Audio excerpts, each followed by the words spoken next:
Chapter 1822.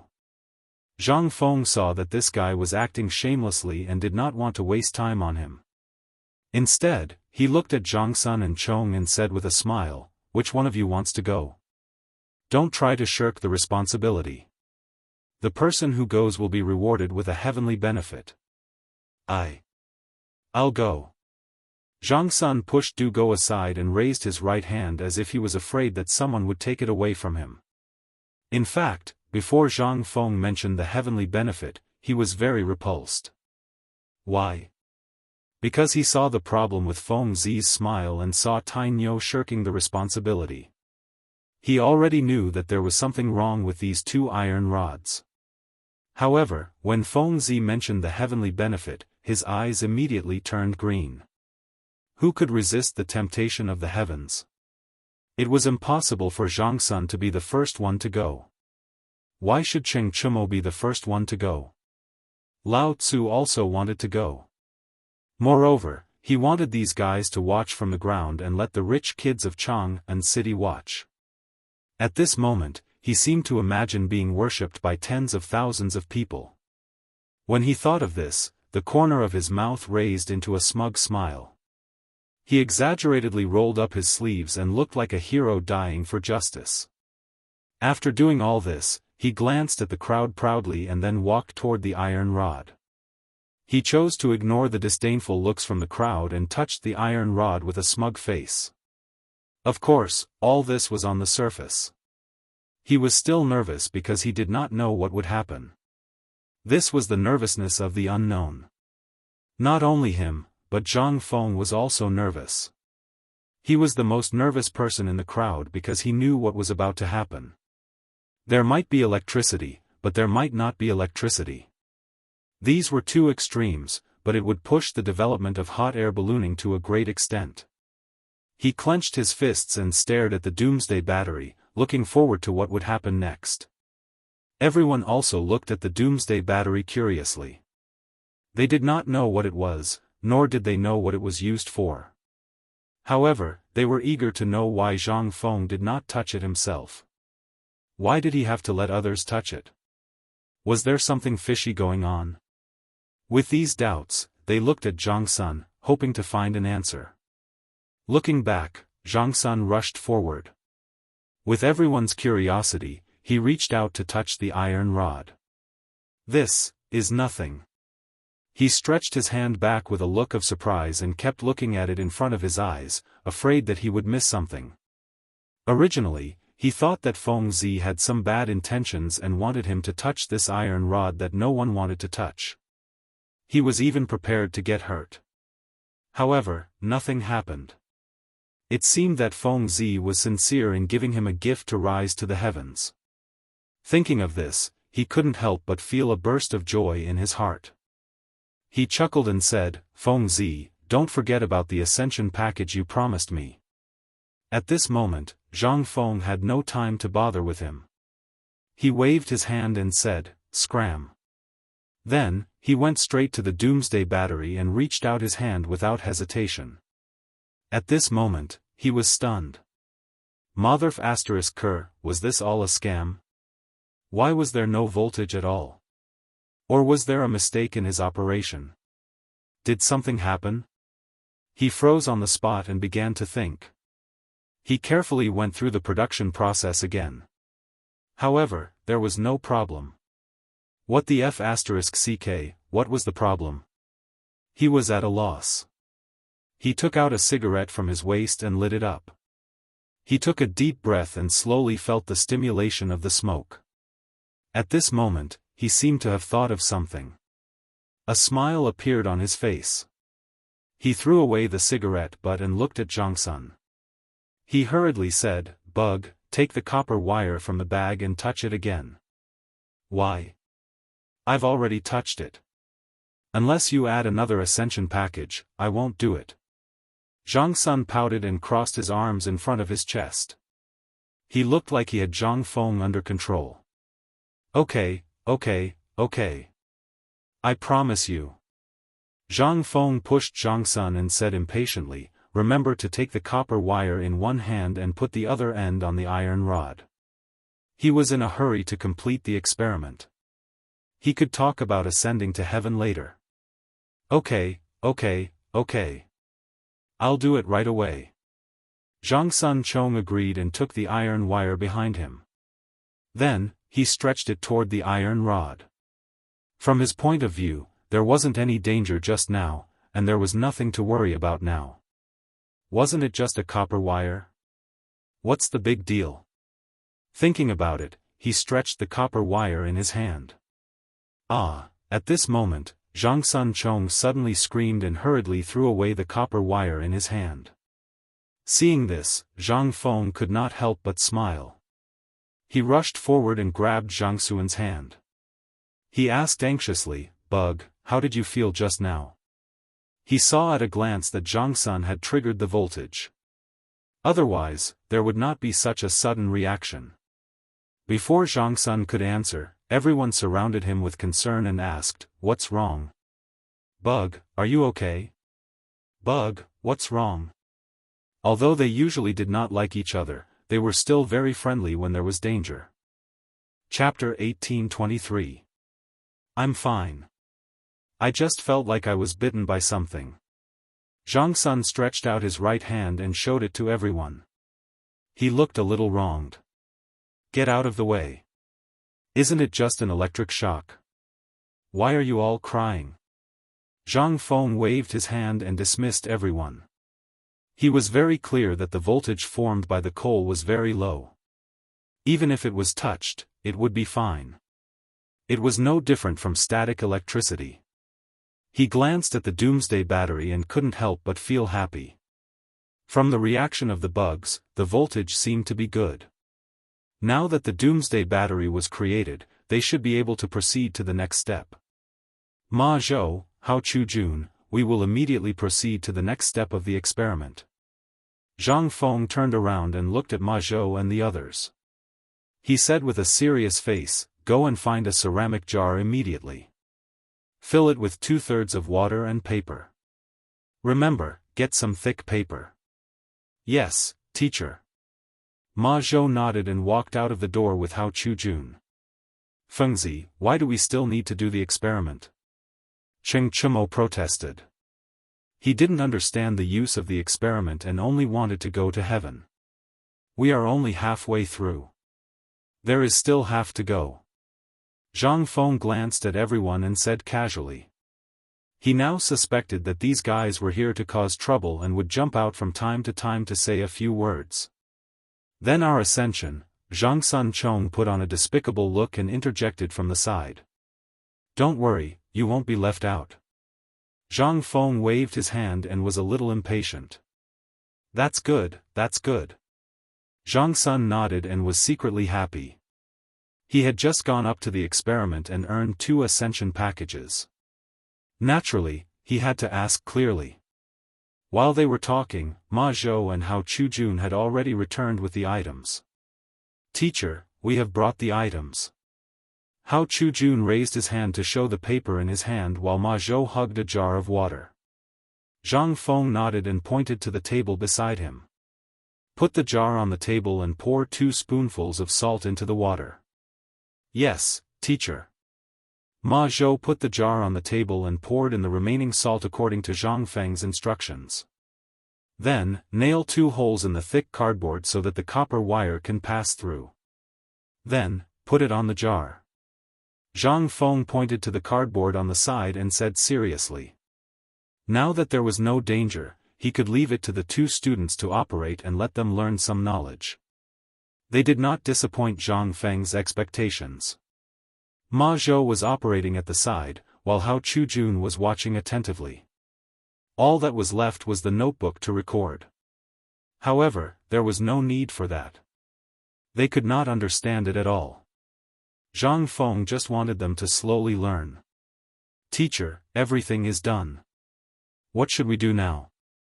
Ma Zhou stopped what he was doing and asked seriously. "Now?" Zhang Feng glanced at the jar, then looked at Cheng Chumo and the other 2 and smiled. "Which one of you will do the next step?" He did not choose Ma Zhou and Hao Chu-jun to continue because these 2 guys were too thin and weak. Now that the electric current was unstable, what if something happened? Of course, there was also some psychology of protecting his children. Chen Tinyu and the other guys had thick skin and should be fine. However, his smile made Cheng Chumo and the other two feel uncomfortable. This was because the last time Feng Zi smiled like this, the worm was bitten by the copper wire. Now, he was smiling again. Could it be that this brat was scheming something again?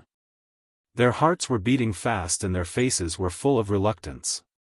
Although they did not know what danger it was definitely not something good.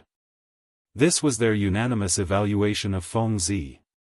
This guy was not someone who would let himself be taken advantage of. Why? You guys are not willing to come? Zhang Feng smiled even more. In fact, he had already guessed what these guys were thinking. He just did not say it out loud. Little guys, you want to fight with me? The three of them hugged each other and shook their heads. Their faces were full of reluctance.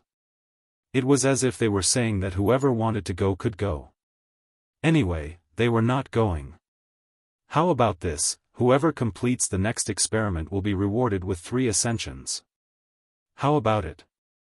Zhang Feng crossed his arms in front of his chest and revealed a complacent smile.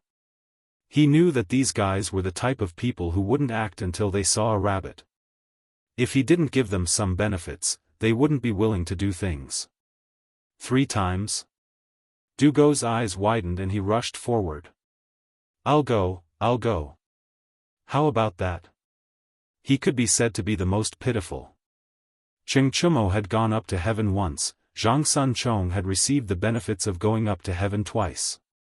He was the only one who had nothing. He had to seize this opportunity.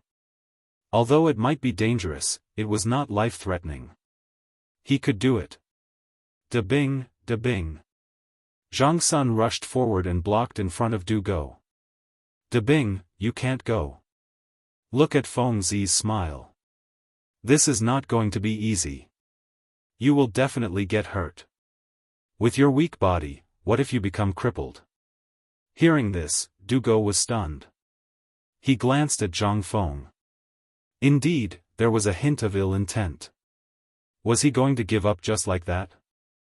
Chapter 1824. There was nothing wrong with Buggy going just now, but now he was not allowed to go? He hesitated and asked, then what do you think we should do? Sigh, there's only one way. I'll go, I'll take care of everything for you. That way, you won't be in danger. Zhang Sun Chong let out a long sigh, speaking somewhat helplessly. Dugo frowned. So this kid was waiting for him here? No, I'll go, I have to go. Dugo waved his hand and refused. Hey, I haven't even said anything yet and you two are already taking care of everything. Cheng Chumo stood out and spread his arms, showing the posture of a gangster. Iron Bull, you've already F***king gone to heaven once, what are you fighting for? Dugo was unhappy and glared.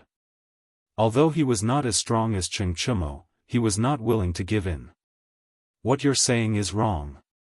How can you take all the benefits for yourself? I've gone to heaven once, but it doesn't affect me fighting for the benefits. Cheng Chumo spread his arms and was not willing to give in. It seemed that this guy had completely inherited old Cheng's bandit style, using force to solve problems. Alright, stop messing around. Zhang Feng stood out and waved his hand to stop the 3 from messing around. Isn't it just an experiment? What are you guys messing around for? As his voice fell, the 3 of them lowered their heads resentfully. It seemed that they were not satisfied, but now that Zhang Feng was the rich one, they did not dare to say anything. Even Cheng Chumo gave in. He nervously lowered his arms and looked at Zhang Feng with a look of dissatisfaction. Feng, then you say, who will complete this step? Cheng Chumo held his head high, looking very confident. If you want me to say it. Zhang Feng swept his gaze over the crowd, and finally, his gaze landed on the person behind Dugo. He smiled faintly, Dugo will do. All of you have already received benefits, but this fellow has nothing. As soon as he finished speaking, Du Go abruptly raised his head and stared straight at Zhang Feng. It was as if there was water swirling in his eyes. Feng Zi, thank you so much. Unlike these two fellows, they only know how to bully me. As he spoke, he glanced at Cheng Chumo, Zhang Sun, and Chong Chong, who looked back at him with bitter eyes. Alright, don't be jealous here. Get ready to start. Zhang Feng waved his hand and did not care about these details. De Bing, go and put the copper wire on the battery into the 2 holes that Ma Zhou drilled just now. Remember to put the copper wire into the water. Du Go frowned. He had just seen how painful it was for the insect to touch the copper wire. He was a little hesitant to touch it now. However, when he thought about how he could ascend to heaven after the experiment, the pain should be bearable. He made up his mind and slowly reached out his hand to grab the copper wire. At that moment, he felt the pain of an ant bite, which made him want to throw away the copper wire immediately. However, after thinking about it, he still put the copper wire straight into the hole until it was submerged in the water. Feng Zi, is it okay now?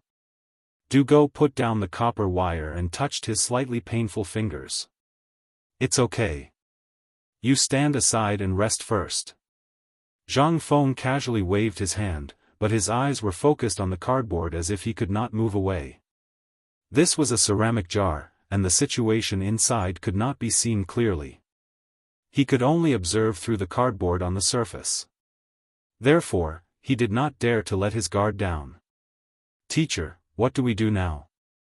Ma Zhou stepped forward and imitated Zhang Feng to stare at the cardboard. One word. Wait. Zhang Feng said faintly.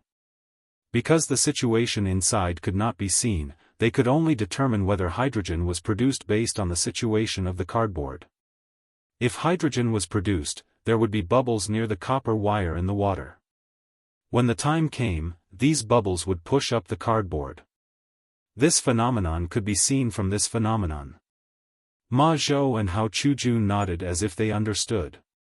This was the first time they had come into contact with this kind of thing. They could only listen to their teacher's instructions. Of course, they also wanted to learn some new knowledge from this.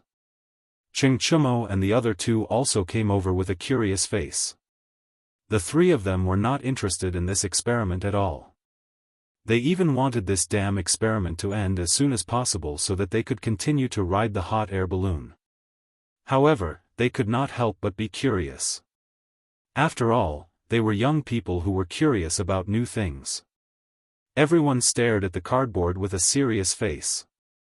The laboratory was silent. It was so quiet that it was strange. Other than the sound of everyone's breathing, no other sound could be heard. After about half an hour, an exclamation sounded throughout the laboratory. It moved, it moved. Cheng Chumo pointed at the cardboard and widened his eyes. It was as if he did not see it. Why are you quarreling? Zhang Feng slapped him and did not give him any face. Isn't it just moving? What's there to quarrel about? After that, he looked at Ma Zhou, who was in a daze. Go and get the silk and prepare to inflate it. Oh. Ma Zhou was a little late. He did not forget to glance at the cardboard before hurriedly running out of the door. After a while, Ma Zhou came back with the silk. He held the silk in his hand and panted. Teacher, the silk has been brought back. What should we do now? Chapter 1825. Squeeze the inside of the silk first, and then buckle it on the jar. Remember to seal the mouth tightly when you take it out later. Zhang Feng reminded them again and again with a serious face. Now it could be said to be the last and most important step. As long as the hydrogen was successfully obtained, it meant that the experiment was successful, and then it could be promoted on a large scale. Yes, Master. Ma Zhou nodded. He also heard the unquestionable tone in his master's voice and did not dare to slack off. Chu Jun, come and help. The 2 of them each pinched the edge of the silk and began to exert force on each other, trying to squeeze the air out of the silk. Of course, they did not know what air was. They just did what their master told them to do. It's done. Zhang Feng saw that it was almost time and quickly waved his hand to stop them. Now, put the silk on the jar. The two of them nodded, gently unfolded the silk and put it on the jar. Master, it's done. Hao Chujun tugged at this corner and said seriously. Well, next, put your hands in and gently remove the cardboard. Then, after the time of a cigarette, seal the mouth of the silk.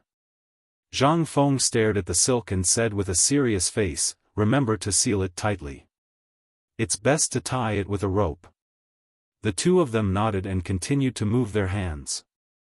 They reached out and slowly removed the cardboard, following Zhang Feng's instructions. After waiting for almost the time of a cigarette, they slowly removed the silk. At this moment, they sped up, grabbed the vent, and tied it with a rope. Master, it's done. Ma Zhou handed the silk in his hand to Zhang Feng. Zhang Feng took it with a happy face and played with it in his hand.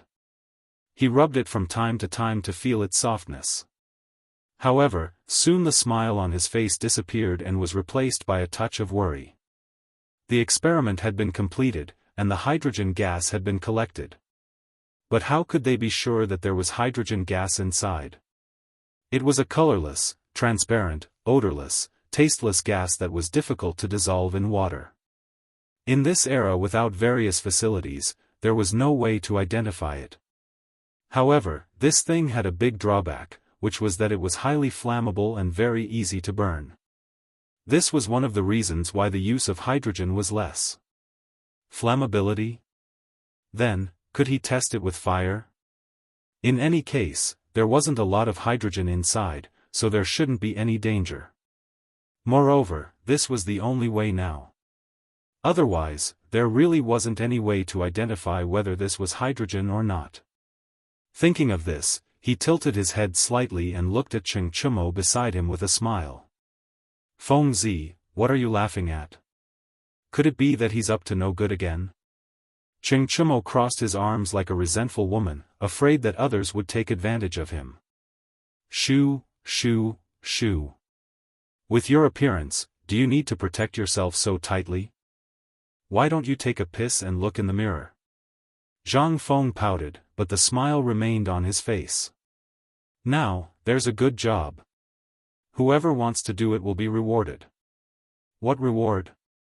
Upon hearing that there was a reward, the three of them scrambled to be the first, as if they were afraid of falling behind. How about the benefits of ascension? Zhang Feng raised a finger and smiled. Just once. Cheng Chumo frowned and curled his lips. Then forget it. Who do you think will go? Clearly, he was a little traumatized by the experiment just now. Now, he wasn't willing to do anything unless there was something good. I'll go. Dugo raised his hand high and glanced at everyone. Isn't it just an experiment? What's so bad about it? He wasn't worried that there would be any danger inside. After all, Feng Zi wouldn't harm him. Good, De Bing is a real man. Unlike you guys. Zhang Feng stepped forward and patted Dugo's shoulder with a satisfied look on his face. Feng Zi, what do you need me to do? Dugo asked curiously. Go light this match and place it at the vent of the silk. Zhang Feng revealed a meaningful smile. After speaking, he took out a match from his waist and handed it to Dugo. Dugo took the match and was a little puzzled. Feng Zi, are you going to burn this silk? Of course not. Zhang Feng smiled and didn't explain. You just need to do as I say. Dugo nodded. He didn't understand these things and didn't want to care. It was best to do as he was told. He opened the match and reached for the opening of the silk. Zhang Feng opened the opening. At this moment, a flame suddenly shot out, scaring Dugo so much that he hurriedly threw away the match and took 2 steps back. Seeing this, Zhang Feng quickly tightened the opening of the silk, afraid that a trace of hydrogen would leak out. He then looked at Dugo and asked with concern, De Bing, how are you? No matter what, he had sacrificed himself for the experiment. He should be concerned. However, this guy seemed to be frightened. He pointed at the silk and was speechless. Feng Zi, this, Dugo pointed at the silk, his face ugly. It's fine. Don't panic. Zhang Feng casually comforted him with a satisfied look on his face. Chapter 1826. It seemed that his guess was correct. The hydrogen gas had been successfully collected. Feng Zi, what exactly do you have in there? Cheng Chumo scratched his head and looked at the silk in confusion. You don't have to worry about that. Zhang Feng waved his hand and ignored the ignorant question. He then looked at Ma Zhou and said, Ma Zhou, Hao Chu Jun, you two continue to collect according to the method just now. Yes, master. The two of them answered in unison. They were actually a little confused, but seeing that their master was unwilling to explain, they did not ask.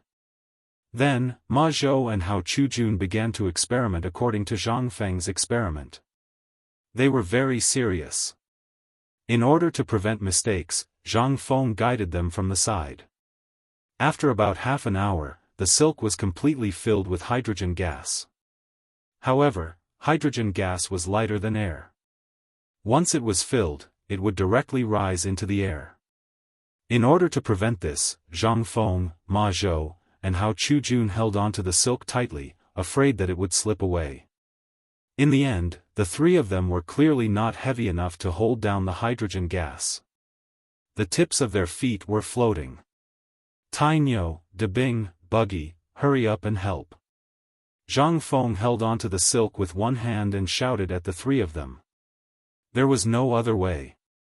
The three of them were simply unable to suppress the hydrogen gas in the silk.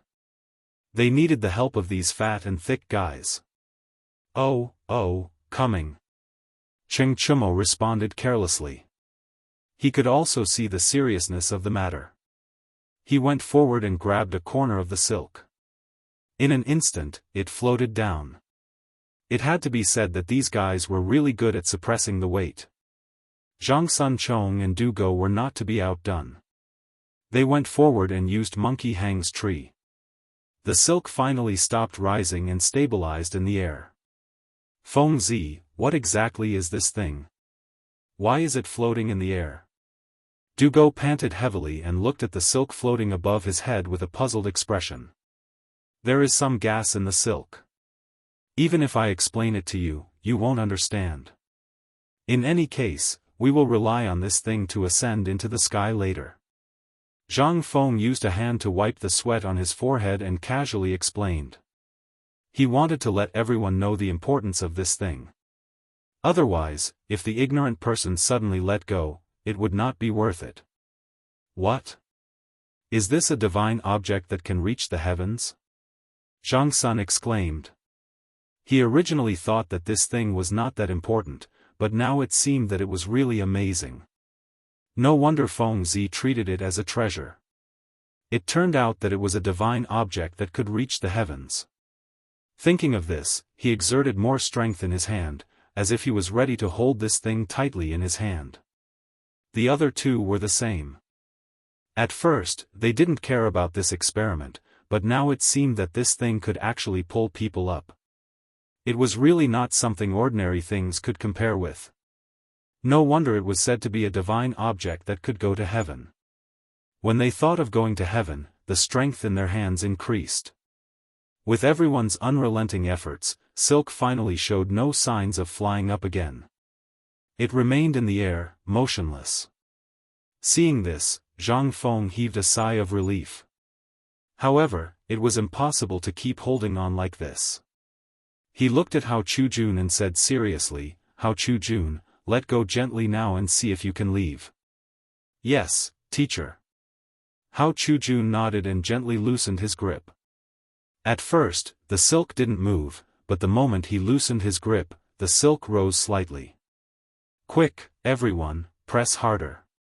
Zhang Feng glanced at the crowd and hurriedly pressed down with force. In fact, even without Zhang Feng's reminder, everyone could feel the abnormality in their hands. They subconsciously exerted force together, and the silk suddenly sank down. Immediately, there were no signs of it floating up.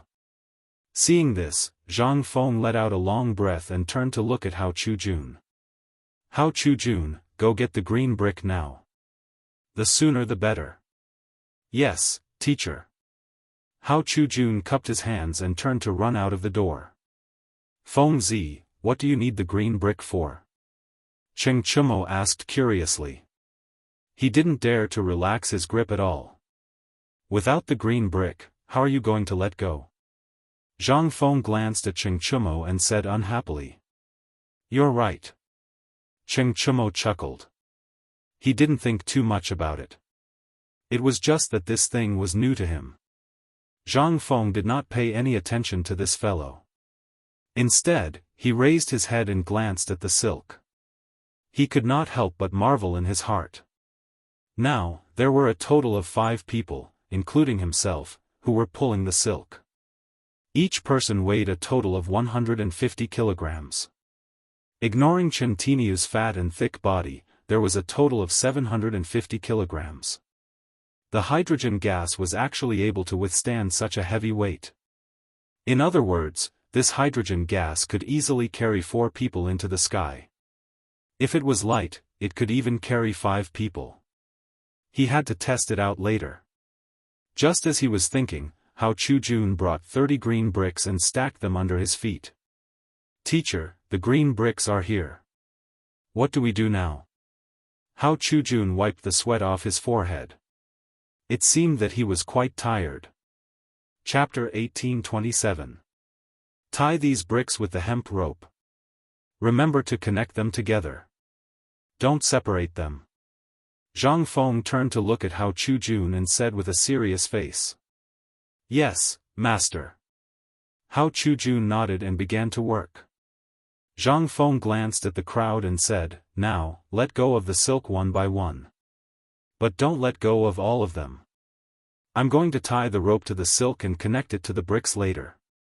Otherwise, no one will be able to let go. Do you understand? Yes, master. Ma Zhou nodded and said solemnly. The others also agreed. This was a divine object from heaven. They dared not neglect it. Otherwise, they would have no place to cry. Zhang Feng nodded with satisfaction and gently let go of his right hand. The silk swayed a little but did not float up. Seeing this, he took a rope from the table and began to wrap it around the silk. Tainyo, gently let go of your right hand. When the rope is wrapped around, grab it again. Zhang Feng said seriously as he wrapped the rope around Cheng Chumo's right hand. This guy liked to play around, so he had to be serious. Okay, just do it. Cheng Chumo nodded. He knew the seriousness of the matter and did not dare to be negligent. He gently let go of his right hand. The silk shook violently and was pulled down by everyone. Zhang Feng did not hesitate and slowly stretched out the rope. When everything was done, he said again, now, use your right hand to hold the silk and raise your left hand. Cheng Chumo nodded and did the same thing again. Except for the violent shaking of the silk, nothing else happened. Then the rope successfully wrapped around Zhang Sun, Chong Chong, Dugo, Ma Zhou, and the others. Zhang Feng grabbed the rope again and tied a knot. Everything was done. Don't let go first. Let's tie the bricks first. Zhang Feng glanced at the crowd and then fixed his eyes on Hao Chujun. Hao Chujun, tie the rope on the silk and the rope on the bricks. Remember, don't tie a dead knot. After saying that, he threw the hemp rope in his hand to Hao Chujun, indicating for him to tie the knot. Hao Chujun reached out and took the hemp rope. His movements were very nimble, and he quickly tied a knot. Teacher, it's done. He raised his head and looked at Zhang Feng with respect. Zhang Feng nodded and glanced at the rope. After confirming that there was no problem, he let go of the rope first. Seeing that the silk didn't show any signs of floating, he looked at the crowd and said, everyone can let go now. Remember, let go one by one. As soon as he finished speaking, everyone began to loosen their grip. First, it was Cheng Chumo. The silk shook slightly. Then, Zhangsun also loosened his grip. The silk began to float, and the hemp rope began to tighten. Dugo and Ma Zhou both loosened their grip. The silk suddenly floated up, and the hemp rope became tighter and tighter. Only when the entire hemp rope straightened did the silk stop floating and float in the air. Feng Zi, you're finally done with this thing, right? Cheng Chumo clapped his hands and looked at the silk above his head. Well, it's basically done. We're just waiting for the experiment. Zhang Feng squinted his eyes and looked at the silk. He was happy. With this thing, the hot air balloon could be called a hot air balloon. Can we experiment now? Zhang Sun Chong rushed in front of Zhang Feng with a face full of joy. He was somewhat impatient. Cheng Chumo had already ascended to heaven once, and it was just him and Dugo who could only watch. This was a bit unfair. Thinking about the benefits Zhang Feng owed him, he could not just let it go like this. The experiment must be done. Why are you in such a hurry? Zhang Feng rolled his eyes at Zhang Sun and said unhappily, are you worried that I'll cheat you? That's not it. I'm just impatient. Zhang Sun scratched his head and smiled. Zhang Feng ignored this guy and stared at the silk in deep thought. There was no problem with the hydrogen now, but how to control the direction and height? The hot air balloons in the future used the gas in the ball to control the direction and height. However, there wasn't that much hydrogen now. It couldn't be used up. However, the height was often linked to the weight. Increasing the weight should be able to control the height. Once the height was controlled, the direction would be much easier. He kept thinking in his heart and finally decided. He then looked at Ma Zhou and said, Ma Zhou, go and find 10 bags. Fill each with 10 kilograms of sand and bring it to the field. Ma Zhou and Hao Chujun looked at each other. They were a little confused. They didn't know what their master was going to do, but they still answered and walked out. Tainyo, Debing, Buggy, do you want to go to heaven? Zhang Feng turned his head and looked at Cheng Chumo and the others with a faint smile. Of course. Feng Zi, you're willing to let us go to heaven? Cheng Chumo rushed forward and shook Zhang Feng's shoulder. Stop. If you shake me again, I'll die. Zhang Feng waved his hand and tried to stop this guy. Hee, Feng Zi, I'm sorry. Cheng Chumo laughed and rubbed his hands together. He looked at Zhang Feng with anticipation. Zhang Sun and Dugo also surrounded Zhang Feng and looked at him with anticipation. They were people who looked forward to going to heaven more than anyone else. Chapter 1828. Since you want to go to heaven, then do some work. Zhang Feng smiled, then pointed at the bricks on the ground. You guys move all these bricks to the field. Ah, why do we still need to work? Zhang Sun was a little unhappy and spread out his hands. Yeah, Feng, why didn't you say that just now? Dugo was also a little conflicted. His body was thin and weak, so he didn't want to do such physical work. Moreover, these bricks weren't light. Each one weighed at least 5 kilograms. How could his small body bear it? You guys don't want to move? Zhang Feng revealed a mysterious smile. If you guys don't want to move, then don't go to heaven. With that, he pretended to turn around and walk out of the door. Before he turned around, he deliberately glanced at these guys. He knew that these guys were willing to do anything to go to heaven. Now, they wouldn't give up just like that. As expected, Cheng Chumo rushed forward and spread out his arms. It looked like he was going to block the way. Feng, those two are them. I didn't say I wouldn't move. I'll move, I'll move. He revealed a silly smile and kept trying to curry favor. You want to move? Zhang Feng pretended to be surprised and asked. That's right, I want to move. Cheng Chumo nodded with a silly smile, then glared at Zhang Sun and Dugo. Those two guys can do whatever they want. I'm not with them. Okay, let's see if you can move it. Zhang Feng smiled faintly and looked at the pile of bricks. He couldn't help but complain for Tainyo. These bricks added up to about 700 kilograms. Let's see how this guy can move it.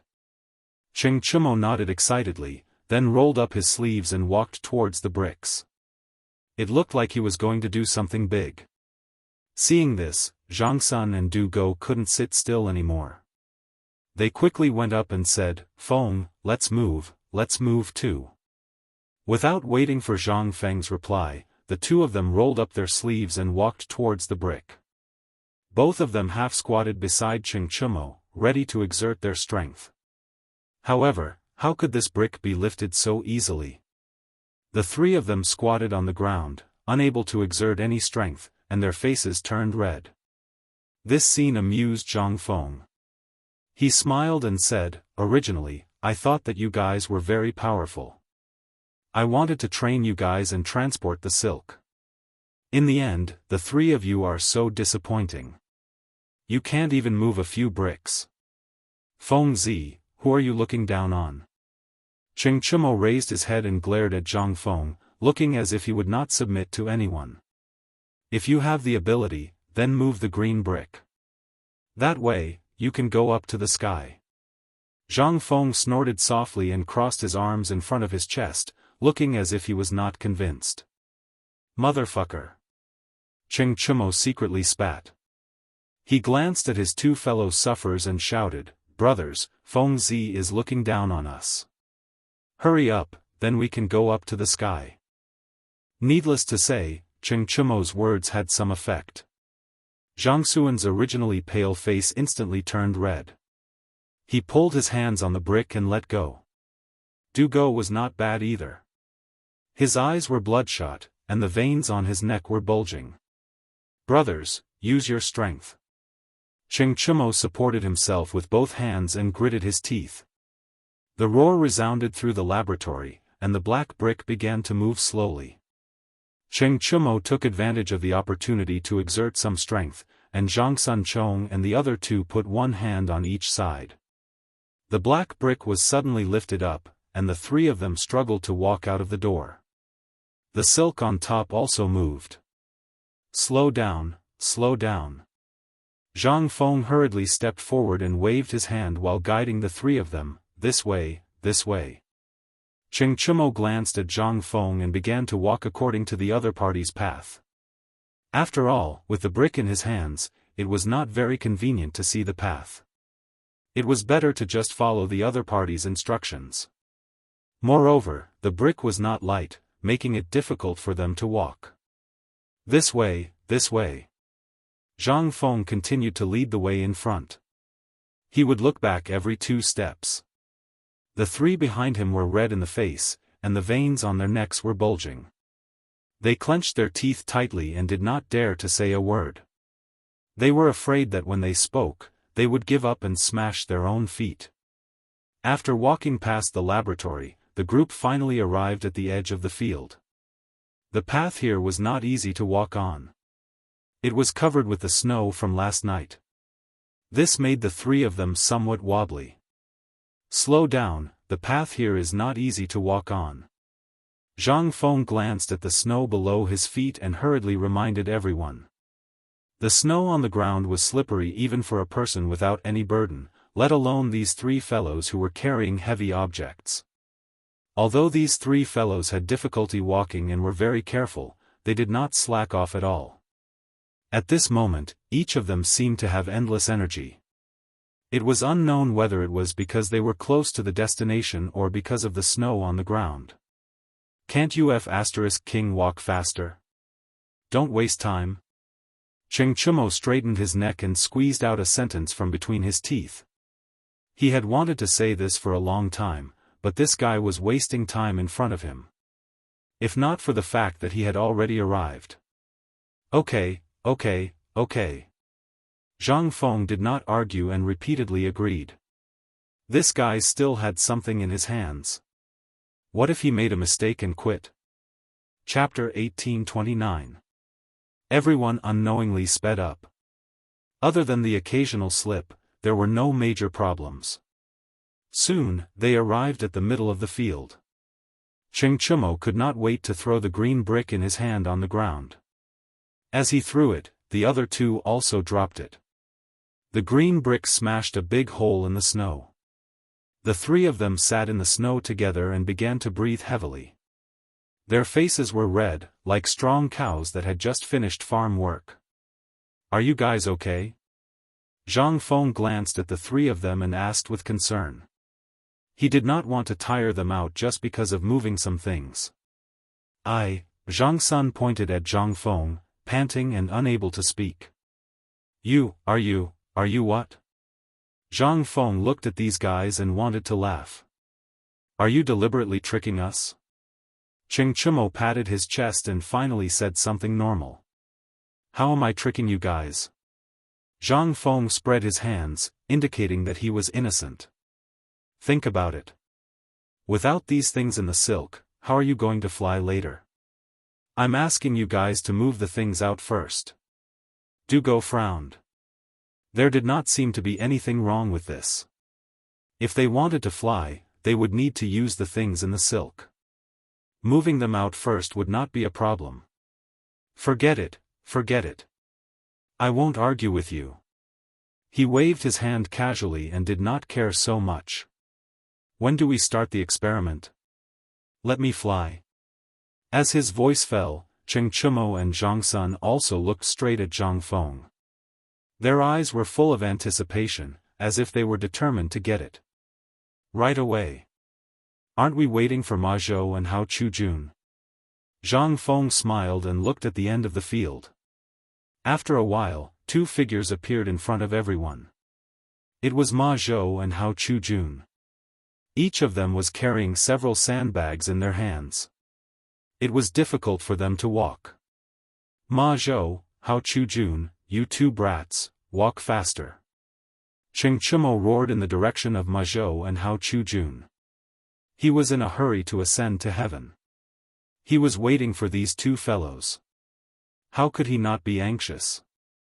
However, his roar didn't seem to have any effect. The two of them were still like old oxen pulling a cart, slowly walking in the snow. It wasn't entirely their fault. A sandbag weighed 10 pounds, and each of them carried 10. That was 100 pounds. In addition, they were weak scholars. How could they have the strength to carry the sandbags? That was why they walked so slowly. However, Xianxia didn't care about this. His eyes were wide open as he kept yelling, "You two brats, walk faster. Call your sister." Zhang Feng grabbed a handful of snow and threw it at Xianxia. "Can't you see that they can't even lift the sandbags? If it's urgent, you can go and help." "Why should I go? That's between the two of them." Xianxia snorted. He was a little unconvinced. "Don't you want to ascend to heaven earlier? The sandbags in their hands are essential for heaven." Yes. Zhang Feng smiled. He had put in a lot of effort to help Ma Zhou. Essential? Xianxia was a little surprised. He glanced at Ma Zhou and waved his hand. "Let's go." After saying that, he suddenly got up and ran towards Ma Zhou and Hao Chujun. After resting for so long, his strength had almost recovered. Carrying a few sandbags wasn't a problem. Zhang Sunchong and Dugo saw that Xianxia had already gone. The two of them were embarrassed to stay where they were. Most importantly, they heard that these sandbags were essential for heaven. They needed to help. Otherwise, what would they do if they ran out of them? Although they didn't know what use they had, it was better than nothing. When Ma Zhou saw that Xianxia and the others came to help, he was overjoyed. He quickly handed over the sandbags in his hands. For Xianxia and the others, 5 kilograms was nothing. They quickly carried it on their shoulders and ran all the way over. "Feng Zi, the things you wanted are here." Zhang Sunchong threw the sandbags on the ground. He was a little out of breath. Zhang Feng didn't reply. Instead, he picked up a sandbag and weighed it. The weight was about right. It should be around 5 kilograms. Ma Zhou, Hao Chu-jun, the two of you go and prepare the materials for the hot air balloon. Other than the brazier and coal, I want everything else. He looked at Ma Zhou and Du Go and began to instruct them on everything they needed. Yes, teacher. Ma Zhou nodded and began to prepare the materials. There were still materials left from the previous experiment. Therefore, they didn't need to take anything else. They could just use what they used last time. I'll go and help too. Du Go smiled and ran in front of Ma Zhou, ready to help. He wanted to learn. Maybe he could make a hot air balloon himself. Me too. Cheng Chumo, Zhang Sun Chong and Du Go seemed to have seen through Du Go's thoughts and also joined in. With these guys, the speed increased. Soon, the materials were gathered in less than a cigarette's time. Feng Zi, now that the things have been packed, can we start? Cheng Chumo tilted his head and asked excitedly. Chapter 1830. We can begin. Zhang Feng nodded his head, then looked at Ma Zhou. You two tie the iron wire to the silk, and tie the basket under the silk. Prepare to take off. Ma Zhou and Ma Zhou nodded their heads. They were already familiar with this task, and it was not difficult at all. They completed it quickly and efficiently. Teacher, it's done. Hao Chu-jun said as he held on to the iron wire. Zhang Feng nodded his head. He stepped forward and pulled on the iron wire. After confirming that there was no problem, he glanced at Cheng Chumo and the others. You guys go on this basket. Also, try putting 5 sandbags on it. The sandbags were used to control the weight of the hot air balloon, making it easier to control the direction. Thus, they could not be careless. Okay, I'll be right there. Cheng Chumo jumped up 3 feet high, and with a fierce jump, he jumped up. If the basket was not placed on the ground, he suspected that he would have smashed a hole in it. Let's go too. Du Go and Zhang Sun rushed up the basket as if they had gone crazy. They scrambled to be the first to reach the basket, as if they were afraid of falling behind. As soon as the 3 of them got on the basket, they were like curious babies. They kept jumping around the basket, as if they were testing whether the basket was sturdy or not. How could the poor rattan basket withstand the destruction of these 3 fellows? It let out a series of miserable cries. Motherf asterisk Ker, what are you guys doing? Zhang Feng could not stand it anymore. He hurriedly stopped them, fearing that these fellows would break the basket. Feng Zi, we are just testing whether the basket is sturdy or not. Cheng Chumo had a smile on his face, but his feet were still moving. Stop. Zhang Feng shouted loudly, somewhat annoyed. Even if the basket is sturdy, it will be ruined by you guys stepping on it so hard. Hearing this, everyone stopped and stood still. However, Zhang Feng's reprimand did not extinguish the enthusiasm in their hearts. Feng Zi, hurry up and start. I can't wait any longer. Cheng Chumo rubbed his hands as a glint flashed across his eyes. Zhang Feng rolled his eyes at Cheng Chumo and did not reply. Instead, he walked up to the basket and stood with the 3 of them. Then, he looked at Ma Zhou and the others. You guys check again. After confirming that there are no problems, untie the hemp rope tied to the green brick. The 2 of them nodded and began to check. They did not find any problems. Teacher, everything is normal. Hao Chu-jun replied with his head held high. Alright, you can untie the ropes now. Zhang Feng nodded in satisfaction and placed his hand on the iron wire. Yes, teacher. Hao Chu-jun bent down and began to untie the hemp rope. Because it was a slip knot, the hemp rope was easily untied. The instant the lid was opened, the hot air balloon swayed slightly. Fortunately, it was on the ground. Otherwise, the 4 people in the basket might have staggered. The hot air balloon began to rise slowly. The speed was very slow, and one could feel the cold wind and chill in the air. It's rising. It's rising.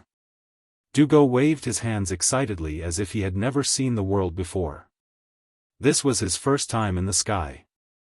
Everything in front of him was novel and beautiful. Of course, there was also a trace of pride. In the eyes of others, he was a famous playboy in the capital. He was ignorant and tyrannical. He only knew how to indulge in wine and women. Now, he had accomplished something that others could not. Although it was because of Feng Zi, it did not affect his pride at all. Of course, he was not the only one with such thoughts. Zhang Sunchong was leaning on the edge of the basket and pointing into the distance. Excitement was written all over his face. Yes, yes. Look over there. Look at the ground. Ma Zhou and the others are like ants. Ha ha ha. Cheng Chumo lowered his head and looked down. He let out a burst of laughter and glanced at everyone from time to time. However, this feeling quickly disappeared because he remembered something. He was the first person in the sky. How could he be as ignorant as these guys?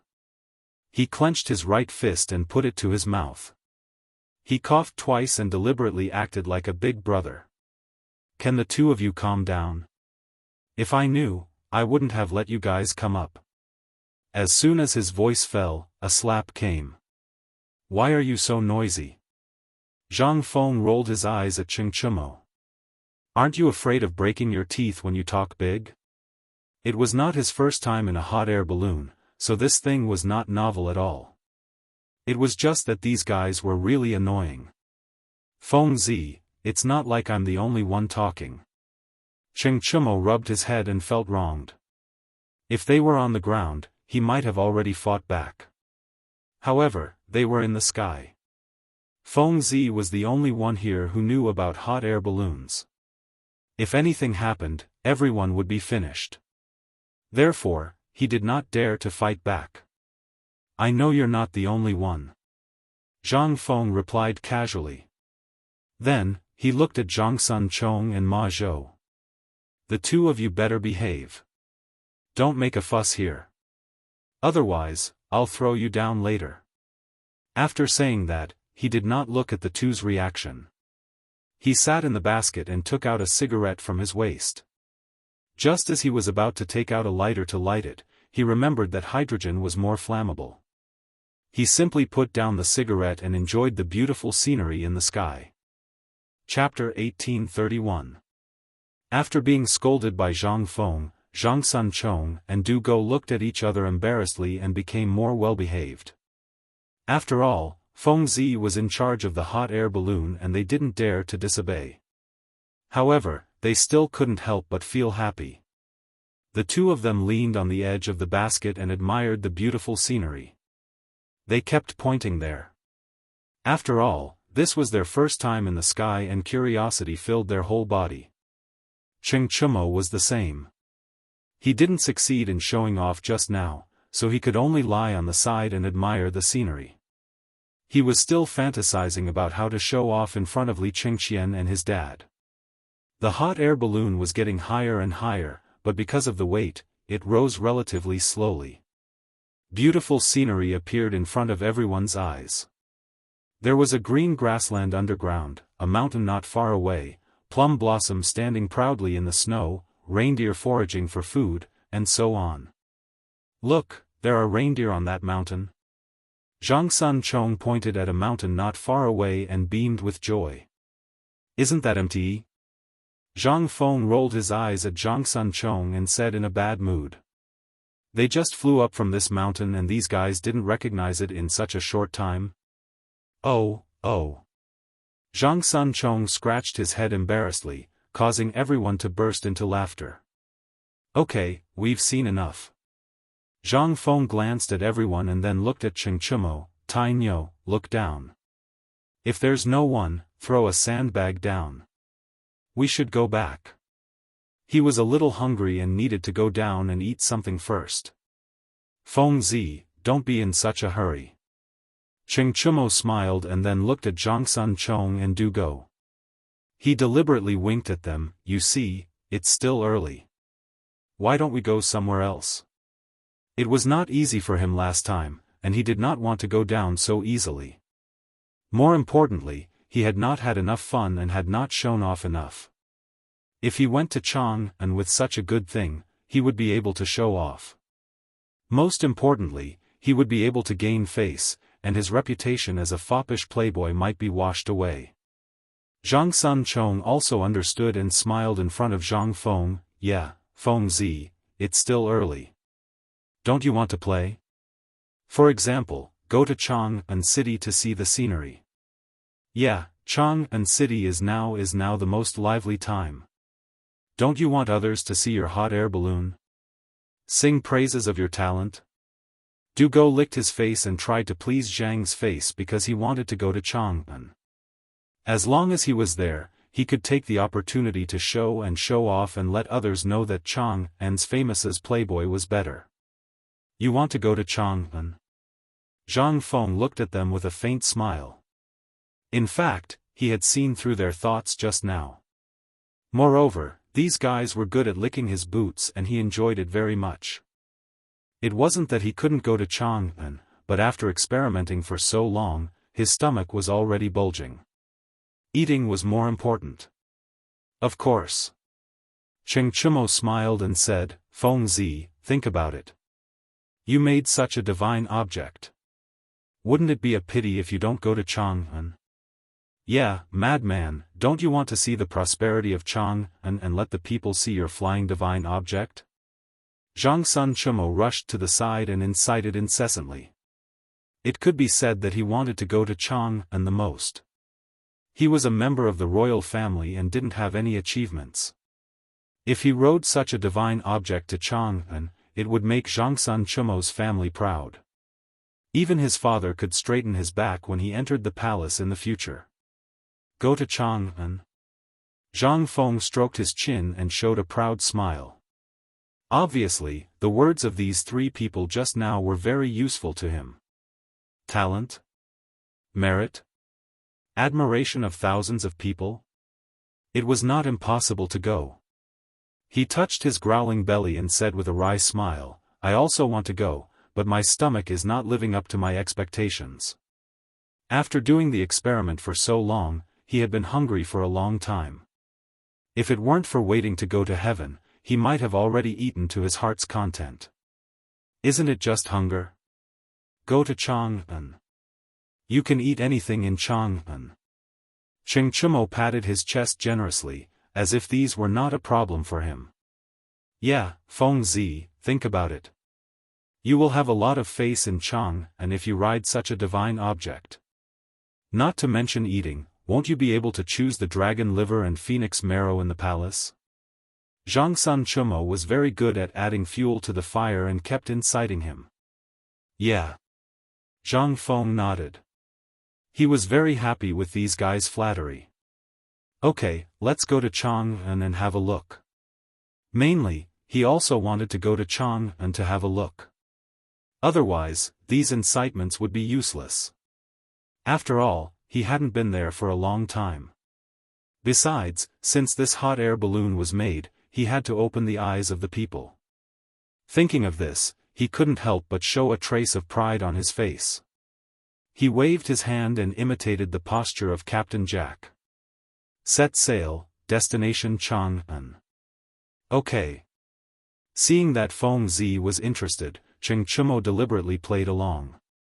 He said with a smile, Captain, what should we do next? Stupid. Zhang Feng secretly spat. He pointed to the front and smiled. Of course, throw a sandbag to adjust the direction. Chapter 1832. As soon as he finished speaking, he seemed to have thought of something and added, remember to check if there's anyone. Don't smash anyone to death. Smash someone to death? Cheng Chumo frowned and said in surprise, that can't be, right? A small sandbag can smash someone to death. Nonsense, of course it can smash someone to death. Zhang Feng slapped the back of Cheng Chumo's head and said with a serious face, if you throw it from such a high place, even if you don't die, you will be seriously injured. He clearly remembered that in the future, there were many people who threw heavy objects from high up in the sky, implicating innocent passers-by and causing them to be smashed to death on the spot. When he saw this scene, he couldn't help but curse the person who threw the heavy objects from high up in the sky. But it was different now. There was no such situation here.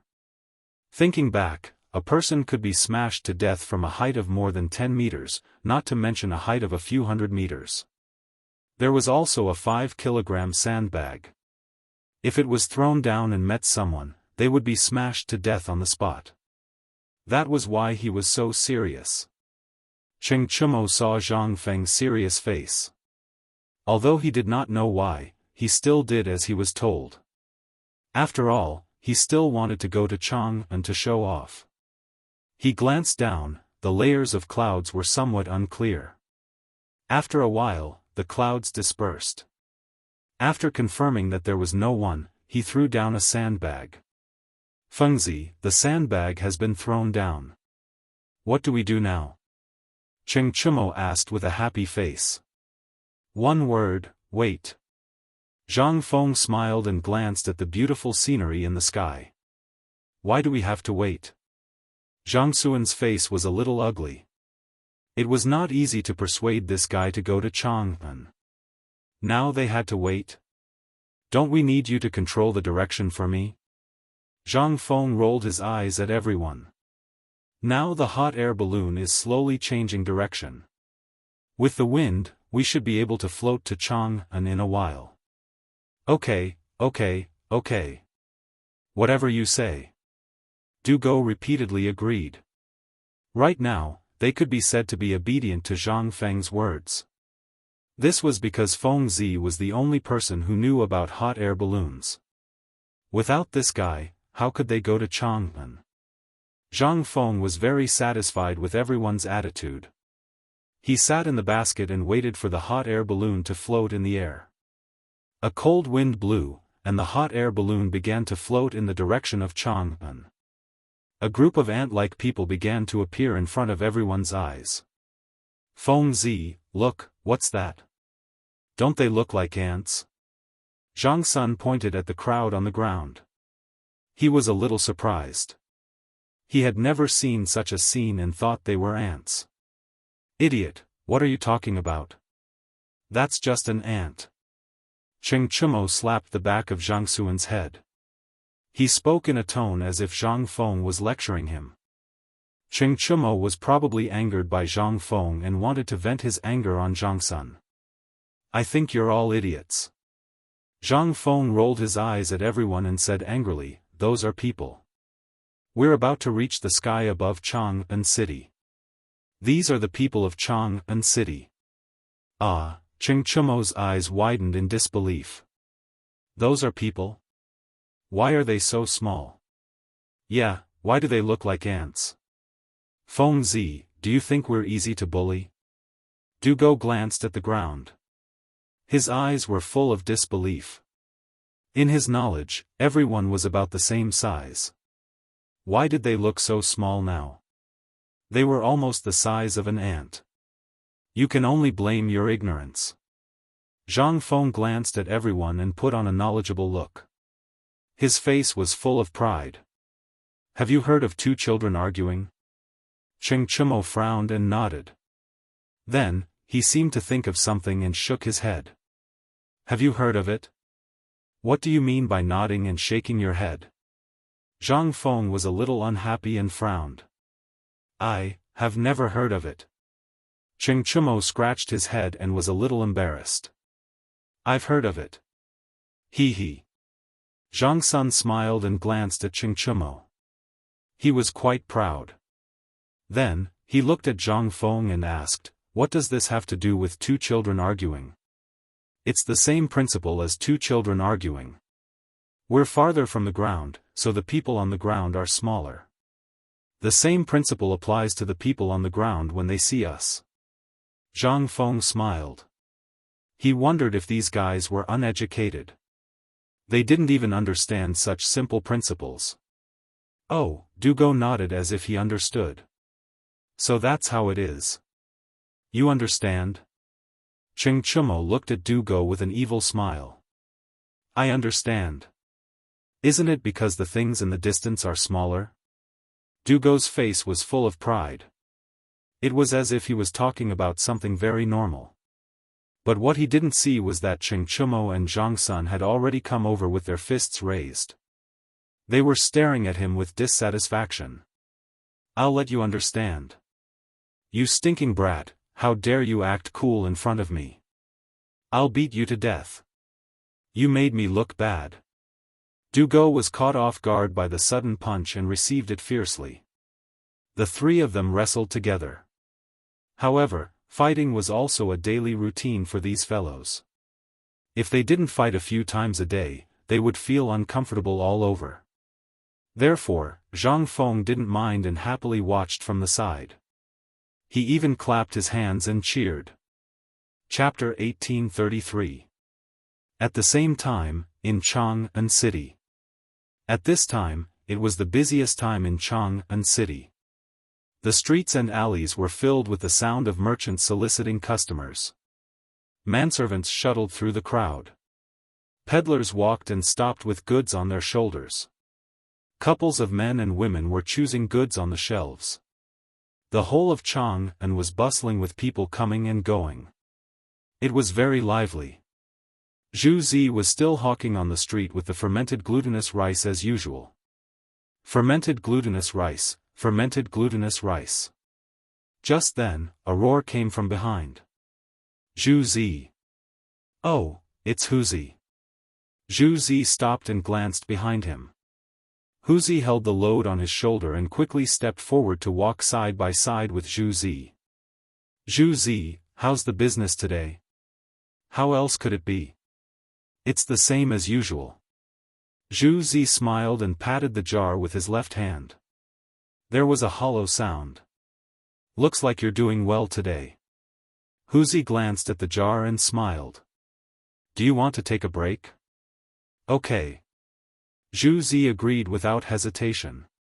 Then, he glanced at the corner and said, let's go there to rest. After that, he walked to the corner with the load on his shoulder. Leaning against the corner, he put down the load. Huzi followed him closely. The two sat on the ground like this. Huzi wiped the sweat on his forehead and said with a smile, Zhu Zi, where's your fermented glutinous rice? Take it out and I'll exchange it with a steamed bun.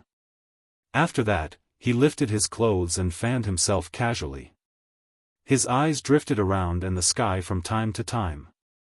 Suddenly, he seemed to find something. His eyes widened. He couldn't believe it, but he didn't know what it was.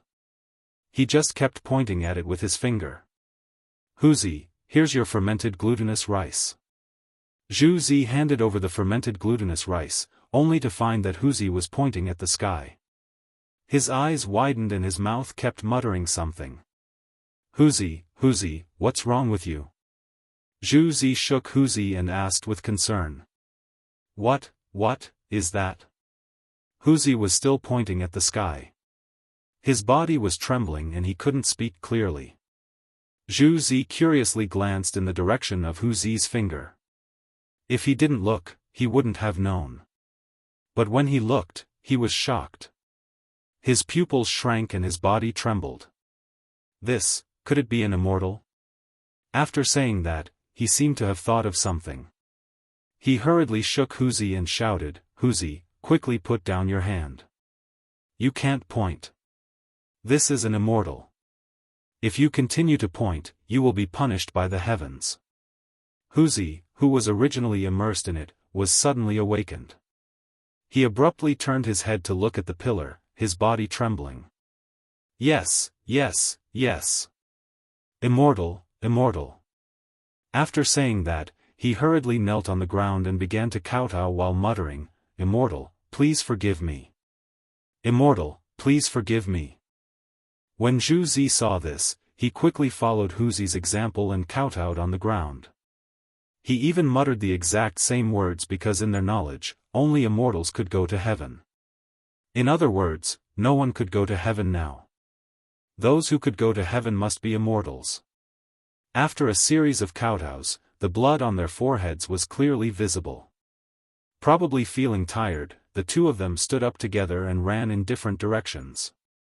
They even abandoned the burden of eating while muttering incantations. I have to go home and tell my mother that an immortal has appeared. An immortal has appeared.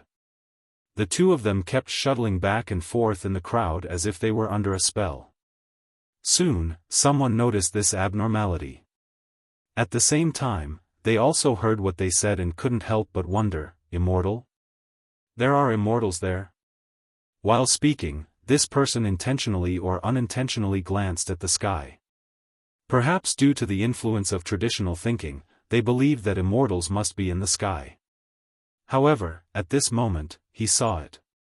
He saw what he thought was an immortal. Suddenly, his eyes widened.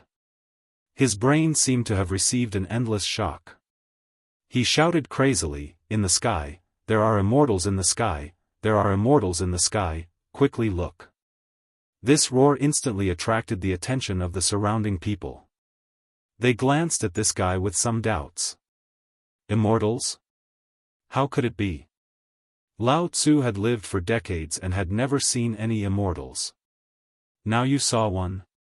Most people held an attitude of disbelief. They thought that this guy was just crazy. Some people were even cursing in their hearts. However, there were still some curious people. They didn't believe in heresy. They couldn't help but shout in their hearts and look at the sky. Immortal? Is it really an immortal? Is that an immortal in the sky? Everyone, quickly look. There are immortals in the sky? In an instant, everyone around them roared. They widened their eyes and pointed at the sky. Their faces were full of surprise and disbelief. The roars became louder and spread farther and farther. The streets and alleys of the entire Chang'an city began to shout non-stop. Some people even knelt on the ground and began to worship. This was because in their education, the immortals were the representatives of the heavens. Now that an immortal had appeared, how could they not worship him? On the upper floor of Chang'an city, the soldiers also noticed this phenomenon. They looked at the sky together, their faces full of horror. They were soldiers. Logically speaking, they should only be in awe of this ghost. It was hard for them to believe. However, when they glanced at the people kneeling on the ground, their faith began to waver. Chapter 1834. What's going on? What's going on? Is there really an immortal in the sky? Shut up. How can we talk about this kind of thing? There was a lot of discussion. They even left their posts and gathered together to look at the sky. Surprise, uneasiness, and disbelief all shrouded them. What are you doing? A guard with a tang sword at his waist strode out with a solemn face. He was followed by a team of 10 people, each holding a 3-edged bayonet and killing decisively. The guard's name was Shi Lian, the general of Chang'an city. He was resting in the city when someone reported that an unknown object had appeared in the sky. He specially came to check it out. It turned out that these people had gathered together to watch the fun. General, something happened in the sky. Seeing his superior coming, a guard quickly stepped forward, bowed, and pointed to the sky. Shi Lian frowned and glanced at the sky in the direction of the guard's finger. In an instant, he felt uneasy. What the hell is this? An immortal? His right hand, which was holding his saber, suddenly trembled. Fortunately, he was a military general, and he quickly restrained himself. He glanced at the sky unwillingly. It was still the same feeling. It was unbelievable. There was actually something flying in the sky. He tried hard to suppress the horror in his heart. Holding the tang sword tightly in his right hand, he asked in a trembling voice, "What is this?" Based on his soldier's intuition, the thing in the sky was definitely not simple. However, it was not necessarily an immortal because he could not believe it. "General, I don't know." However, the people in Chang'an city all said that it was an immortal. The guard lowered his body even more because the rumor came from Chang'an city. As the general of Chang'an city, he would be implicated if there was any problem. What? Shi Lian's pupils shrank. He pushed away the guard in front of him and walked quickly to the edge of the city wall. He saw groups of people shouting on Chang'an Street. Many people were pointing at the unknown object in the sky. Some had even knelt on the ground and kept praying. They were also calling for safety and an official career. Hurry up and comfort the people in Chang'an City. Try not to cause a disturbance. He raised his trembling right hand and pointed at the people on the ground, the muscles on his face twitching. This was Chang'an City. So many people were discussing and even kneeling down. If something happened, how was he going to explain it to his superiors? More importantly, this matter was related to immortals. If His Majesty the Emperor knew that so many people were kneeling down to an unknown object in the sky, he would be done for. Yes, General. Everyone bowed in unison. All the guards did not dare to continue watching. They rushed down with tang swords in their hands. They knew the severity of the matter. If more and more people gathered, it would be easy for people to die. In that case, it would be difficult for them to absolve themselves from the blame. Moreover, they only had respect for ghosts and gods. They did not believe in them or not. Bang bang bang, sounds of footsteps could be heard coming from Chang'an City. The guards were lined up in a square formation with triangular bayonets in their hands. They looked at the crazy people in front of them with a serious face. A young man holding a tang saber walked out from the group. Everyone, listen up. Don't stay on the street. Go home immediately. The one who spoke was Sang Feng, the deputy general of Zhoulian.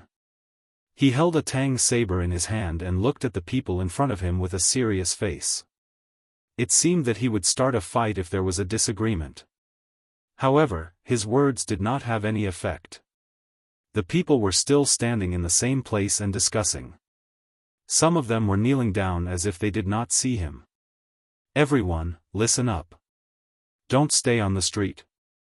Go home immediately. Sang Feng was a little angry. He repeated it again. He decided that if the people did not go home, he would be ready to take coercive measures. The effect was minimal.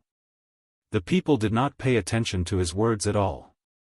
It was as if they had gone crazy. The number of people kneeling down even rose sharply. Men, get ready to force your way in. Sang Feng raised his right hand and gave the order. Don't hurt the people. Just drive them home. Yes, the people behind him answered in unison.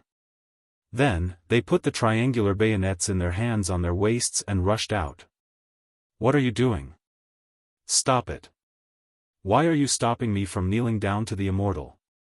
The attack of the crowd immediately caused a fierce response from the people. They used their bodies as shields and started to resist the soldiers. Due to the large number of people, the soldiers were actually at a disadvantage. In addition, without orders, they did not dare to harm the people. Gradually, the situation began to deteriorate. On the city tower, Zhoulian looked at all this. He clenched his right fist and cold sweat flowed down his forehead. He had a bad feeling. The people were gathering and kowtowing on the ground. If this went on for too long, it would definitely cause a mutiny. It seemed that he had to inform the High Duke. Thinking of this, he slammed his palm on the brick.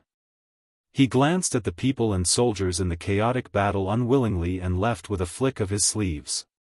Prepare the horse. Let's go to High Duke Lu's residence. With that, he quickly walked down the city tower. The horse downstairs was already prepared. Zhoulian jumped on the horse and rushed to High Duke Lu's residence. Chapter 1835. Get out of the way. Get out of the way. He glared and roared at the front while waving the horsewhip in his hand. Although the crowd was in a frenzy, they were not unafraid of death. Seeing the horse galloping, they knew he was not someone to be trifled with, so they made way for him. 30 minutes later, Xi Lian arrived at High Duke Lu's residence. Quick, report to High Duke Lu that something big has happened." Si Lien roared at the servant at the door before he even got off his horse. In his opinion, this matter had already reached a point where it could not be delayed. The servant's expression changed. He knew something must have happened, so he rushed into the residence. Whoosh! Si Lien reined in the horse, dismounted, and jumped into the Qing residence. Just as he entered the door, he heard an unhappy roar. "Is it that bastard? How dare he disturb Lao Tzu for no reason?" The voice belonged to Cheng Yaojin. He strode to the door and bumped into Si Lien. He frowned and said, "It's you, little bastard. Why are you here instead of guarding the gate of Chang'an City?" "Something big has happened, High Duke." Si Lien panted heavily as he looked at Cheng Yaojin with a serious expression. "Damn it, what big thing can it be? Could it be that the sky has collapsed?" Cheng Yaojin was dissatisfied. He was practicing martial arts at home but was disturbed by this brat. How could he not be angry? "High Duke, please calm down first." Si Lien swallowed and tried to moisten his dry throat. He grabbed Cheng Yaojin's left hand and pointed to the sky. "High Duke, look at the sky." "What is that?" "The sky?" Cheng Yaojin frowned and was puzzled.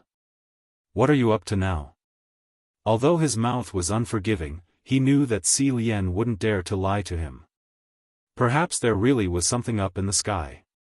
He still glanced at the sky, and this glance instantly made him feel unwell. "Ah! What is this?" Cheng Yaojin raised his right hand and stared at the sky. "Duke, I don't know either." Si Lien pulled a long face and said helplessly, "Now, the people in Chang'an City are all saying that the thing in the sky is a deity. They are all kneeling and praying to it." "What did you say?" Cheng Yaojin's strong body suddenly trembled, and he slapped him backhandedly. He glared at him and said, "Why don't you stop the people of Chang'an City from worshipping this thing?" He had spent his entire life on the battlefield and didn't believe in ghosts and gods. He also didn't allow his subordinates to believe in such things. Today, Si Lien actually did something like this? "Duke, you can't blame me for this." Si Lien touched his burning cheeks and felt a little wronged. "You know that I'm your soldier and I never believe in these things. But the people of Chang'an City don't listen. They keep talking about it on Chang'an Avenue. Some of them have even knelt down to worship you. Then what are you waiting for? Take my waist token and borrow soldiers from the big hay." Cheng Yaojin looked as if he expected better from Si Lien. He took out a waist token from his waist and threw it to Si Lien. "Go and find the big hay immediately. I have to go to the palace to discuss this with His Majesty." After that, he didn't wait for Si Lien to reply and directly walked to the door. He said while walking, "Cheng Yi, prepare a horse to go to the palace." When he arrived at the door, the horse was already prepared. Cheng Yaojin jumped on the horse and rode with the long whip in his hand. He was heading to the palace. "Get out of the way. Get out of the way for Lao Tzu." He kept waving the long whip in his hand to drive away the people who blocked his way.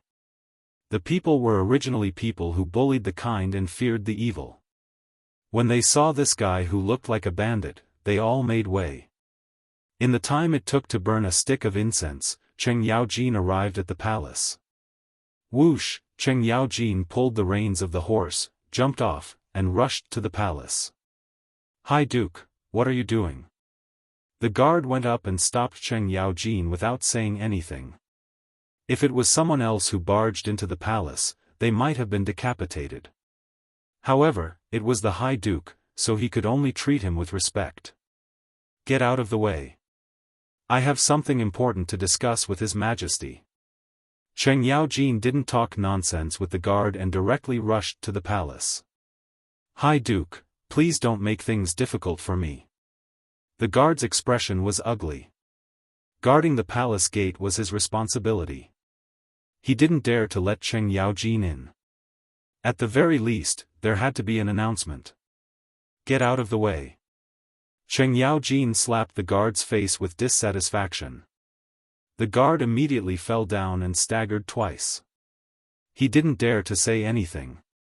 Cheng Yaojin snorted coldly and walked to the palace gate. The other guards naturally didn't dare to stop him. They all knew how powerful Cheng Yaojin was. Moreover, he seemed to be especially angry today. He had just taught a guard a lesson. How could they dare to stop him? He took large strides to the imperial study. Along the way, he didn't dare to slack off at all. "Hi Duke Lu, where are you going?" The sound of a male duck came from behind. Cheng Yaojin glanced behind him. The one who spoke was Xiao Gizi. "Xiao Gizi, why are you here? Where is His Majesty?" Cheng Yaojin stopped and asked with a serious face. "Hi Duke, His Majesty is in the imperial study." Xiao Gizi bowed and used the sound of a male duck. "Okay, lead the way. I want to see His Majesty immediately." Chapter 1836. Cheng Yaojin grabbed little Gizi and rushed to the imperial study. He could not wait any longer. "Duke, slow down, slow down." Little Gizi was trembling as he was being pulled, but he could not refuse the Duke's good intentions.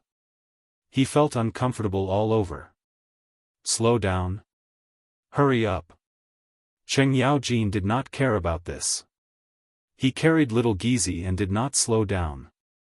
Now that they were in the palace and he was the one who broke into the palace, it was much easier to move around with this guy. Sure enough, with little Gizi, many patrolling guards did not come forward to ask questions. They were unimpeded all the way. Soon, the two of them arrived at the imperial study. Little Gizi was a little out of breath. "Duke, you can go in by yourself." Cheng Yaojin did not say anything and strode directly into the imperial study.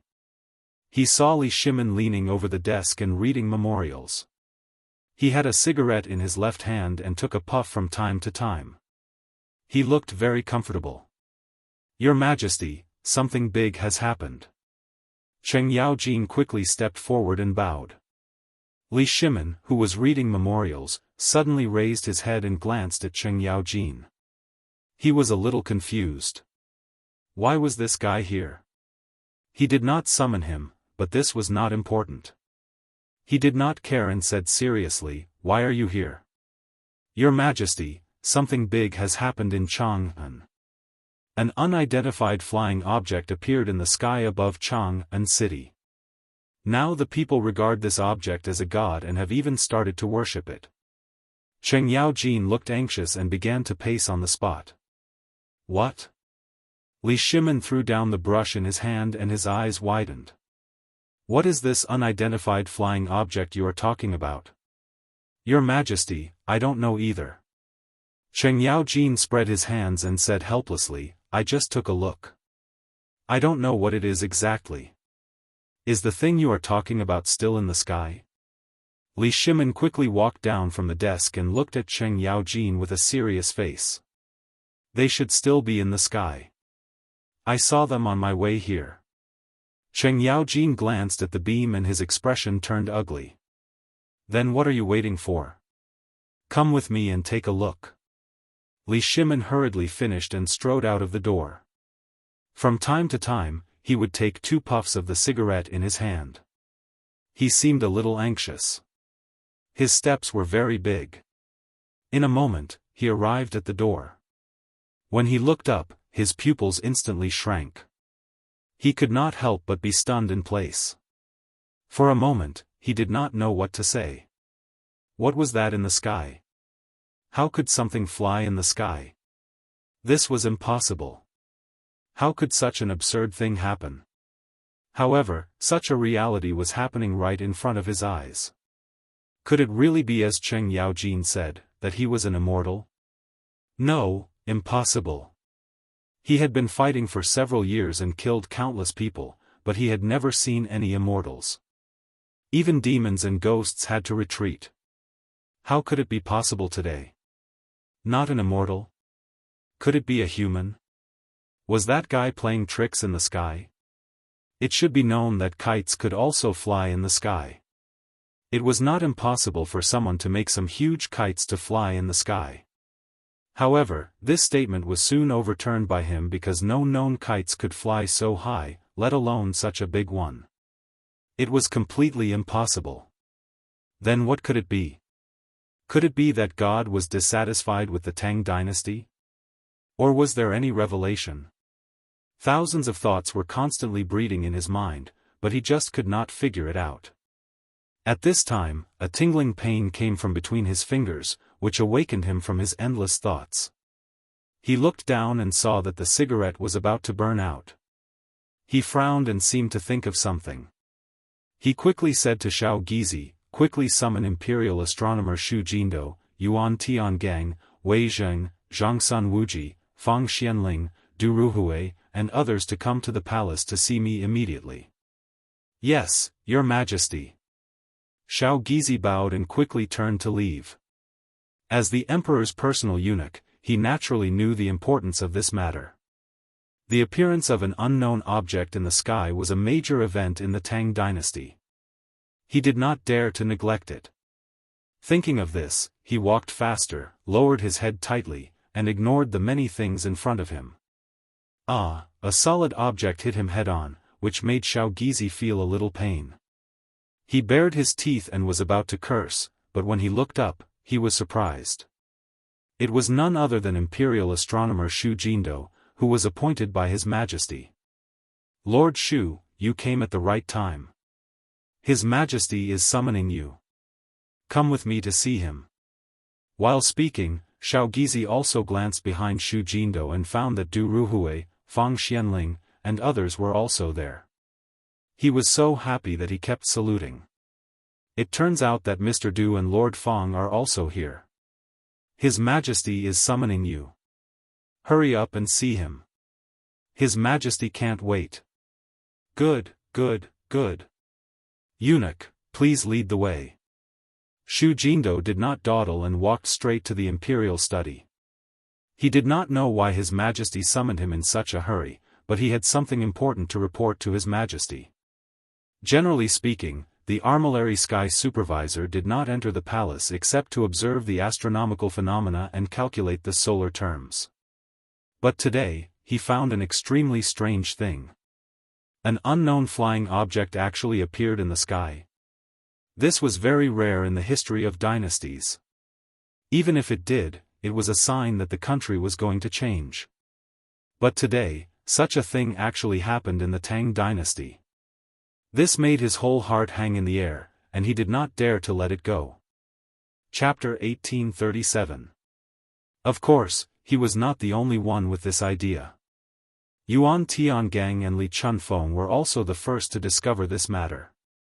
They found Xu Jindo immediately. The three of them calculated together, but none of them made sense, so they decided to go to the palace together. On the way, they met Du Ruhui, Fang Xianling, and others, so they went to the palace together. Although they were old, they did not slow down. In less than a moment, they arrived in front of Li Shimin. "Your Majesty, your humble servant." Everyone bowed in unison, but their faces were gloomy. In their eyes, they were also the backbone of the Tang dynasty. They should be loyal to the emperor. But today, they failed to see through the mystery in the sky. It was really a shame. "You don't have to be so courteous," Li Shimin replied casually. Then he pointed to the sky and frowned. "Dear ministers, please look. What is this thing in the sky? Do you know? Your Majesty, please stop." Xu Jindo hurriedly stepped forward and grabbed Li Shimin's right hand. His face was a little ugly. "Your Majesty, now it is said that the thing in the sky is an immortal. I'm afraid that such behavior will be disrespectful to immortals." "Immortals?" Li Shimin was a little unhappy. He did not believe in these things. At most, he was in awe. But this guy said the same thing. He really did not know how to talk. "Do you think it is an immortal?" Well, Xu Jindo glanced at the unknown object in the sky and did not know how to answer. If he did not believe it, he was a person who observed the astronomical phenomena and calculated the solar terms. He was still a little sensitive to these unpredictable things. If he believed it, His Majesty seemed to be a little dissatisfied. This was difficult for him. Your Majesty, I don't think we should come to a conclusion so early. Wei Zheng stepped forward, stroked his beard, and said seriously. Oh. Li Shimin looked at Wei Zheng and asked in confusion, why do you say that? He was more optimistic about Wei Zheng, not because the latter often advised him or was loyal, but because he could often find the key to the problem and hit the nail on the head. Your Majesty. Wei Zheng bowed and glanced at the sky. Then, he said seriously, Your Majesty, I don't think it's urgent to figure out what the thing in the sky is, but to appease the people first. The people are ignorant. If such a thing appears, they will definitely regard it as a divine object and rush to worship it. On my way here, I saw that Chang'an city was in chaos. Countless people were kneeling on the ground, calling it an immortal and worshipping it wantonly. If this goes on, I'm afraid it will cause a commotion, or even a mutiny. He deliberately emphasized the word mutiny, and glanced at Cheng Yaojin while speaking. Because the Chang'an city gate was under the control of Cheng Yaojin's subordinates, now that something had happened, Cheng Yaojin could not get away with it. Cheng Yaojin seemed to have felt the cold gaze as well. His old face darkened, and he immediately jumped out.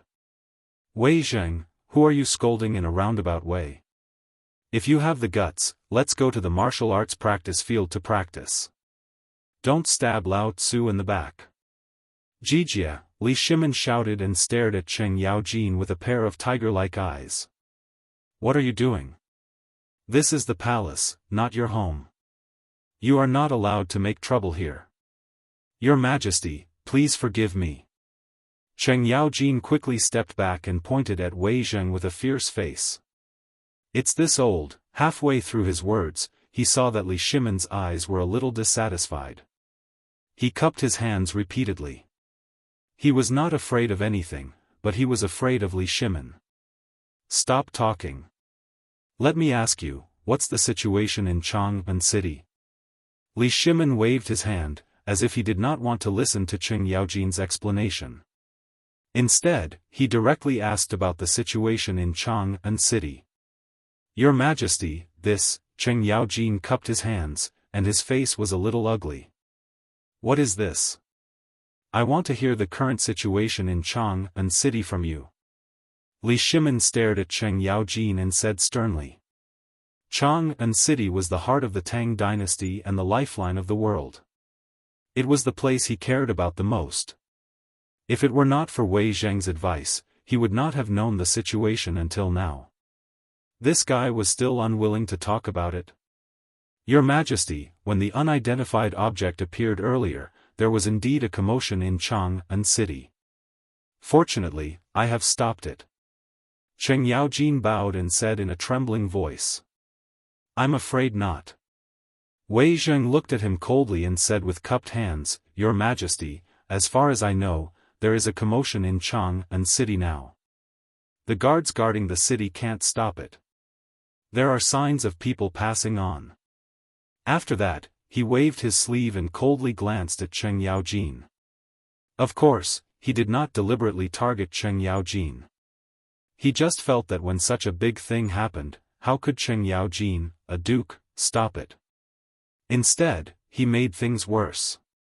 He was really ashamed to face His Majesty and the Tang dynasty. Wei Zheng, don't talk nonsense here. Who said I didn't stop it? Cheng Yaojin stared and pointed at Wei Zheng, very dissatisfied. Cheng Yaojin, shut up. Li Shimin did not shout Jijia this time. He was really angry. He took a long breath and said coldly, Did you stop the commotion in Chang'an city or not? Chapter 1838. Your Majesty. Cheng Yaojin glared at Wei Zheng and then slowly looked away. I have informed Big He on my way here. He has led the army to Chang'an city to suppress the people. I believe that in less than half an hour, there will be immediate results. Hearing this, Li Shimon's frowning brows relaxed. He knew Yu Qigong's ability very well. He had always been famous for his bravery and fighting. Since he followed him to lead the army, he rarely lost. It should be no problem for him to suppress some people. Since Jingda has already rushed to Chang'an City, I believe there will be no problem. Now, let's talk about the matter at hand. What is the thing in the sky? He glanced at the crowd, and his face was full of worry. To be honest, he really didn't want to believe that the thing in the sky was the manifestation of immortals. However, all the signs made him have to believe it. It was really a little worrying. Your Majesty. Fang Xianling stepped forward with his hands folded. He glanced at the thing in the sky and said slowly, Your Majesty, Shu Jindo, Master Yuan, and Master Li of the Imperial Astronomer are all here. Why don't you let them do a divination to find out the mysteries of heaven? Yes, how could I forget these three? Li Shimon's face showed a trace of joy. Then, he glanced at the three people who stood out among the crowd. Why did they stand out among the crowd? It was because they were all wearing Daoist robes. There was a faint temperament of Daoist masters emerging. The three of you, please do a divination for the Tang dynasty. What is the thing in the sky? In fact, they had already done a divination before coming to the palace. They had even asked Shu Jindo of the Imperial Astronomer to do a divination together. The three of them did a divination together, but they didn't find any mysteries of heaven or anything. That was why they came to the palace to discuss with His Majesty. However, as soon as they came, they were temporarily delayed because of the matter in Chang'an City. During this period, he secretly did a divination in his sleeve, but he didn't find anything. Now, His Majesty asked him to do a divination.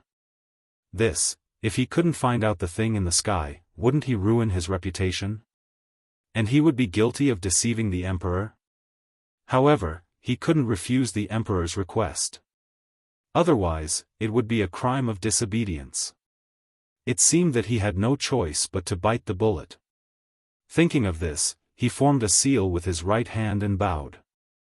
Yes, Your Majesty. However, you must prepare incense tables, candlesticks, and other sacrificial items. These are all trivial matters. Daoist priest, please do it quickly. Li Shimon readily agreed. Then, he looked at little Gizi who was on standby. Little Gizi, immediately send someone to prepare the incense table and candlesticks. It must be quick. Yes, Your Majesty. Little Gizi bowed and turned to leave. In less than a quarter of an hour, Shao Gizi leisurely walked over with a few eunuchs, holding incense, candles, yellow paper, and other sacrificial items. The imperial palace often held sacrificial ceremonies, so these things were necessary and not difficult to find. The incense table was neatly arranged under Shao Gizi's direction, and the candlesticks and yellow paper were also neatly arranged. The three of you, can we begin now? Li Shimon glanced at Yuan Tiangang and others and asked eagerly. Yuan Tiangang didn't answer. Instead, he looked up at the unidentified flying object in the sky. After about 2 or 3 seconds, he frowned and said, Your Majesty, we can begin. After that, he turned to look at Li Chunfeng and others behind him and said helplessly, Chunfeng, Jindo, let's do the divination together. The two nodded and didn't speak because they knew that it was useless to say anything now. Only the divination would know the truth. Although there was no result just now, they might be able to get a glimpse now. With such a lucky thought, the three of them walked to the incense table with seals in their hands. Yuan Tiangang stood in the middle, picked up the wooden sword on the incense table, and stood in front of him. Then, he formed a seal with his left hand and glanced at the two people on his left and right. Chunfeng, Jindo, raised the sword. Let's start together. The two of them understood, so they didn't need to say anything. They nodded and grabbed the wooden sword. After looking at each other, the three of them closed their eyes and began to chant. Wearing a canopy on the head, walking on Kuegong, supporting Liujia on the left, looting on the right, looting on the front, looting on the back. As soon as the voice fell, the three of them opened their eyes. At this moment, their eyes seemed to emit a light that couldn't be seen clearly or touched. Then, they began to wave the wooden sword in their hands. First, it was up and then down. It seemed to be disorderly, but in fact, it contained the universe. The 9 luminaries move forward, the beginning of the origin lingers, the essence of the flower responds to the brightness, the original spirit scatters, the endless flow of hope descends upon me, the glory of Zhu Jing, the stagnation is lifted, the red clouds rise, the purple star rises, all things in the world, let me be a prophet. The three of them put the seal in their left hands to the tip of their noses and urged the incantation with a serious face. At this moment, they seemed to have entered a state of selflessness. Everything around them had nothing to do with them. The people behind them looked at this scene and didn't feel surprised because it wasn't the first time they had seen it. Every time the royal family offered sacrifices, they would let the official office of the imperial astronomer do it. Sometimes, they would invite Yuan Tiangang, Li Chunfeng, and others. Chapter 1839. Although they were used to these things, they still had some repulsion in their hearts. Ghosts and gods were mysterious and unpredictable. How could they be seen through so simply by reciting a few spells? Especially Cheng Yaojin, he was even more disgusted with these things. He even put his hands up and was ready to watch a good show. He was a soldier and had killed more people than the people of Chang'an City. If there were really ghosts and gods, why didn't they come to take his life? Of course, he only belonged to the kind of people who didn't believe in ghosts and gods, but he didn't dare to be disrespectful to ghosts and gods because there had been sacrificial activities since ancient times. These acts of praying for people's blessings were originally good intentions. They could not believe in them, but they could not be destroyed. Otherwise, they would become the public enemy of the entire Tang dynasty, which was not something a duke could bear. Li Shimin didn't know these different thoughts of the people. At this time, he clenched his fists and opened his eyes wide. It seemed that he wanted to see something from such a ceremony, but unfortunately, he saw nothing. In fact, he also belonged to the kind of people who didn't believe in ghosts and gods. What immortals? If these immortals really exist, why did the people of the Tang dynasty suffer so much? Thinking of the Turks who killed the people of the Tang dynasty for fun a few years ago, he was full of doubts about the immortals. However, he was not only Li Shimin, but also the emperor of the Tang dynasty. When such a strange thing appeared, people couldn't go to heaven to check it. They could only hope for ghosts and gods, so they invited Yuan Tiangang and others. Otherwise, how could they know the truth? There was no other way. Only by figuring out what it was could he give the people an answer and appease the restless people. Otherwise, how could he face the people of the Tang dynasty in the future? Thinking of this, Li Shimin's face showed the sadness again. He subconsciously took out a cigarette from his waist and stretched out his slightly trembling right hand to touch the fire roll, but he didn't feel anything. At this time, Shao Gizi hurriedly took out a match from his waist and handed it over respectfully. He was His Majesty's personal eunuch, so it was necessary for him to have sharp eyes. Ever since he knew His Majesty liked this, the match at his waist had never been broken. Li Shimin glanced at little Gizi out of the corner of his eye and nodded slightly. He stretched out the cigarette, lit it slowly, and took a deep breath. This relieved his tight nerves. After relaxing for a while, he turned his eyes again to Yuan Tiangang and others who were doing the ritual. Yuan Tiangang and the other two had adjusted the posture of the wooden swords in their hands, but they still kept chanting. Heaven and earth are natural, the filthy air is dispersed, the mysterious void in the cave, the dazzling Taiyuan, the mighty gods from all directions, make me natural, the talisman of Lingbao, announced to the 9 heavens. As soon as he finished speaking, he glanced at Li Chunfeng and Xu Jindo and said solemnly, "Take them." The three of them took a long breath and put the long swords on the incense table. Yuan Tiangang took out 3 copper coins from his sleeve and threw them on the incense table. He put his palms together and murmured. After a quarter of an hour, he slowly opened his eyes and looked at the copper wire. How could this be? Yuan Tiangong's pupils shrank, and his brows were almost knitted together. Li Chunfeng and Xu Jindo were the same. They were in disbelief, as if this divination wasn't done by them. The three of you, what happened? Li Shimin noticed the abnormality and quickly stepped forward. He glanced at the copper coins on the incense table, but he couldn't understand them at all. He had to look at Li Chunfeng and others and asked, Daoist, how do you explain this divination? No one answered. The three of them stared at the copper coins as if they didn't hear Li Shimin. They weren't pretending not to hear him, nor were they purposely not answering. It was because of this divination. This divination was really strange. Usually, no matter what happened, Yuan Tiangang was alone.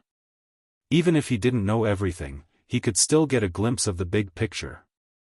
There was also Li Chunfeng, whose cultivation was not lower than Yuan Tiangang's. The two of them were teachers and friends.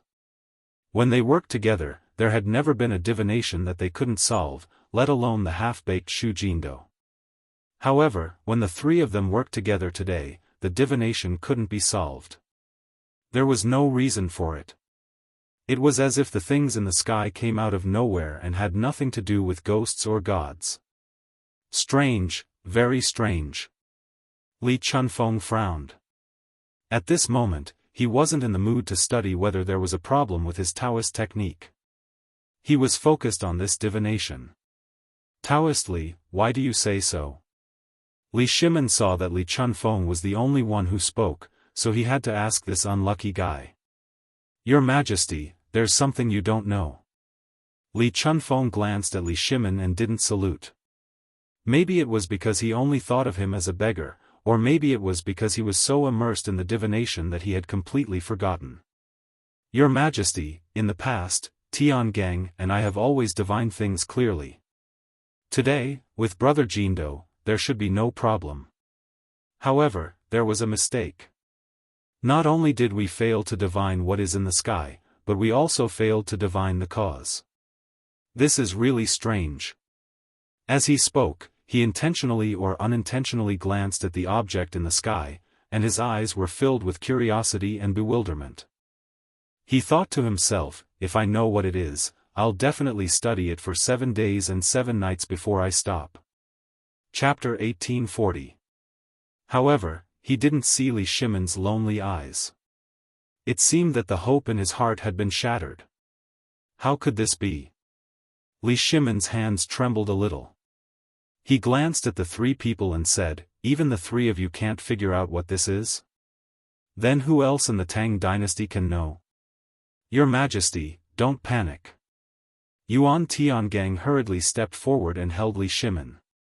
Your Majesty, although we didn't figure out what this is, we feel that it is an ominous sign. What do you mean?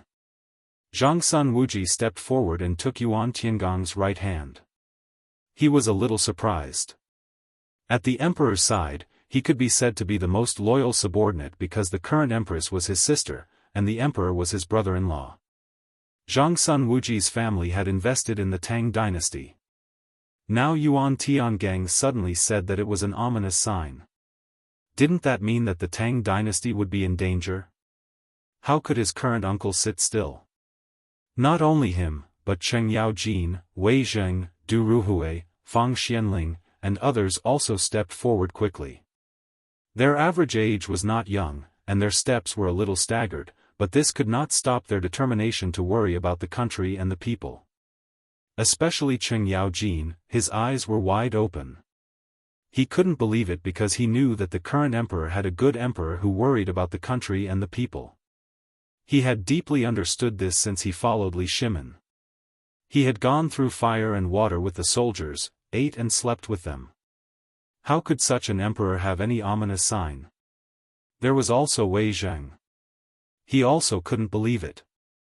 Although His Majesty was sometimes lazy, violent, and ruthless, His Majesty was a qualified monarch because he handled political affairs conscientiously every day.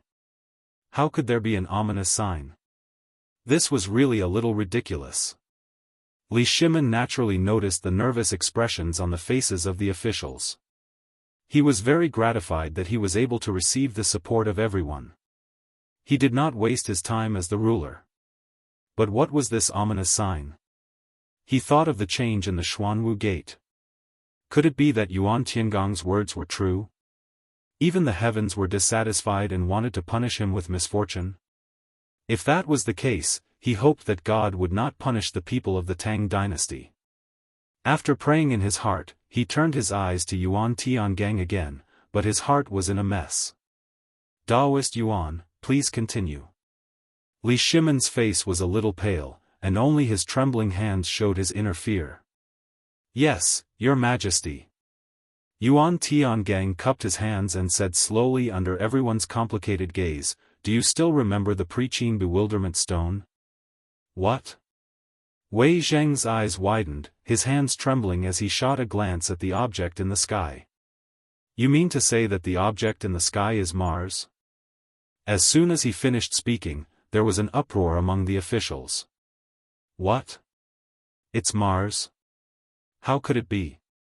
The three words, Mars stone, were like a stone thrown into a calm water surface, instantly causing countless ripples. Most of the people present were Confucian scholars. They were familiar with history and deeply knew what the three words Mars represented. It was a star of misfortune. Mars was known as Mars due to its fiery glow and unpredictable whereabouts. It was also known as the Crimson Star, the Punishment Star, and the Law Enforcement Star. Throughout history, whenever Mars appeared, there would be endless disasters and countless casualties. The earliest record was in the Spring and Autumn period and the Warring States period.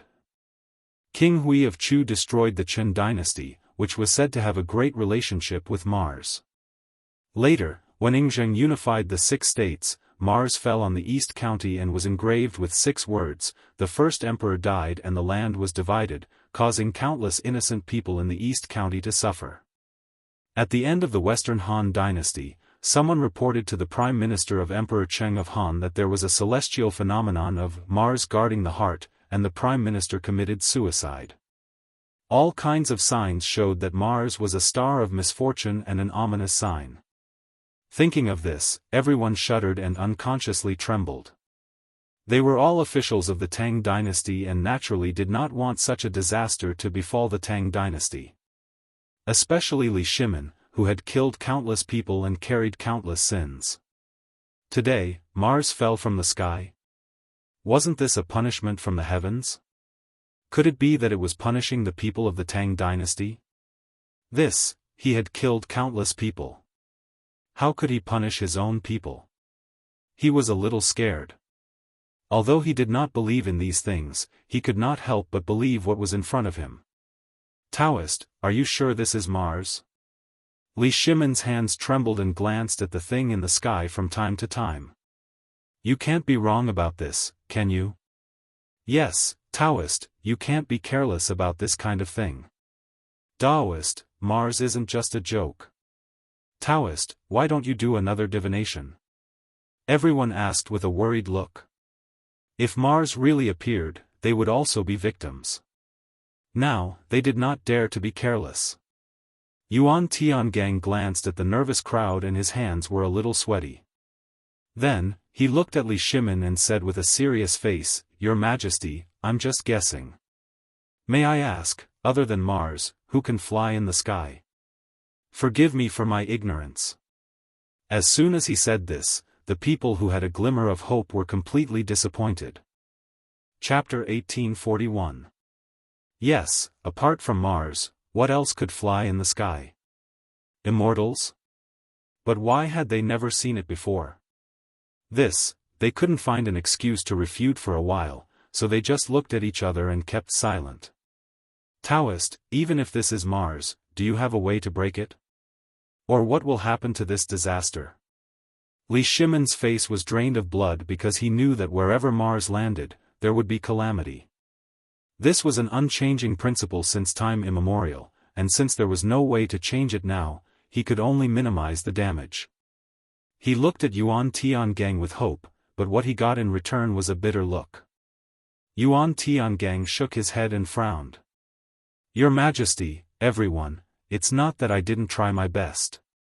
If this is really Mars, even if my master comes, it won't help.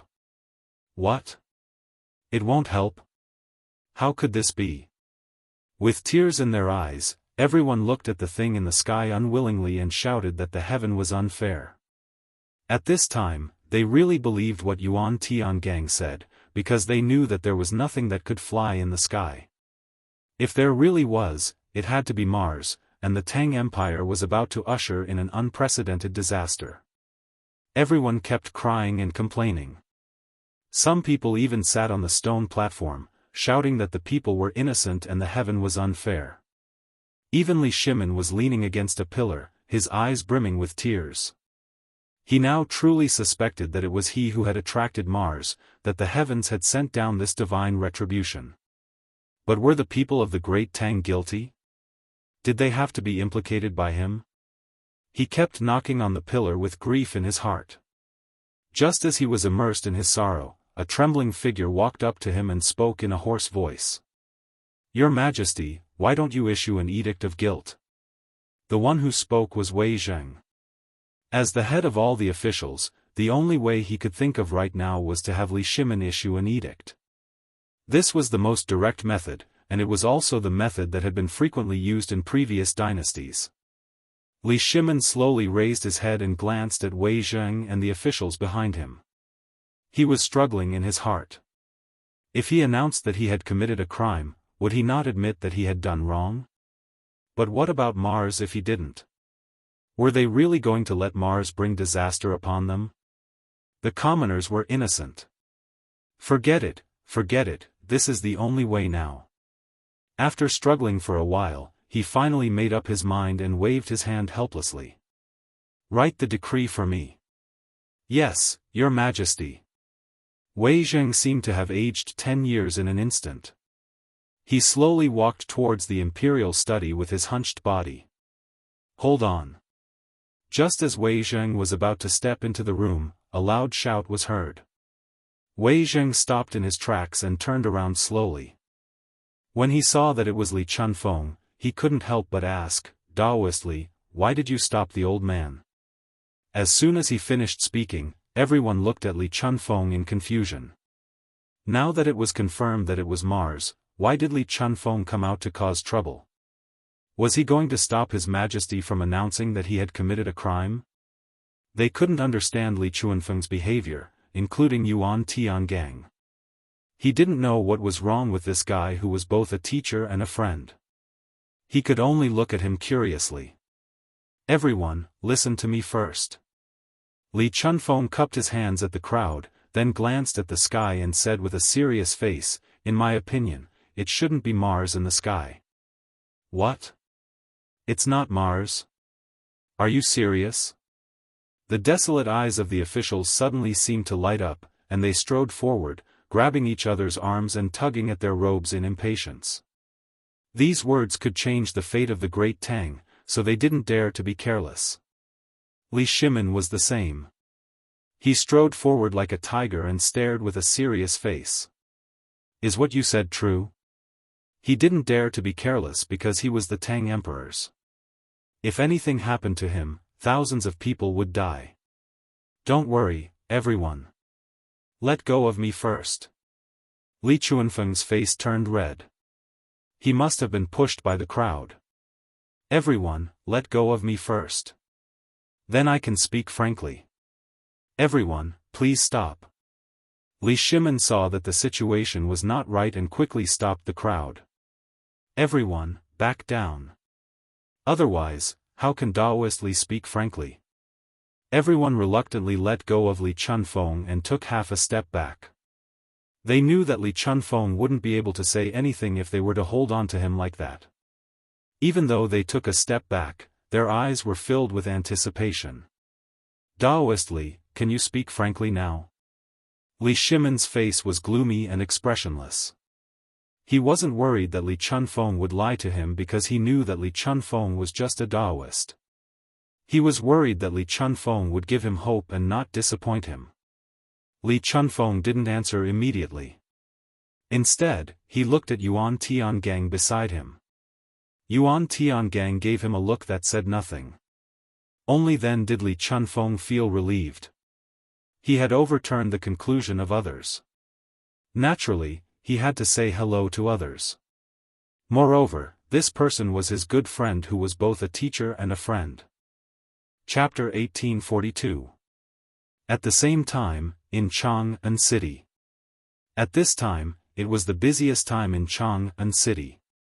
The streets and alleys were filled with the sound of merchants soliciting customers. Servants shuttled through the crowd. Peddlers were walking and stopping with goods on their shoulders. Pairs of men and women were choosing goods on the shelves. The whole city was bustling with people coming and going. It was very lively. Zhu Zi was still hawking on the street with the fermented glutinous rice as usual. Fermented glutinous rice, fermented glutinous rice. Just then, a roar came from behind. Zhu Zi. It's Huzi. Zhu Zi stopped and glanced behind him. Huzi held the load on his shoulder and quickly stepped forward to walk side by side with Zhu Zi. Zhu Zi, how's the business today? How can it be? It's the same as usual. Zhu Zi smiled and patted the jar with his left hand.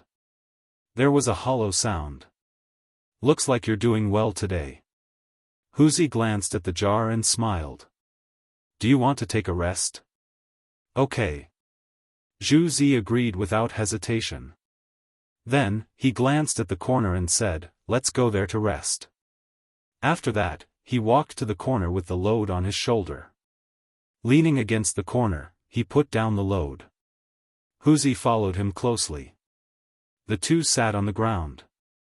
Huzi wiped the sweat on his forehead and said with a smile, Zhu Zi, where's your fermented glutinous rice?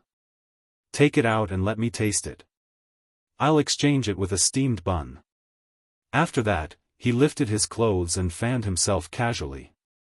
His eyes drifted around and the sky from time to time. Suddenly, he seemed to find something.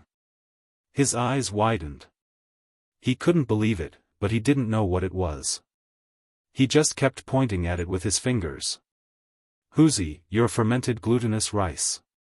Zhu Zi handed over the fermented glutinous rice, but found that Huzi was pointing at the sky. His eyes widened and his mouth kept muttering something. Huzi, what's wrong with you? Zhu Zi shook Huzi and asked with concern. What is that? Huzi was still pointing at the sky. His body was trembling and he couldn't speak clearly. Zhu Zi curiously glanced in the direction of Huzi's finger. He didn't know if he didn't look, but when he looked, he was shocked. His pupils instantly shrank and his body trembled. Could this be the legendary bane? As soon as these words came out, Huzi quivered and instantly sobered up a lot. He grabbed the pillar and shouted, what bane? Calamity, star. Zhu Zi trembled as he glanced at the sky. Then, he looked at Huzi. His face was pale and his body trembled. I heard from the older generation that when something like this appears in the sky, it's a jinx. What? Huzi's face turned pale. He turned around to grab his load, but his trembling arms made him unable to exert any strength. As he grabbed the load, he muttered, the jinx is here. What should I do with my baby? He tried to grab it a few times, but he still couldn't lift it. In the end, he gave up and ran towards his house. As he ran, he shouted, the jinx is here, the jinx is here.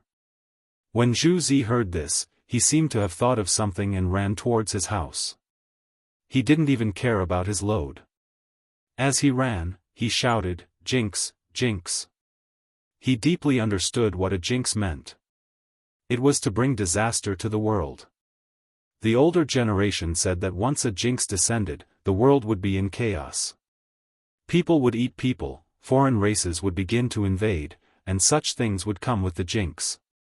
The people who would suffer would be the common people. Then, what would happen to his mother? What would happen to his baby?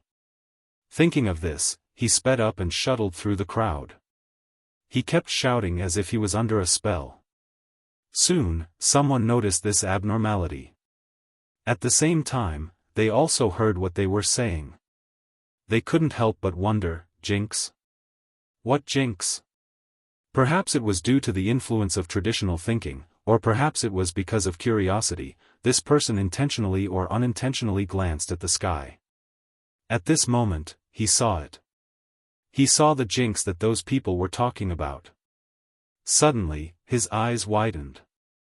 His brain seemed to have received an endless shock. He crazily shouted, "In the sky, there's a jinx in the sky.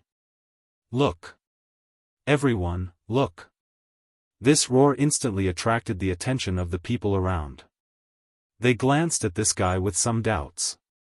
Jinx? How is that possible? Now is the time when the weather is good. The Tang dynasty is gradually flourishing. How can there be a jinx? Besides, Lao Tzu had lived for decades and had never seen a jinx. Now, you've seen one. Most people held an attitude of disbelief. They thought that this guy was just crazy. Some people were even cursing him in their hearts. However, there were still some curious people. They didn't believe it. They couldn't help but shout in their hearts and look at the sky. Jinx, is it really a jinx? A jinx appeared in the sky. In an instant, everyone around shouted. They widened their eyes and pointed to the sky. Their faces were full of surprise and disbelief. The roars became louder and louder, spreading farther and farther.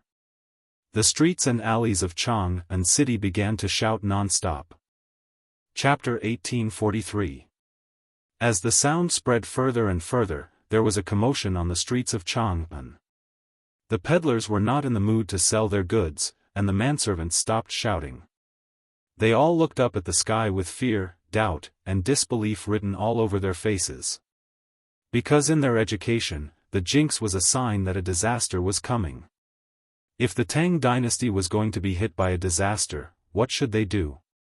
They were just ordinary people. Did God want them to die? The defense line in their hearts began to collapse bit by bit. Fear took over their bodies and minds. Some people even knelt down and began to pray, hoping to pray for themselves and their families so that the jinx would show mercy. After the first person knelt down, the second, the third, and countless people began to kneel down. The streets of Chang'an were filled with people kneeling down. They put their hands together and kept kowtowing on the ground. They were also chanting, hoping that the jinx would spare them and their families so that their families would suffer less. Soon, the streets of Chang'an were covered with blood. On average, one could see people kneeling down with every step. Of course, not everyone knelt on the ground. Some people who cared about their families could not stay any longer and ran home. However, there were too many people kneeling down. For a moment, there were fights and mutinies. In less than a quarter of an hour, the streets of Chang'an were filled with blood and flesh. Arms and legs were hanging on the side of the street. The scene was very frightening. This scene quickly attracted the attention of the soldiers stationed in Chang'an City.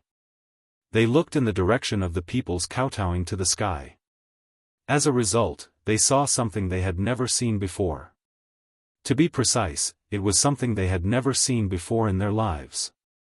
There was an unidentified flying object in the sky. Their faces were full of horror. The spears in their hands seemed to have lost their strength and slid to the ground. Their hands kept pointing at the sky. The muscles on their faces trembled. Shock and uneasiness shrouded them. Was it really like what the people said? The jinx had appeared in the sky. Was the jinx about to descend? Was the world going to be in chaos? All kinds of doubts surrounded the people like a haze that could not be dispersed. Logically speaking, they were all soldiers. They only had awe and even a little doubt in their hearts. However, based on the historical materials of the past and the various signs of the people today, this was really the jinx. It was going to kill people. Since the world was going to be in chaos? Then what was the point of being a soldier? Since they were going to die sooner or later, they might as well go home first. Moreover, the people had already rebelled. As the guards of Chang and city, they would definitely be punished. In that case, they might as well take care of their own business. At the thought of this, many soldiers began to run down the city tower. They didn't dare to wait any longer. They wanted to reunite with their families. Every moment of delay meant one less moment of reunion. Even if they were to die, they wanted to die together. Everyone was selfish. Humans are fearful of the unknown. Humans have emotions too. In the face of life and death, they would only worry about their loved ones. They were soldiers, but they were also human beings. They were not inferior to ordinary people. In fact, they valued these things more than ordinary people. After the first deserter, the second deserter soon followed. The gate of Chang and city was opened wide, and countless soldiers began to file out. Their destination was not the battlefield, but their hometown. More and more deserters began to run down the city tower. With the flow of people in and out, the city gate was congested. Countless people were trampled to death. There were also some deserters who saw that they couldn't get in or out of the city gate. They even chose to jump off the city wall. One could imagine the consequences of jumping off the city wall, which was more than 10 meters high. However, they didn't hesitate, and they didn't dare to hesitate. Because once the star of calamity appeared, it would be more terrible than death. Just as everyone rushed down the city tower crazily, a guard general strode out with a tang sword at his waist. His face was solemn, and he was followed by a team of 10 people. Each of them was holding a three-edged bayonet and killed decisively. "What are you doing?" This guard general was called Su Lian. He was the guard general of Chang and city. He was resting in the city when someone reported that an unknown object had appeared in the sky. He specially came to check it out, but he saw this tragic scene. Everyone looked up and saw that it was the general. As if they had seen their backbone, they stopped jumping off the building, but their bodies kept trembling. "General, the star of calamity has appeared in the sky. The people have gone crazy." Some people pointed at the people under the city wall, while others pointed at the unknown object in the sky. Their voices became more and more trembling.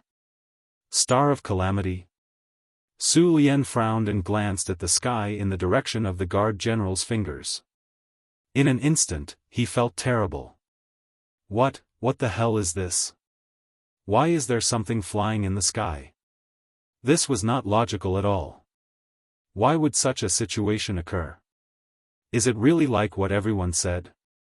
The star of calamity has appeared? The world will be in chaos? The world will be in chaos? Thinking of these words, his right hand that was holding the sword suddenly trembled, and he couldn't help but feel cold. If that's the case, then the Tang dynasty will be finished. The people will be finished. Right, there are also the people. Have the people gone crazy?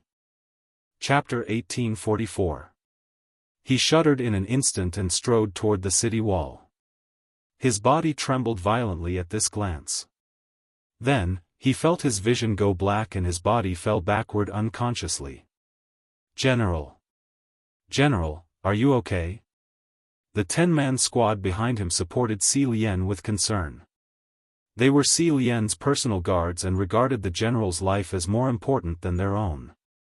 Si Lian, who was in a coma, was suddenly awakened by the violent impact.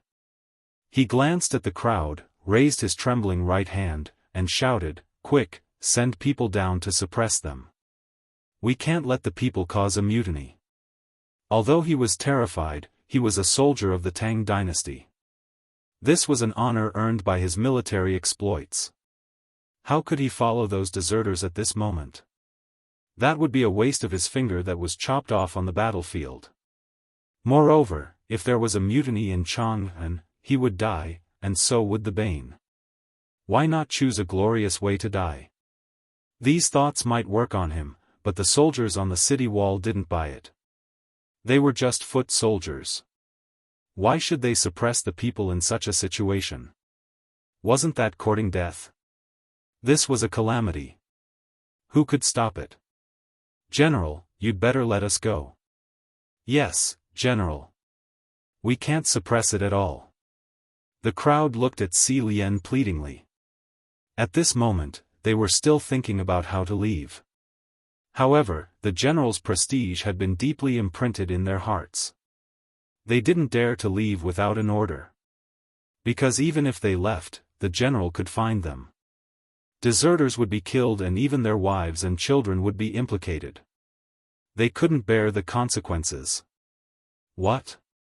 Si Lien's eyes narrowed. He took out the Tang saber from his waist and looked at the crowd fiercely. He shouted, "Can't suppress it? Do you want to be deserters?" Desertion was a capital offense. As long as someone dared to say the word deserter, he would cut him down without hesitation. General, everyone looked at Si Lien timidly. For a moment, they were speechless because they knew they were in the wrong. Desertion was not something to be proud of. It was a capital offense. Moreover, the general's prestige was deeply buried in their hearts. At this moment, they didn't dare to say anything. They were afraid that they would die if they said the wrong thing. Si Lien naturally understood what everyone was thinking.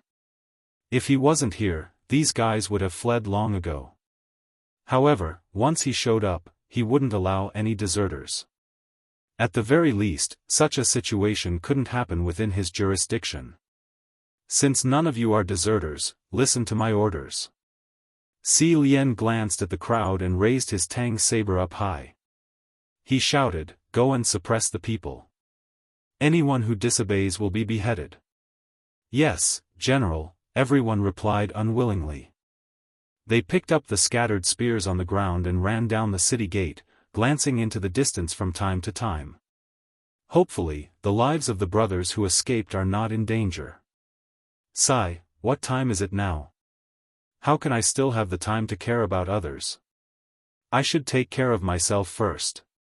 Bitter laughter, dissatisfaction, and ridicule accompanied the crowd as they surged toward the common people. Bang, bang, bang, sounds of footsteps came from Chang'an City. The guards were all armed with spears and Mitsubishi bayonets at their waists.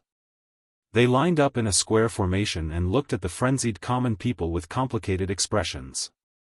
A young man holding a Tang saber walked out from the group. "Everyone, listen up.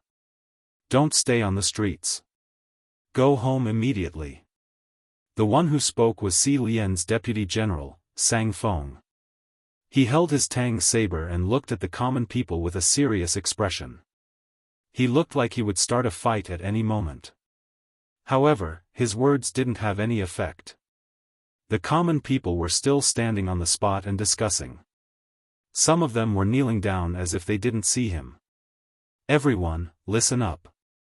Don't stay on the streets. Go home immediately." Sang Feng was a little angry and repeated his words. He had decided that if the common people didn't go home, he would use force. The effect was minimal. The common people didn't pay attention to his words at all. It was as if they had gone crazy. The number of people kneeling down even increased. "Men, prepare to force your way in." Sang Feng raised his right hand and gave the order. "Don't hurt the common people. Just chase them home." "Yes," the people behind him responded in unison. Then, they put their Mitsubishi bayonets at their waists and rushed out. "What are you doing? Stop it. Why do you dare to let us go home?" The attack of the crowd instantly caused an intense response from the common people. They used their bodies as shields and resisted the soldiers. Due to the large number of common people, the soldiers were actually at a disadvantage. Furthermore, they didn't have orders and didn't dare to hurt the common people. Slowly, the situation started to deteriorate. On the city tower, Si Lien looked at everything in front of him. He clenched his right fist and cold sweat dripped down his forehead. He had a bad feeling. The common people were gathering and kowtowing on the ground. If this continued, it would definitely cause a mutiny. It seemed like he had to inform the higher-ups. Chapter 1845. Otherwise, as time went by, there would be countless casualties in Chang'an City, which was not something he could bear. Thinking of this, he slammed his palm on the black brick, glanced at the civilians and soldiers in the scuffle unwillingly, and then turned to look at the team on standby. Spread out immediately and inform Mr. Wei Zheng, Mr. Zhangsan Wuji, Mr. Fang Xianling, Mr. Du Ruhui, and so on. Inform all the officials in Chang'an City. After that, he seemed to think of something and said again, "Prepare the horse. I'm going to Marquis Lu's mansion right away." Without waiting for a reply, he quickly walked down the gate tower. At this time, the horse was already on his back. Si Lien jumped on the horse and rushed to Marquis Lu's mansion. "Get out of the way, get out of the way." He glared and kept shouting to the front, waving the horsewhip in his hand. Although the people in the discussion were crazy, they were not unafraid of death. Seeing the horse galloping, they knew that he was not someone to be trifled with, so they all made way. After half an hour, Si Lien smoothly arrived at Marquis Lu's mansion. "Quick, go and report to Marquis Lu. Something big has happened." Si Lien shouted to the servant at the door before dismounting, because in his opinion, this matter had reached the point where it could not be delayed. The servant's face changed. Knowing that something must have happened, he rushed into the mansion. Whoosh! Si Lien reined in the horse, dismounted, and jumped to Cheng's mansion. As soon as he entered the door, he heard an unhappy roar. "Is it that bastard? How dare he disturb Lao Tzu for no reason?" The voice was Cheng Yaojin. He strode to the door and bumped into Si Lien. He frowned and said, "It's you, little bastard.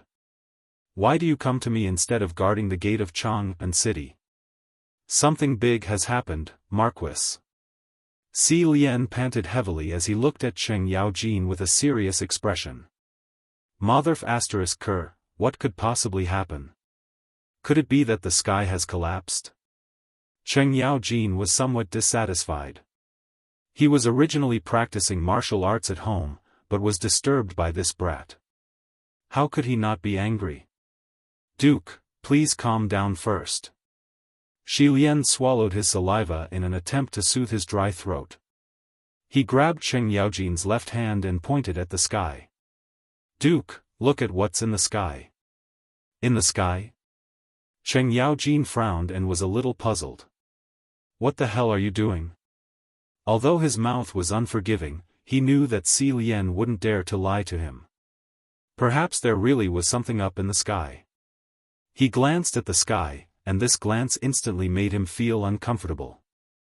"Ah! What is this?" Cheng Yaojin raised his right hand high and glared with his tiger-like eyes.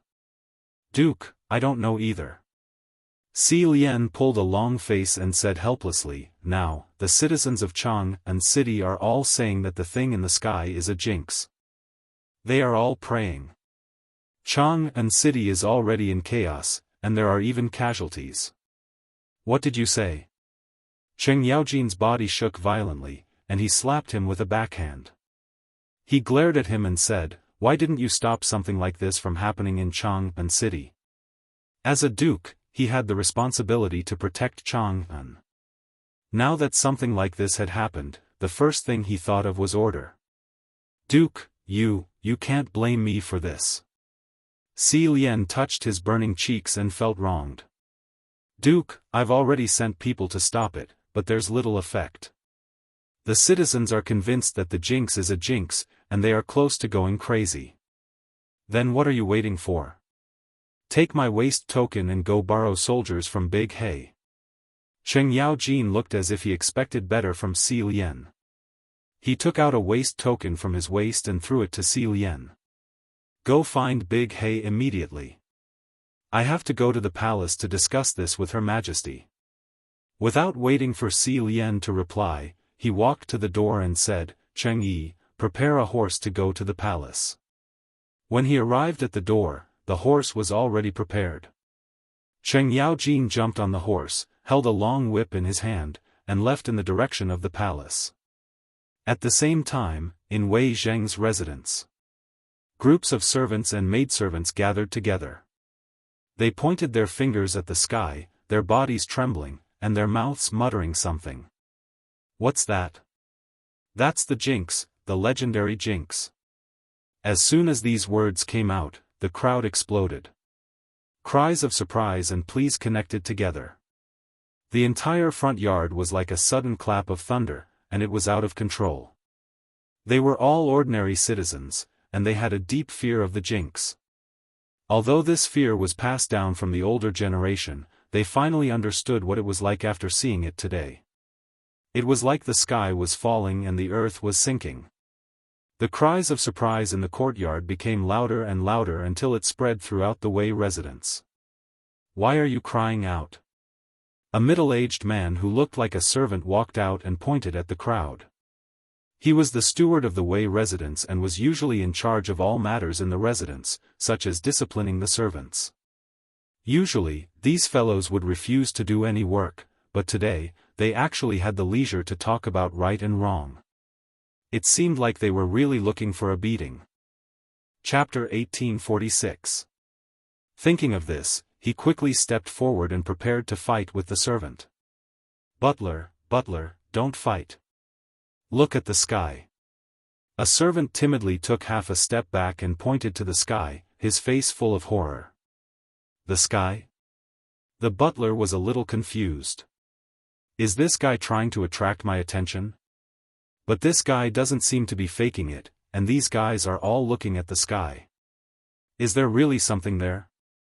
He looked at the sky with curiosity. In an instant, his pupils shrank, and his body trembled unconsciously. "This is a Jinx is coming to the world," the butler kept waving his hands, and his body became stronger and stronger. "Master! Master, something big has happened."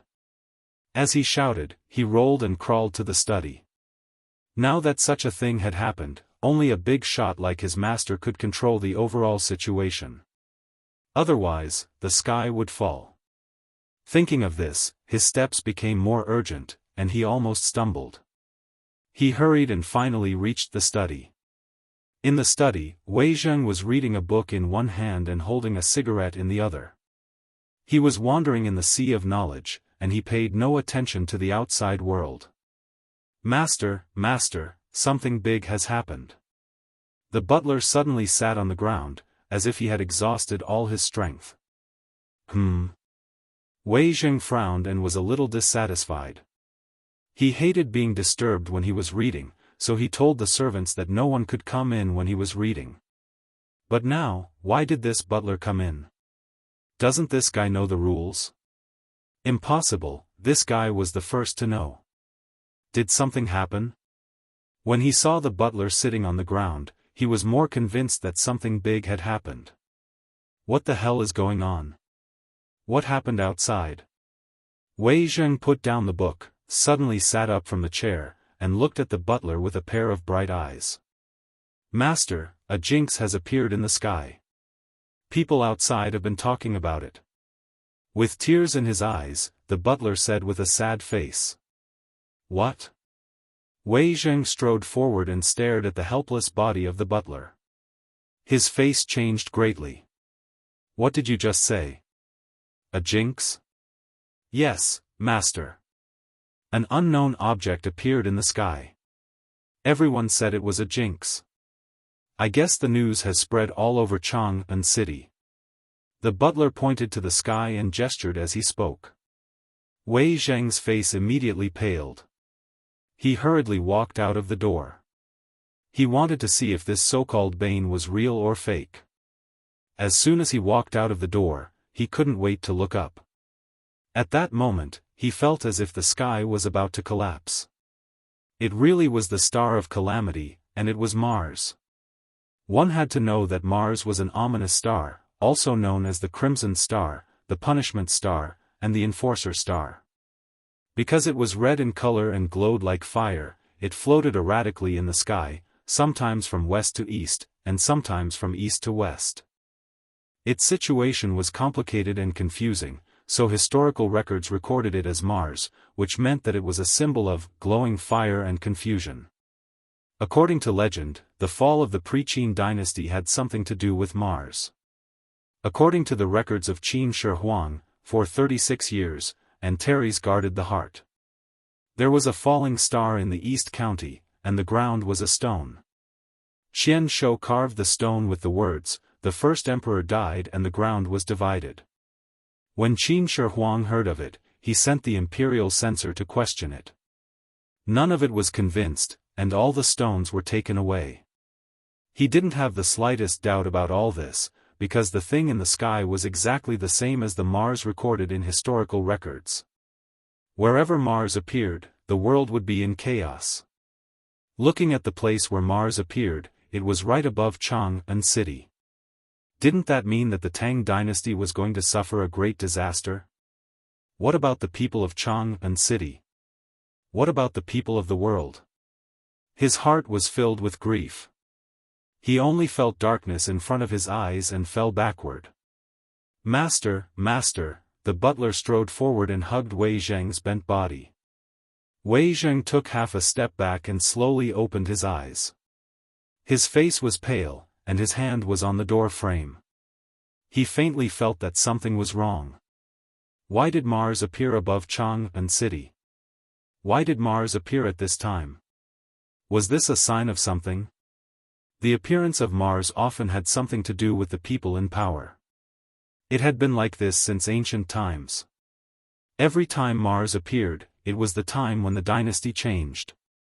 Now that Mars suddenly appeared, could it be related to the current emperor? Li Erlang?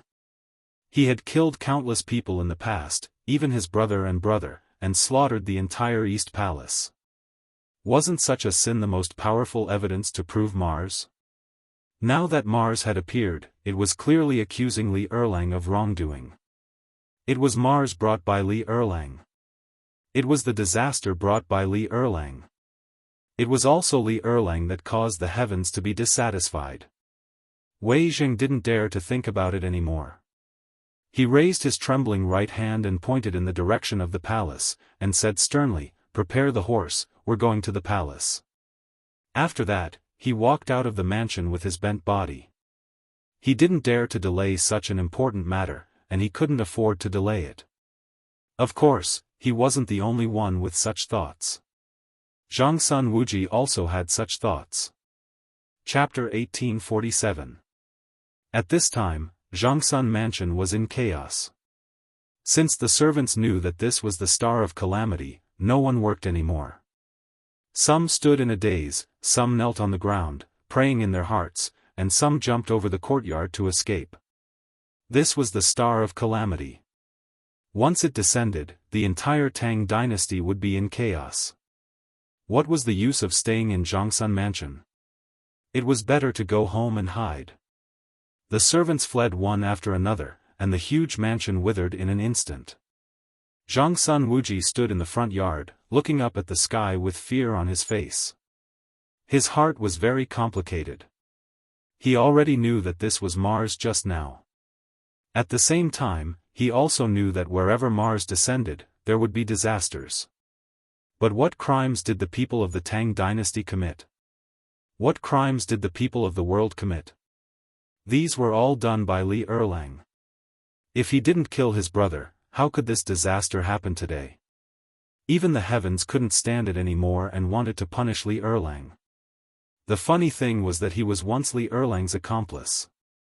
But thinking about it, he and Li Erlang were relatives. How could he just stand by and do nothing? "Men, prepare the horse." Zhangsun Wuji waved his sleeves and walked straight out the door. He decided to go to the palace and ask Li Erlang for an explanation. Today's disaster was definitely related to him. Zhangsun Wuji didn't say anything along the way. His face was gloomy, and it was hard to tell whether he was happy or sad. Only his trembling arms betrayed the fear in his heart. The coachman also knew the severity of the matter. He didn't dare to delay. With a wave of his whip, he rushed straight to the palace. Whoosh, the carriage stopped at the Vermilion Bird Gate, and Zhangsun Wuji darted out of the carriage. Just as he was about to head into the palace, there was a commotion coming from not far away. He casually took a glance and saw that it was Wei Zheng, Fang Xianling, and the others. Almost all the famous officials in the imperial court were present. "Lord Wei, Lord Fang, why are you all here?" Zhangsun Wuji's face was still gloomy. The laughter between brothers in the past was gone. For Mars in the sky, of course. Wei Zheng stood up with a walking stick in his hand. His face was pale. "That's right. With the appearance of Mars, your Majesty cannot escape responsibility." Fang Xianling glanced at the crowd, each word resounding. Zhangsun Wuji nodded. He could not refute this point. Even if he was the emperor's brother-in-law, he could not be partial. Even Lu Guogong, Cheng Yaojin, who was standing to the side, was silent because he deeply understood what the bane meant. "Since all of you are of the same mind, let's enter the palace together." Zhangsun Wuji swept his gaze across the crowd, and finally, his gaze landed on Wei Zheng. This was because he did not speak just now, which was not in line with this old man's character. However, with a glance, he realized that Wei Zheng was a little different today. He could not help but ask, "Lord Wei, I thought you don't usually use a crutch. Why today?" Bang, bang, bang, Wei Zheng slammed the crutch in his hand on the ground, but his face was pale. "It's all because of Mars." After that, he glanced at the direction of the imperial study. His eyes narrowed slightly, and he looked intimidating. "Let's go.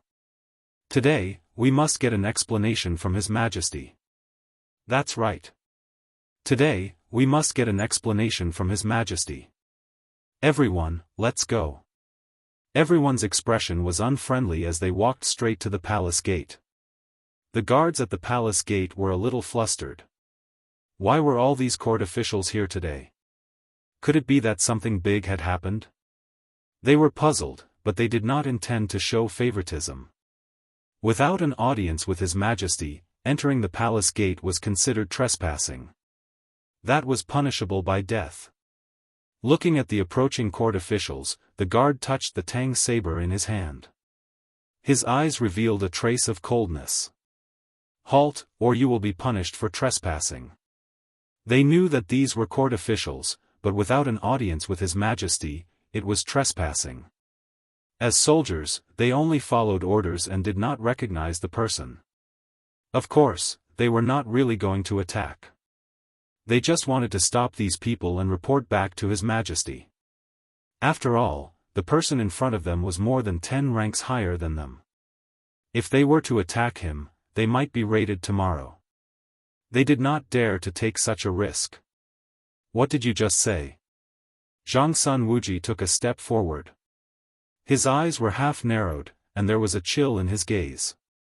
"Sir, you cannot trespass into the Vermilion Bird Palace gate."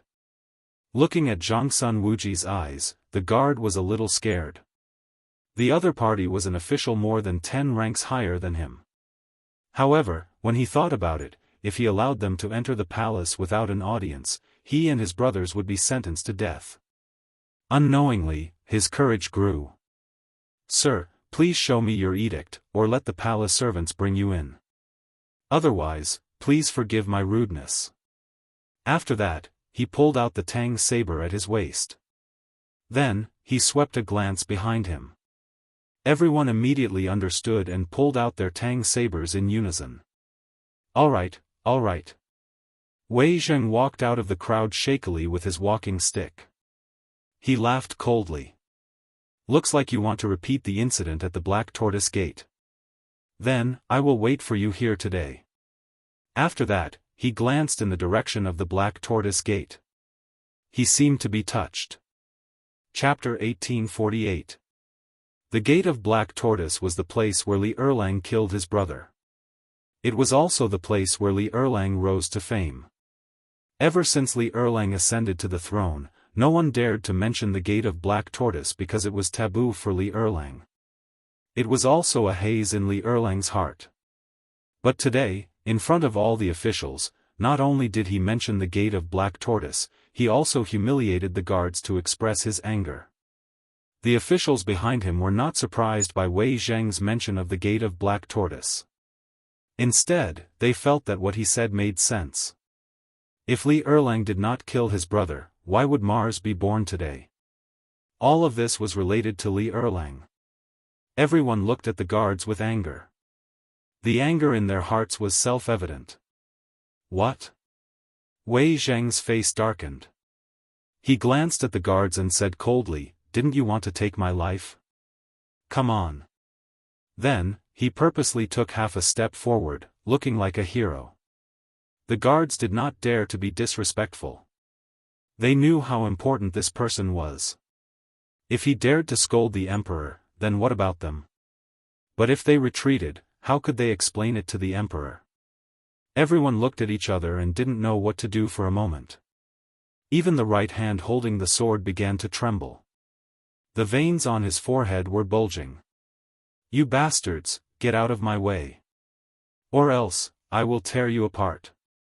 Cheng Yaojin stood out with a pair of tiger-like eyes, looking like he was ready to fight at any moment. "That's right. Asking you to get out of my way is your honor.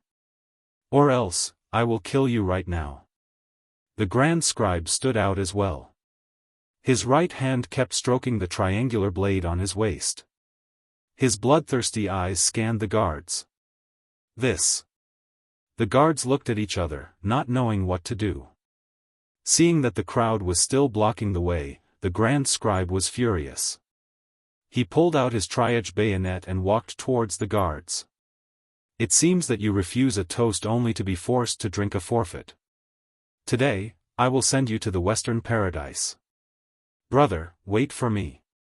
Cheng Yaojin clenched his fists, which made creaking sounds, and rushed forward like an arrow. This posture frightened the guards.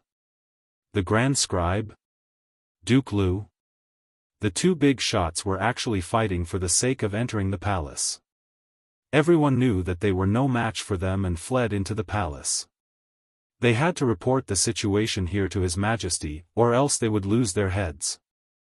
Humph, Cheng Yaojin coldly snorted and glanced at the fleeing guards. He secretly spat, "Luckily you bastards ran fast enough, otherwise Lao Tzu would definitely cripple you." After he finished speaking, he seemed to have thought of something. He turned around and said with a serious expression, "Lord Wei, Lord Fong, Lord Zhongsun, please leave." Although he usually didn't like these guys, he still admired their attitude and appearance today, especially this Wei Zheng, who had a fearless face. Seeing that the palace door was no longer blocked, the officials all walked towards the palace door at the same time. They were heading towards the imperial study. Everyone was aggressive and had a serious expression. It was as if there was no one in the palace. Even if there were eunuchs and palace servants, when they saw this scene, they would stay far away for fear of attracting trouble. In a moment, they arrived at the door of the imperial study. At this time, little Gizi was standing at the door waiting for orders. When he saw the officials gathered, he was surprised. Why were so many officials gathered together? Could it be that something big had happened? However, he quickly suppressed the surprise in his heart. After all, he was His Majesty's personal eunuch. He couldn't be so ignorant. "Sirs, why are you all gathered here today? Do you have something important to discuss with His Majesty? Shall I inform His Majesty?" Little Gizi looked at the officials with a smile, nodding and bowing from time to time. Looking at these guys, it didn't look like anything good. It was better to be cautious. "Get lost." Cheng Yaojin's face darkened. He kicked him and said coldly, "What right does a eunuch like you have to speak?" After speaking, he didn't wait for little Gizi's reaction and stepped into the imperial study. The other officials followed closely behind. Only little Gizi's screams could be heard. In the imperial study, Li Shimin, who was originally reading through memorials, suddenly raised his head when he heard the noise. He saw the officials standing uniformly in the main hall. Each of them had an unfriendly expression, as if they had encountered a disaster. Li Shimin put down the memorials and frowned as he glanced at the officials. He found that everyone was a little different from usual. Each of them had a serious expression. Even Cheng Yaojin, who was usually laughing with him, had a serious expression. He didn't see anyone come forward to salute him. However, this wasn't important. Why did everyone come together and have such a serious expression? This made him a little puzzled. Could it be that he had made a mistake recently? Or did he neglect his political affairs? But he was dealing with political affairs now. His mind was constantly turning, trying to find if he had done something wrong. However, he couldn't find anything. He could only ask tentatively, "What's wrong with everyone today?" "Your Majesty, you are really leisurely. You even have time to read memorials now." Chapter 1849. Wei Zheng took half a step forward and sneered. Li Shimin frowned and was puzzled. "Why do you say that? Does your Majesty not know what's going on outside?" Wei Zheng snorted and asked in return. He did not believe that His Majesty did not receive any news in the palace. Outside? Li Shimin walked down from the dragon throne and glanced outside the door. He wondered, what could have happened outside? "Your Majesty, something big has happened outside. Mars has descended." Cheng Yaojin took a step forward and looked at Li Shimin as he spoke. He originally did not know the three words Mars, and only found out after a discussion with the officials. "What? Mars?" Li Shimin's expression changed and his body trembled. He did not doubt Cheng Yaojin's words, nor did he doubt the officials. Today's situation was not simple. Moreover, he deeply understood what Mars was. It was a star of misfortune. As long as Mars descended, it would be accompanied by disaster. However, why would Mars descend in Chang'an? Did he do something wrong? Thinking of this, he quickly walked to the entrance of the imperial study and looked up. Instantly, he felt as if the sky was about to collapse. It really was Mars. How could this be? Why would Mars descend from the sky? Could it be that he had killed too much? Was the heavens dissatisfied with him? Was this to punish him? He knew that the descent of Mars was often related to those in power. In the past, the descent of Mars would cause chaos. Could it be that his Tang dynasty was also going to be in chaos? His body trembled and he held the door frame with his hand, feeling helpless. Seeing this, Xiao Gizi hurriedly went forward and supported Li Shimin as they slowly walked towards the imperial study. Just as they walked into the hall, Wei Zheng's cold voice sounded. "Your Majesty, Mars has descended because you have killed too much in your early years. You should give the world an explanation." Wei Zheng picked up his walking stick and slammed it on the ground with a look of indignation. He thought that it was impossible for His Majesty to only know about it now. It must be an act. But he didn't look like one. However, these were not important. What was important now was how His Majesty was going to answer to the people of the world. When the officials saw Wei Zheng stand out, they began to criticize him. "That's right. Your Majesty has killed too many people. You must give the people an explanation. This Mars is a vengeful spirit of the Black Tortoise Gate, here to claim your life. Your Majesty, you should pay your respects. Not only that, Your Majesty, you should also issue an edict and admit your sins to appease the wronged souls." Everyone glared at Li Shimin, filled with righteous indignation, as if they were the souls who had been wronged. Hearing everyone's accusations, Li Shimin panicked. He leaned against the dragon throne, his face pale. "Give an explanation to the people? The vengeful soul of the Black Tortoise Gate? His crimes have been decreed?" These words hit him like a hammer in the chest. Normally, if the officials dared to say such things, they would have been punished. But today was different. The appearance of Mars meant that he was immoral and incompetent. But, his crimes have been decreed? This was not an honorable thing. It could become a stain that he could not erase for the rest of his life. At this moment, he hesitated. What should he do? Was there anyone who could help him? He had never felt so helpless. Even when he led troops to war, he had never been afraid between life and death. But at this moment, he was truly afraid. He was afraid that Mars really came because of him. He was afraid that everything the officials said, the vengeful spirit of the deposed crown prince would come for his life. He was even more afraid that the people of the world would suffer because of him. Did he really have to admit that he was useless? Did he really have to admit that he had killed too many people? No. He was the emperor, how could he do such a thing? But who would speak up for him now? He was angry, heartbroken, and even regretful. Just as he was hesitating endlessly, a figure slowly appeared. Zhang Feng? Feng Zi was smart and had many wicked ideas. Perhaps he had a solution. At this thought, it was as if he had grasped at a life-saving straw. Hope flashed in his lonely eyes, and he immediately glanced at little Gizi. Little Gizi had been with him for many years and naturally understood, and slowly came over. Little Gizi, immediately send someone to White Deer College to find Zhang Feng. Tell him the situation here and ask him if he has any solutions. Li Shimon's face was pale, and his voice was hoarse. At this moment, he placed all his hopes on Zhang Feng. Little Gizi understood the severity of the matter, nodded, and left. At this moment, only the civil and military officials and Li Shimon were left in the hall. The atmosphere was very solemn and as calm as the surface of water. But if a stone was thrown, it would immediately cause a reaction. Your Majesty, please do not delay any longer. Immediately decree the crimes have been decreed. Wei Zheng's walking stick thumped on the floor, and he coughed as he spoke. He did not know why Li Erlang was still hesitating. These were the people of the world. Since Li Erlang claimed to be a wise ruler, why did he cast the people aside and ignore them today? Was he really so heartless?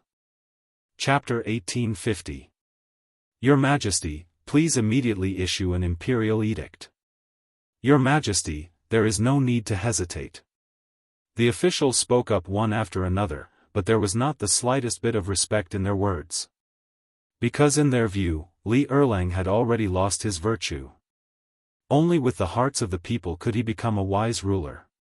Right now, they spoke up only from the standpoint of themselves and the people. This included Zhongsun Wuji. Even though he was related to the imperial household and had only been friends with Li Erlang, he still had to make his stance clear on this matter.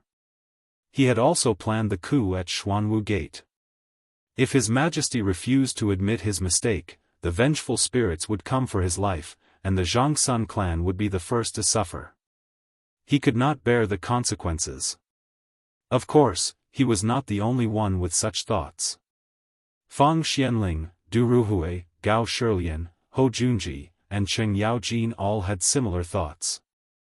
All of them had participated in the coup at Xuanwu Gate, and if the vengeful spirits came for their lives, none of them would be able to escape.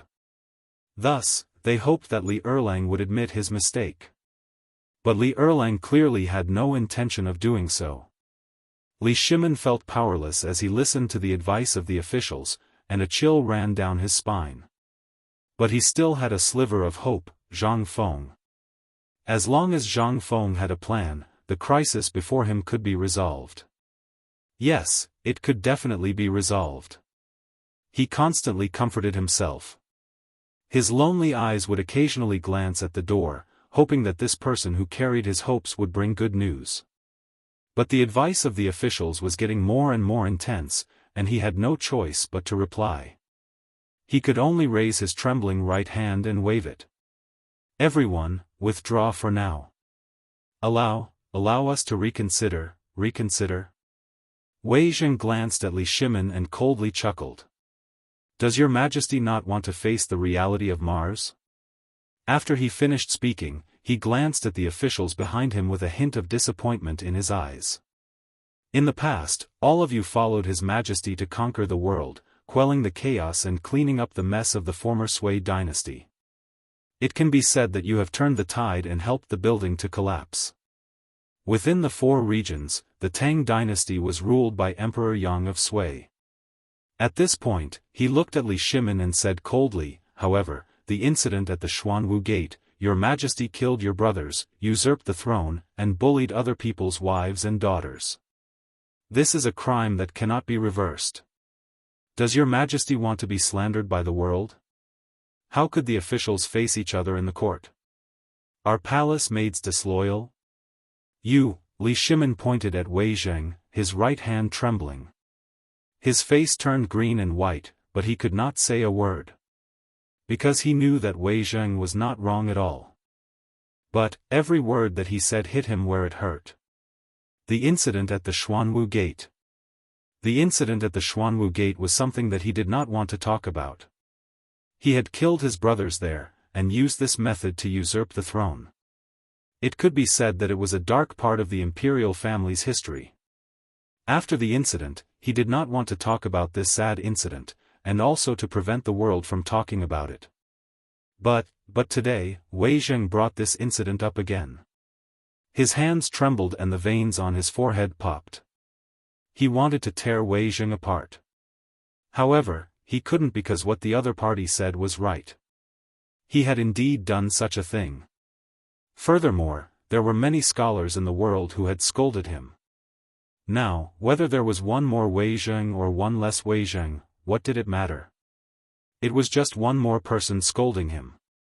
Thinking of this, his eyes slowly dimmed, as if he had aged dozens of years. Minister Wei, let me think for a moment, okay? This was the first time he spoke to an official like this. He almost used a pleading tone because he knew that all the fault was on him.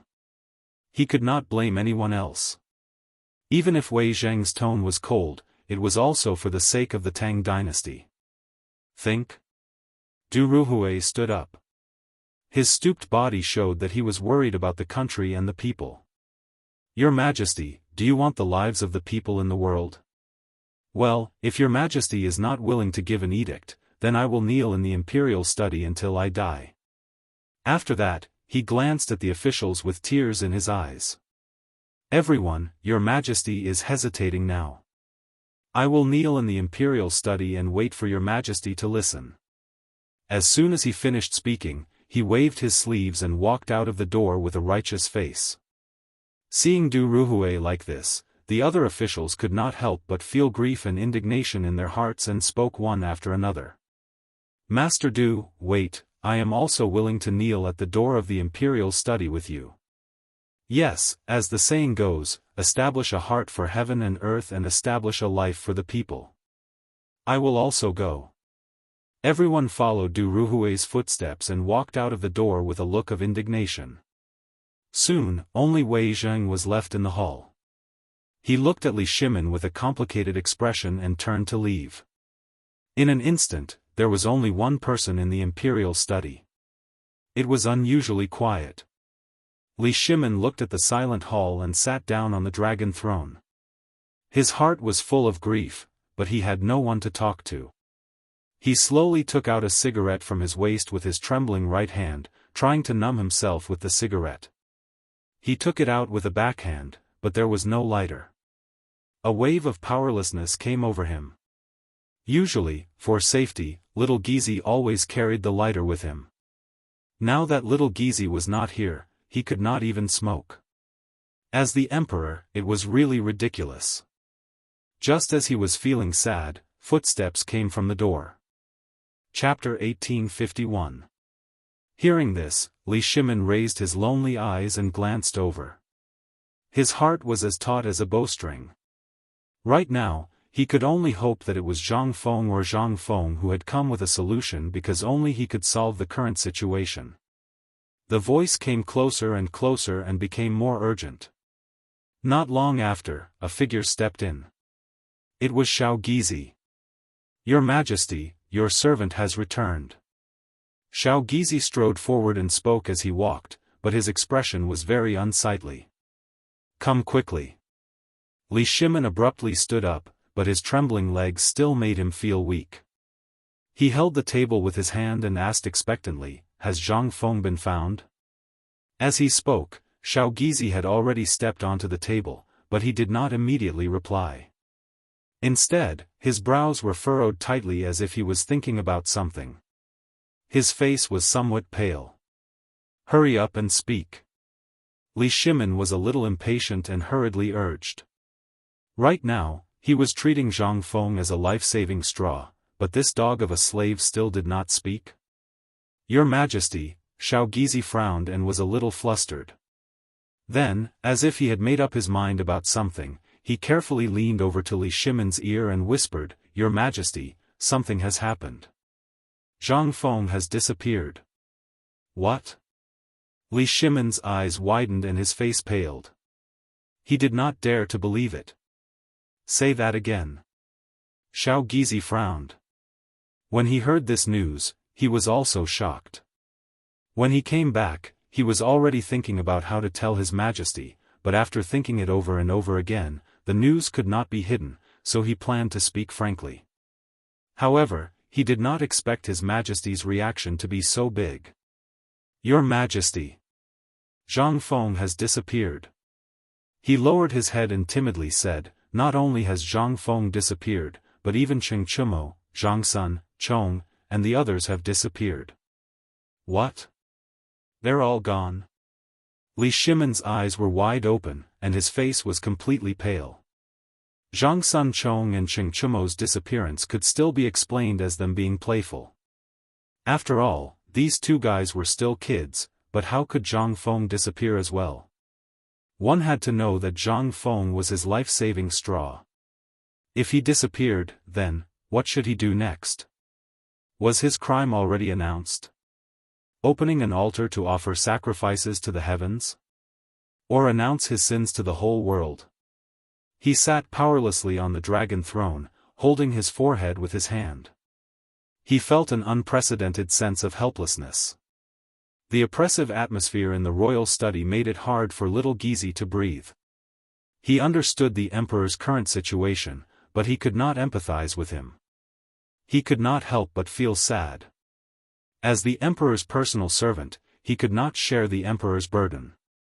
He glanced at Li Shimin, and his eyes could not help but feel lonely.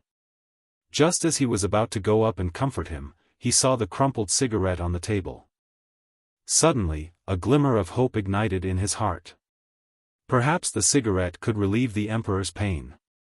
Thinking of this, he quickly picked up the cigarette, smoothed it out, and handed it to Li Shimin. He said with concern, "Your Majesty, have a smoke. Perhaps it can help you forget those unhappiness." Hearing this, Li Shimin's tightly closed eyes slowly opened. He rubbed his forehead with blue veins, looked at little Gizi, and nodded weakly. He knew that little Gizi was doing this for his own good. Moreover, he really did need the cigarette to relieve his tense nerves. Seeing the emperor nod, little Gizi was overjoyed. He quickly handed the cigarette over and lit it. The cigarette was slowly lit, emitting bursts of green smoke. Li Shimin took the opportunity to take a deep breath. The cigarette instantly entered his nose and stimulated his brain. Enjoying the stimulation of the cigarette, he half reclined on the dragon throne and began to recall what he had done in the past. "Big brother, fourth brother, are you really here to take my life? Or is the heavens dissatisfied with me?" Just as he was sinking into endless vexation, another set of footsteps came from outside the door. However, he was not in the mood to look at them at this time. On the other hand, little Gizi raised his head high, wanting to take a closer look. A moment later, a stooped figure slowly walked in. It was Zhang Sun Wuji, who had just knelt outside the door. Seeing this, little Gizi hurriedly went up to him and said softly, "Lord Zhang Sun, you..." He knew that the emperor's relationship with the officials was tense. It was not convenient for him to speak. Naturally, he needed a mediator like him to pass on the message. Zhang Sun Wuji glanced at little Gizi and did not reply. Instead, he looked directly at Li Shimin with a complicated expression. "Your Majesty, the situation is very serious now. The officials are all waiting for your Majesty's reply. Has your Majesty made a decision?" He had been kneeling outside the door for a long time. Seeing that there was no news from Li Erlang and that the officials were anxious, as a relative of the emperor, he had to come in and ask. Li Shimin naturally knew what the other party was thinking. He raised his heavy head and glanced weakly at him. Auxiliary machine, even you want to force me? Erlang, Zhangsun Wuji looked at Li Shimin and choked a little. In the end, he didn't say those words because he couldn't bear it. After all, Li Erlang was his brother-in-law. The Tang dynasty could not do without the support of Zhangxuan's family. Chapter 1852. Moreover, he and Erlang were friends. In those days, he followed Erlang to quell the rebellion and planned the change of the Xuanwu Gate. Strictly speaking, half of the ghosts of the Xuanwu Gate belonged to him. Now he was forcing Erlang. It was a bit too much. Moreover, it was reasonable to say that he also had a part of the responsibility for the appearance of Mars. He couldn't sit back and do nothing, but who could resolve this disaster? Thinking of this, a figure slowly emerged in his mind. Yuan Tiangang? Wasn't he a famous warlock of the Tang dynasty? Maybe this person could resolve the crisis. Erlang, I have a plan. Ask Master Yuan Tiangang to resolve this crisis. Zhangsun Wuji said with some surprise. He had now regarded Li Shimin as a family member, so it was natural to call him Erlang. Besides, there were no outsiders now, so it didn't get in the way. Assistant, are you serious? Li Shimin stood up from the dragon chair and looked straight at Zhangsun Wuji. He had thought that his only hope was shattered, but now it seemed that it was not. Erlang, Master Yuan is a famous warlock of the Tang dynasty. As long as he does divination, there may be a way. Zhangsun Wuji's face was full of hope, and his eyes were shining. Good, good. Li Shimin nodded repeatedly, then looked at Little Gizi and hurriedly said, Little Gizi, you go to inform Yuan Tiangang and let him enter the palace. Little Gizi nodded and walked out of the door. In a moment, he disappeared from the sight of the two. Looking at the receding figure, Li Shimin could no longer sit still. He slowly walked down from the hall, took a drag of the cigarette, and kept pacing in the hall. He was upset. He was a little worried. What if Yuan Tiangang couldn't do anything? What if Yuan Tiangang was not there? Now only Yuan Tiangang could save him. Seeing Li Shimin so anxious, Zhangsun Wuji stepped forward and comforted him, Erlang, don't worry. When Master Yuan comes, everything will be clear. Hearing this, Li Shimin slowed down his steps and looked at Zhangsun Wuji. He sighed and said with some sadness, maybe. After that, he took a deep puff of his cigarette and continued to walk around the hall. Zhangsun Wuji didn't say anything else either. He clasped his hands behind his back and looked at the door from afar. Only the sound of footsteps could be heard in the huge imperial study. The atmosphere was a little tense. About half an hour later, the sound of footsteps came from outside the door. Hearing this voice, Li Shimin immediately stopped. His eyes kept looking out the door, hoping to see something. It wasn't that he didn't want to go out, but he didn't dare. With so many officials kneeling outside, if he went out, wouldn't he be torn apart alive? A moment later, two figures stepped into the imperial study. They were Little Gizi and Yuan Tiangang. Commoner Yuan Tiangang pays his respects to your majesty. Yuan Tiangang made a Daoist seal with his hands and bowed. Dispense with the formality, dispense with the formality. Li Shimin looked at Yuan Tiangang with surprise. He stepped forward and said directly, Master Yuan, I invited you here this time for the thing in the sky. I hope Master Yuan can divine it. He couldn't afford any delay now. He must solve it as soon as possible. Yuan Tiangang frowned and didn't answer immediately. Instead, he turned his head and glanced at the unknown object in the sky. After a while, he said mysteriously, Yes, Your Majesty. Please prepare the incense table, candlesticks and other sacrificial items. These are all trivial matters. Daoist priest, please do it quickly. Li Shimin promised and then looked at little Gizi who was on standby. Little Gizi, send someone to prepare the incense table and candlesticks immediately. Be quick. Yes, Your Majesty. Little Gizi bowed and turned to leave. In less than a quarter of an hour, little Gizi led several eunuchs to come with incense, candles, yellow paper and other sacrificial items in his hands. Sacrificial activities were often held in the palace, so these things were necessary and not difficult to find. The incense table was neatly arranged under the command of little Gizi. The candlesticks and yellow paper were also neatly placed at the door of the imperial study. Your Majesty, the ritual needs to be done outside the door.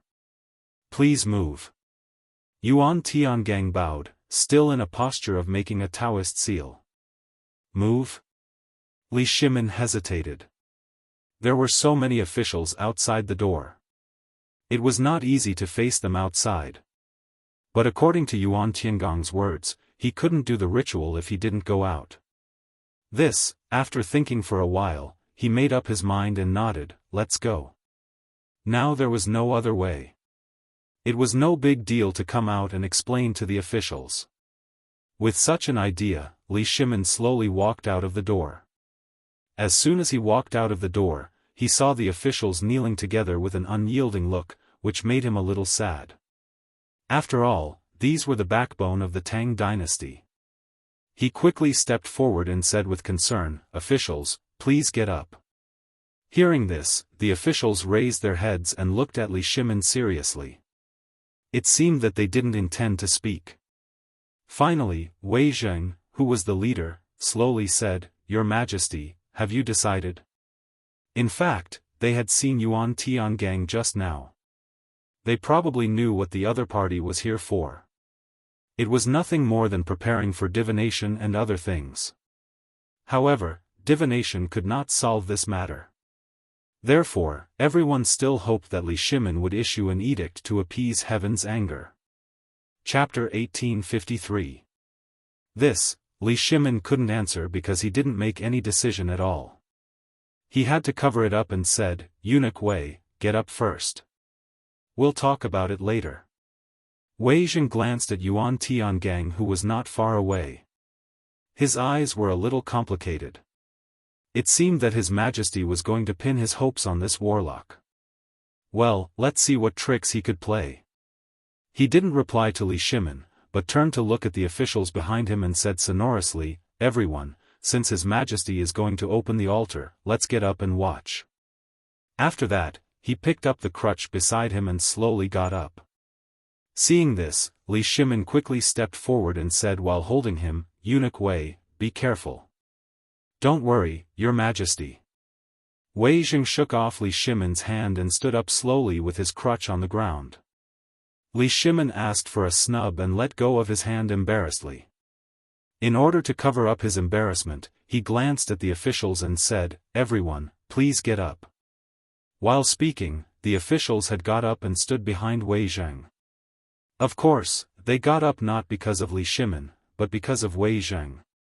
In their hearts, Wei Zheng was already a representative of virtue and prestige. Seeing that everyone had got up, Li Shimin turned to look at Yuan Tiangang and said seriously, "Master Yuan, can we start now?" "Your Majesty, we can start at any time." Yuan Tiangang made a Taoist gesture and nodded. "Then let's start." Li Shimin waved his hand. While speaking, he glanced at Wei Zheng, intentionally or unintentionally, with a hint of inquiry. However, Wei Zheng didn't seem to intend to speak. He just held the crutch in his hand and squinted his eyes, giving people a deep feeling. "Yes, Your Majesty." Yuan Tiangang nodded and waved his sleeves and walked to the incense table. He first glanced at the incense burner table and then glanced at the unidentified object in the sky. Then, he slowly picked up the wooden sword on the incense burner table with his left hand and held it vertically in front of him. His right hand formed a seal and placed it in front of his nose as he began to chant. Wearing an imperial canopy on the head, walking on Kuei Gang, supporting Lu Jia on the left, Lu Ding on the right, Lu Ding on the right, Huang Shen in front, and Yu Zhang behind. As soon as the words left his mouth, his eyes snapped open. In that instant, they seemed to emit a bright light that was impossible to see or touch. Then, he began to brandish the wooden sword in his hand. First up, then down. It seemed disorderly, but in reality, it contained the universe within it.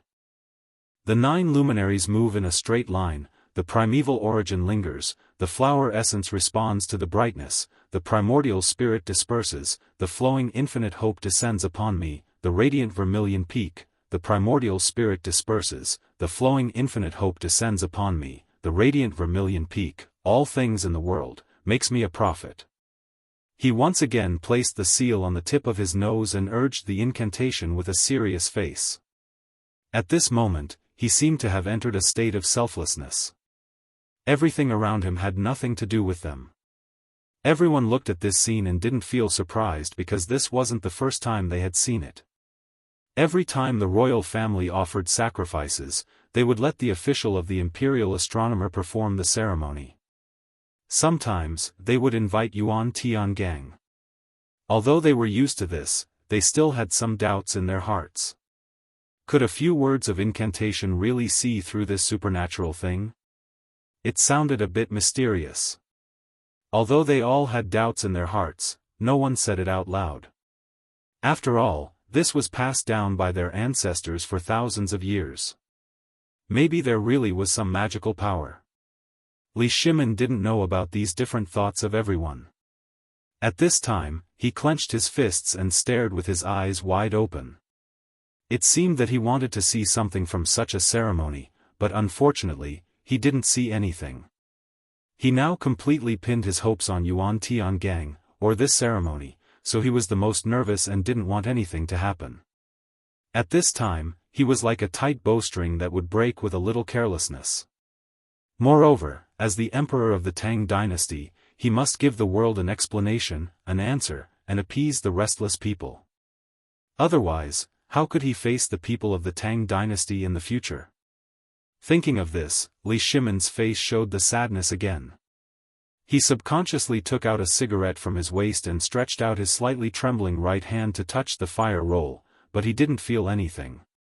At this time, little Gizi quickly took out the fire roll from his waist and handed it over respectfully. He was the close eunuch of His Majesty, so it was necessary for him to have sharp eyes. Since he knew that His Majesty liked this kind of thing, the fire roll at his waist had never been broken. Li Shimin glanced at little Gizi out of the corner of his eye and nodded slightly. He stretched out the cigarette, lit it slowly, and took a deep breath. This relieved his tense nerves. After a while of relaxation, he moved his eyes to Yuan Tiangang, who was performing the ceremony. Yuan Tiangang had adjusted the posture of the wooden sword in his hand, but he still kept chanting. Heaven and earth are natural, the filth is dispersed, the mystery in the cave, the Taiyuan is dazzling, and the gods in all directions make me natural. The talisman of Ling Bao tells the 9 heavens. As soon as he finished speaking, he respectfully looked at the wooden sword in his hand, then placed it on the incense table. He let out a long breath, took out 3 copper coins from his sleeve, and threw them on the incense table. Then, he clasped his hands together and began to chant. After a quarter of an hour, he slowly opened his eyes and looked at the copper wire. Chapter 1854. However, this result made Yuan Tiangang's pupils shrink, and his brows almost frowned together. Li Shimin noticed the abnormality and quickly stepped forward. "Master, what happened?" While speaking, he glanced at the copper coins on the incense table, but he couldn't understand them at all. He had to look at Yuan Tiangang and continue to ask, "Daoist, what is the meaning of this divination?" Everyone also looked at Yuan Tiangang nervously. Now, all hope was on this person. If it was really confirmed that Mars came to the world, then His Majesty couldn't escape the responsibility. However, Yuan Tiangang didn't answer, but stared at the copper coins as if he didn't hear Li Shimin's words. He didn't pretend not to hear, nor did he deliberately not answer, but this divination. This divination didn't show an ominous divination, but why did the people say that an ominous star came to the world? Your Majesty, please look. This divination moves with thunder, disperses with wind, moistens with rain, suppresses with sun, stops with Zhen, speaks with Dui, Qian with the ruler, and Kun with the hiding. Therefore, it is not an ominous divination. Yuan Tiangang pointed to the copper coins on the incense table and explained word by word. Not an ominous divination? Li Shimin frowned.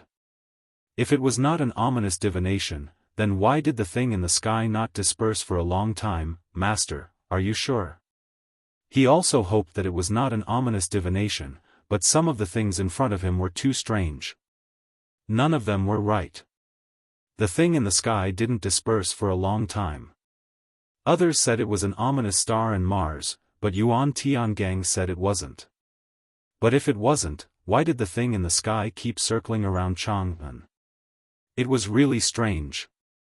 Yuan Tiangang shook his head and didn't look back. No, this is not an ominous star. As soon as this remark came out, it instantly caused an uproar. The originally quiet sight also boiled up in an instant, and the surprised voices of the officials were full. Not an ominous divination? Is it really the vengeful spirit of Xuanwu Gate coming to take our lives? Yes, I think it must be.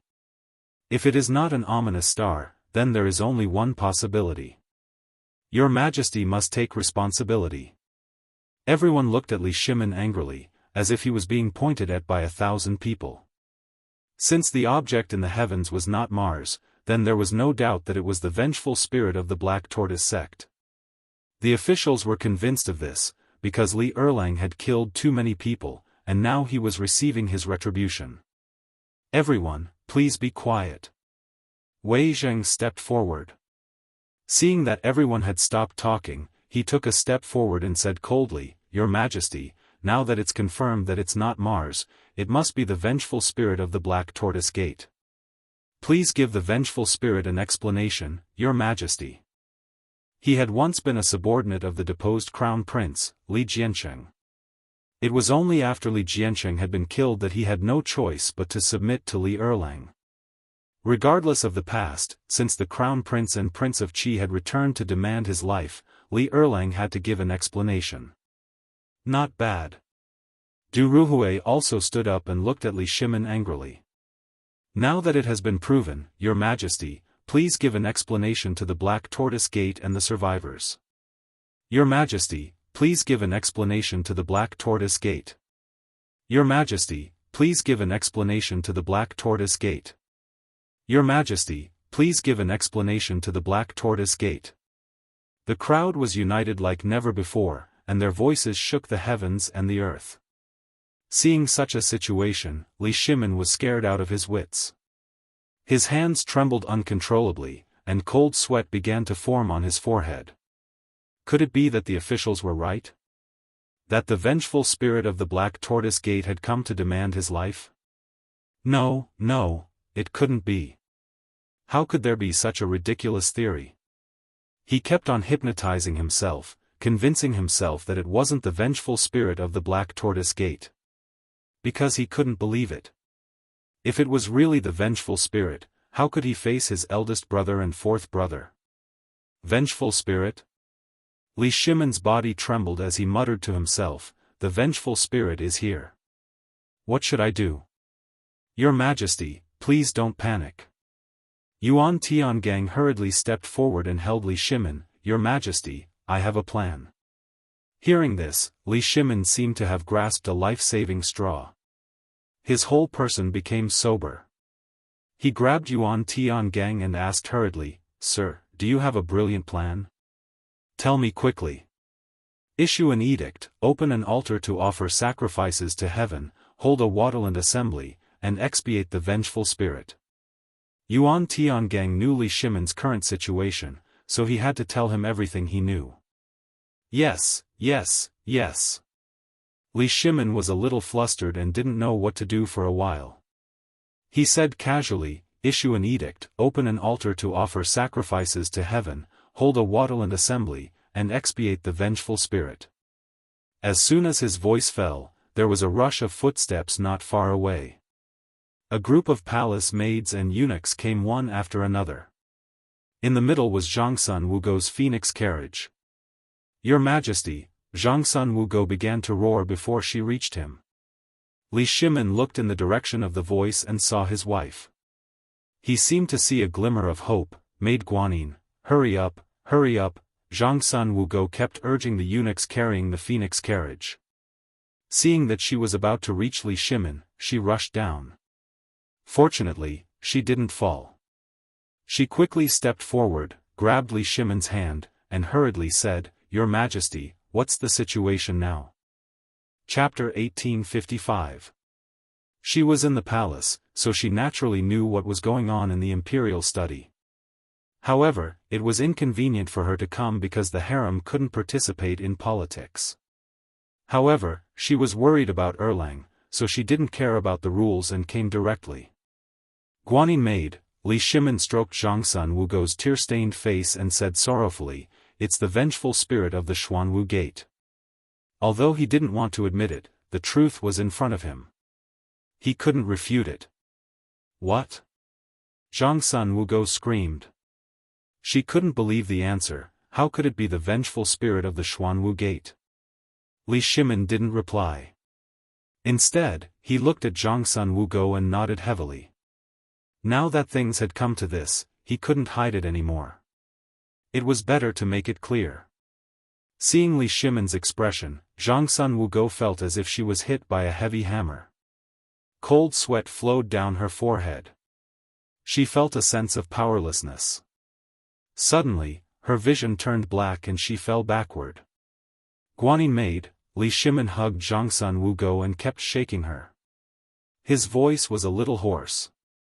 After a violent shake, Zhongsun Wugo slowly opened her beautiful eyes. She looked at the person in front of her and grabbed Li Shimin's wrist. Her face was a little pale. "Your Majesty, what should we do now?" "According to Master Yuan, I need to announce the punishment." Li Shimin looked at Zhongsun Wugo and said with a sorrowful face. "Your Majesty, how can you make such a sacrifice?" Zhongsun Wugo suddenly stood up. Her face was full of disbelief. "Sigh," Li Shimin sighed and said helplessly, "This is the only way now." "How could this be?" Zhongsun Wugo's face was pale. Cold sweat flowed down her forehead. She glanced at the civil and military officials on the ground and her husband in front of her. She really believed the vengeful spirit of the Xuanwu Gate. So many civil and military officials were present, and even the famous Yuan Tian gang of the Tang dynasty was doing divination. It seemed that things had come to an irreversible point. She could be considered as the second beneficiary of the Black Tortoise Gate's change. Now that Erlang was in trouble, as the Empress, how could she sit by and do nothing? Thinking of this, she wiped away the tears that were about to fall from the corners of her eyes. She looked at Li Shimin and said seriously, "Your Majesty, this concubine is willing to go to Wuxia Temple to kneel in front of the Buddha and recite sutras for 7 days to help the souls of those who have died." Once these words were spoken, the officials who were originally indignant couldn't help but feel that the Empress seemed to be more pleasing to the eye. Li Shimin didn't think so. This was his wife. When he thought of his wife praying to Buddha for what he had done, he couldn't help but feel touched. "Guanyin maid, Your Majesty." Zhongsun Wugo slowly pushed Li Shimin away and said with concern, "Your Majesty, please personally preside over the Water and Land Assembly and release the souls from purgatory." "Good, Zhen will preside over the Water and Land Assembly." Li Shimin nodded heavily. Now that the Empress could make such a sacrifice, as the Emperor, of course, he had to set an example. "Thank you, Your Majesty."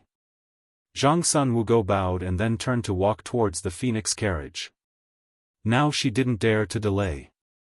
Every moment she went to Wuxia Temple meant that she could release one more soul. Watching the Empress figure gradually disappear, Li Shimin withdrew his gaze and looked at the officials.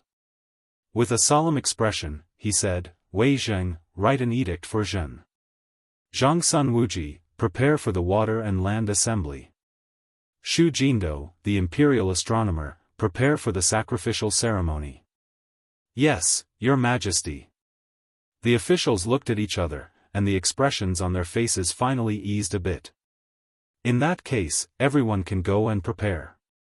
Li Shimin had a bitter expression as he responded. Finishing, he turned and walked towards the imperial study. After returning to the imperial study, he sat weakly on the dragon throne. He slowly took out a cigarette from his waist and put it in his mouth. Little Gizi hurriedly took out a match and lit it. He took a deep breath and tried to relax himself. Now that the dust had settled, the edict had been issued, the preparations for the water and land assembly had begun, and the sacrificial ceremony was about to begin. He had given an explanation to the people of the world. But, this also confirmed that he was incompetent and had killed the innocent. But what else could he do? He glanced at the officials who had left the imperial study. Waves of helplessness spread through his body. The officials had forced him to abdicate, the people were at odds with him. This was a last resort. He hoped that after the storm, the people of the world would forget about this matter. Even if he broke his teeth and swallowed it down, he couldn't find anyone to talk to because he could only blame himself for this matter. These were the souls of Xian Wu sect. Basically, each one of them was his family. Yet these family members had died under his blade. Now that they were coming for his life, what could he blame them for? He could only silently endure it. But, if Feng Zi was here, he might be able to turn the tide. That guy had a lot of ideas. Thinking of Feng Zi, he suddenly trembled. He seemed to have thought of something. Feng Zi was missing? That guy hadn't shown up. Could it be that something had happened? Ever since he met Zhang Feng, he deeply understood his talent. It could be said that he was one of a kind in the Tang dynasty. He had also become friends with him. Unknowingly, Zhang Feng had also become one of the most important people in his life. Chapter 1856. Now that he was missing, how could he not be worried? If something happened to him, what would happen to White Deer College? What about the workshop? What about the research institute? Who else would help him? Who else in the world would speak up for him? What about the Tang dynasty? No, no, no. He didn't dare to think about it anymore. He only felt his body tremble. Little Gizi immediately asked Cheng Yaojin to go to White Deer College to find Feng Zi. No matter what, we must find her. Li Shimin stood up and raised his trembling right hand. He was a little emotional. Your Majesty, are you okay? Little Gizi hurriedly went forward to support Li Shimin and asked worriedly. I'm fine. Li Shimin shook his head and hurriedly said, quickly send Cheng Yaojin to find Feng Zi. Yes, Your Majesty. Little Gizi nodded, but he didn't leave immediately.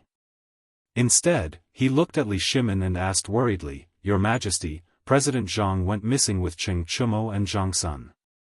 If you ask High Duke Lu to find them, is it? He didn't finish his sentence because eunuchs couldn't participate in politics. He just wanted to remind His Majesty. What if Cheng Yaojin caused trouble? It's fine. Just do as I say. Li Shimin waved his hand and didn't care so much. In his opinion, once Cheng Chumo went missing, Cheng Yaojin would be the most anxious. He would definitely do his best to find them. Besides, the news couldn't be hidden. He would find out sooner or later. Yes, Your Majesty. Little Gizi nodded. Although he was worried about His Majesty, he didn't dare to disobey. He could only quickly walk out of the imperial study, hoping to help His Majesty a little more. Thinking of this, he quickened his pace and walked towards the Vermilion Bird Gate. As he walked, he kept looking around, as if he was looking for something. At this moment, a figure not far ahead attracted his attention. High Duke Lu, wait. Little Gizi kept waving his hands and screaming at the top of his lungs. Cheng Yaojin was just about to go out when he suddenly heard someone calling him. He subconsciously glanced back and saw that it was Little Gizi. He asked doubtfully, Little Gizi, why did you call me? Grand Duke, wait. His Majesty has something to tell you. Little Gizi arrived in front of Cheng Yaojin, panting heavily. Do you have any orders for me? Cheng Yaojin asked subconsciously. Then, he felt that something was not right. Puzzled, he asked, what can your Majesty order me to do? Big news. Zhang Feng is missing. Xiao Gizi cried out in surprise. He knew Zhang Feng's position in His Majesty's heart and naturally did not dare to slight him. What? Feng Zi is missing? Cheng Yaojin's eyes widened as he grabbed Xiao Gizi's collar in disbelief. What's going on? Duke, let go of this servant first. Xiao Gizi tugged at Cheng Yaojin's arm and was a little out of breath. Speak quickly. Cheng Yaojin let go of Xiao Gizi with a malevolent expression. Xiao Gizi tugged at his collar and hurriedly said, His Majesty just sent people to find Zhang Feng, but there was no one in White Deer College. He should be missing. How could he be missing? Cheng Yaojin cried out in surprise. Then, he seemed to have thought of something and hurriedly said, Then what about my son? He's always with Feng Zi. Now that Feng Zi is missing, what about my son? His son was currently working under Zhang Feng. If Zhang Feng was missing, then what about his son? Would he be missing as well? These were all possibilities, so he had to ask clearly. This, Xiao Gizi was a little guilty. He knew Cheng Yaojin's temper. If he said something wrong, he would beat him up. If he said it now, he might end up with a black nose and swollen eyes. What is this? Hurry up and King say it. Cheng Yaojin waved his clenched fists impatiently, as if he was going to beat someone up at the slightest sign of something wrong. Duke, please calm down. Xiao Gizi hurriedly fawned over him and smiled charmingly. Duke, your son went missing with Zhang Feng, what? Cheng Yaojin widened his eyes in disbelief. In his eyes, his son was the lifeblood of the Cheng family. He couldn't go missing, and he wasn't allowed to go missing. Now that something had happened to him, he couldn't accept it. You bastard, why didn't you say so earlier? He cursed silently. Then, without waiting for Xiao Gizi's reaction, he turned and walked out of the palace gates. He quickly walked out of the palace gates, jumped onto his horse, and galloped towards White Deer College. Behind him were dozens of Cheng residence's retainers. At this moment, the situation on Chang and Main Street was slightly better. It wasn't as chaotic as before, and the roads were cleared. Cheng Yaojin galloped towards White Deer College. There weren't any obstructions on the way. Cheng Yaojin arrived at White Deer College in a short period of time. He jumped off his horse and rushed towards the college. Where is everyone? Where did they all die? He started to shout as soon as he reached the field. Who's making such a big fuss? Yu Shinan walked out of the classroom with some dissatisfaction. He looked towards the source of the sound and saw Cheng Yaojin.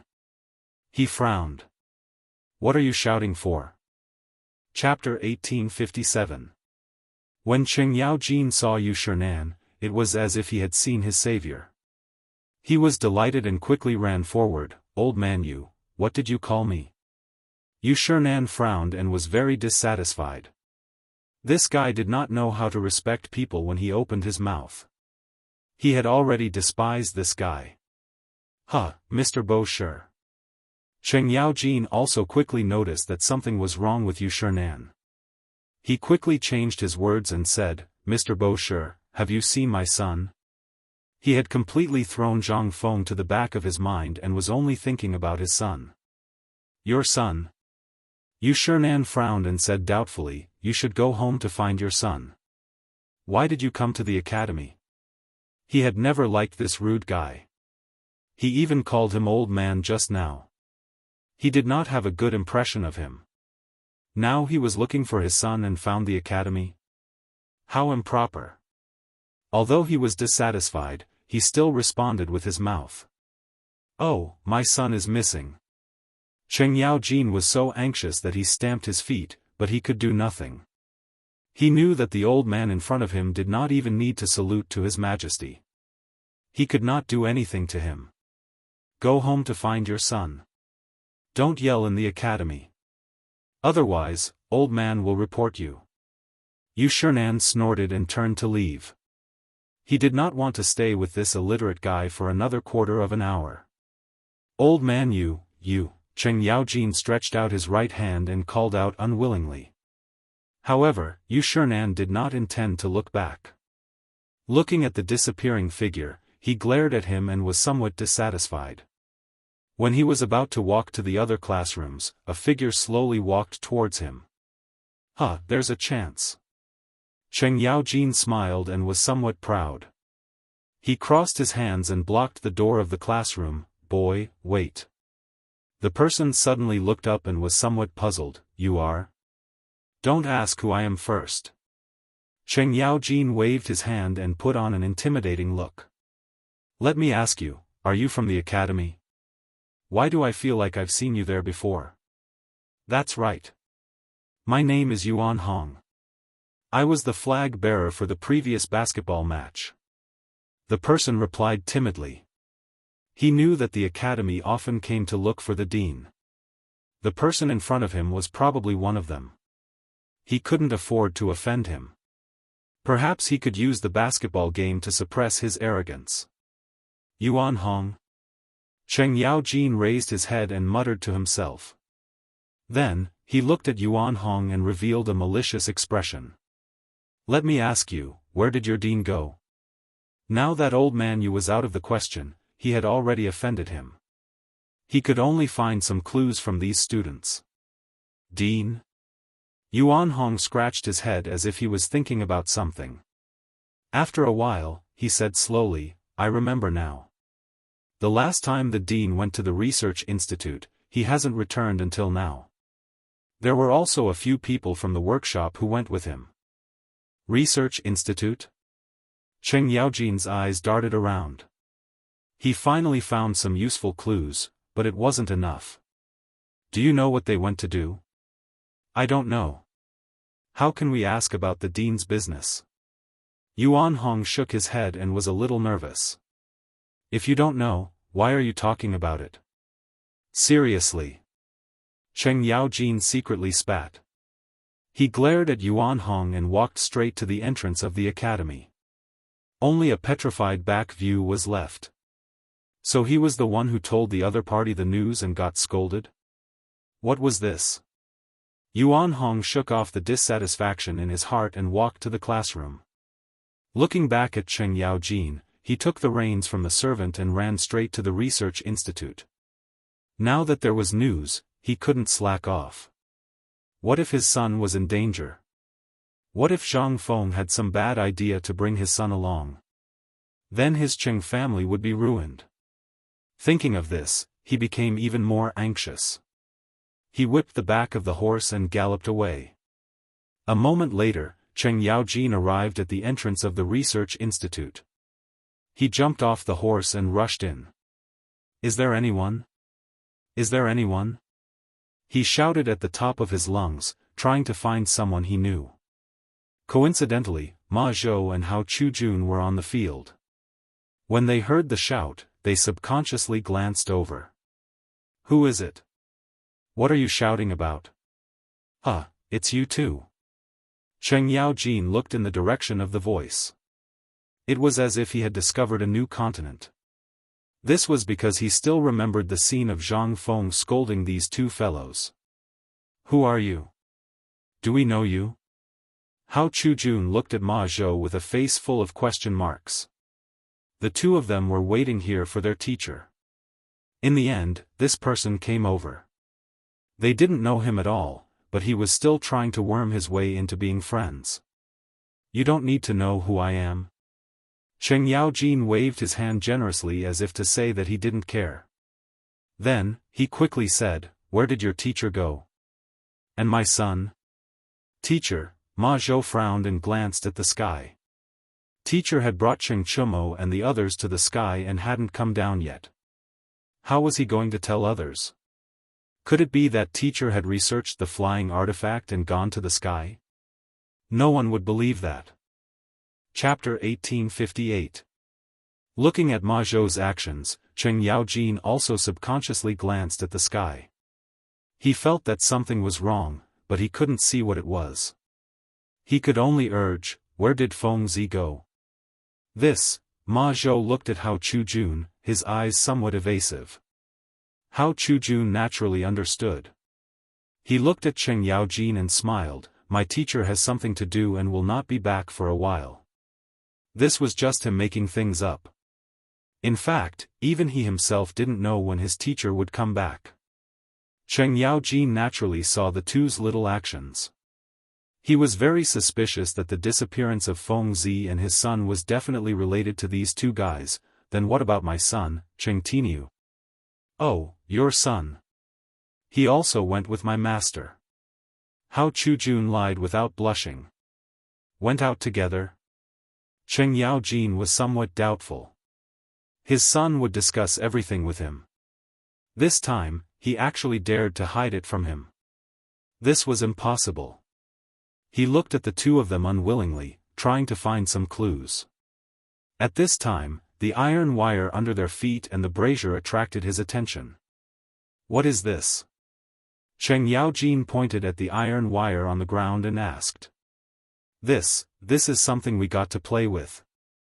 Hao Chujun laughed and was about to pick up the thing on the ground. This thing belonged to his teacher, he couldn't let this guy ruin it. Let me see. Cheng Yaojin snatched the iron wire from Hao Chujun's hand. He had a feeling that Feng Zi's disappearance was related to this guy in front of him. Moreover, these two guys were protecting the iron wire.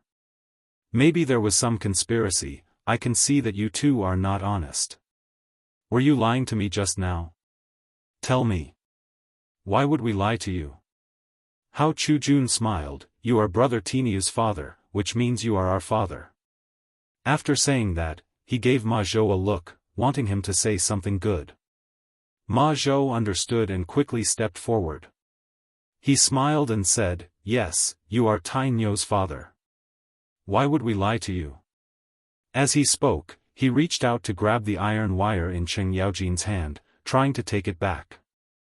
However, this guy was too strong and couldn't move it at all, so he could only give up. Stop trying to bewitch Lao Tzu. Lao Tzu won't fall for it. Cheng Yaojin glared at the two of them and waved the wire in his hand. Lao Tzu thinks that the disappearance of Feng Zi and my son is related to the two of you. If you don't tell me, Lao Tzu will punish you right now. We really don't know. Ma Zhou pulled a long face and said in a pleading tone. You just said that Feng Zi went on a long trip, and now you say that you don't know. There is indeed a problem. Cheng Yaojin sneered.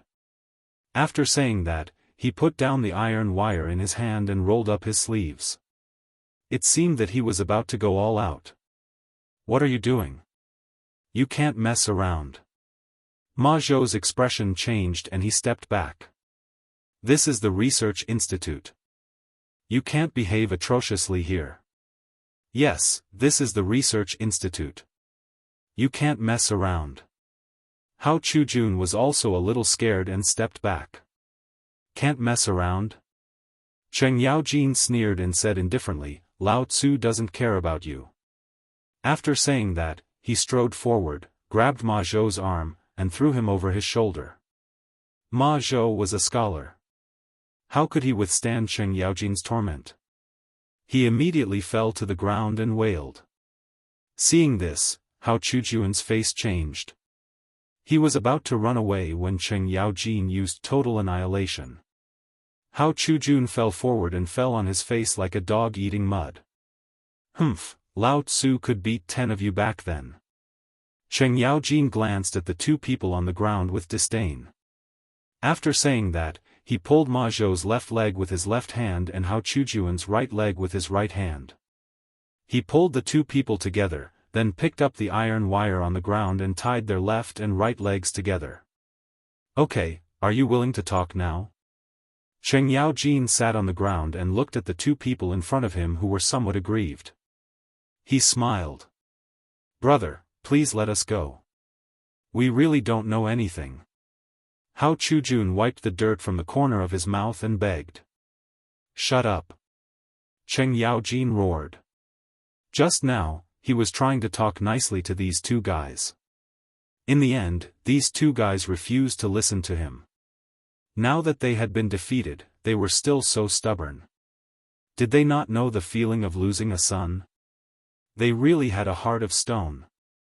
You two dogs. Now that my son is missing, of course you are not worried. But I am. I don't care if you are Feng Zi's disciples or not. If you don't talk, Lao Tzu will throw you under the tree for 3 days and 3 nights. I guarantee that you will become dry corpses. After saying that, he glanced at the locust tree on the side of the field and said with a fierce look, how about it? Are you going to talk or not? This, Ma Zhou trembled and looked at Cheng Yaojin. He didn't know what to say. He was very afraid that this guy in front of him would really hang him under the tree. How could he establish a foothold in the institute in the future? However, he was afraid that if he said it, his teacher would be unhappy and expel him from the institute. Chapter 1859. What are you talking about? You motherf asterisk cur, are you a scholar again? Cheng Yaojin glared and slapped Ma Zhou's face. As he slapped him, he said unhappily, Lao Tzu asked you to stay here. Hurry up and say it. Stop hitting me. I'll say it. Hao Chujun looked at Ma Zhou who was being abused. He couldn't bear it because he wasn't sure if he would be the next one. It was better to say it earlier. However, he couldn't say everything.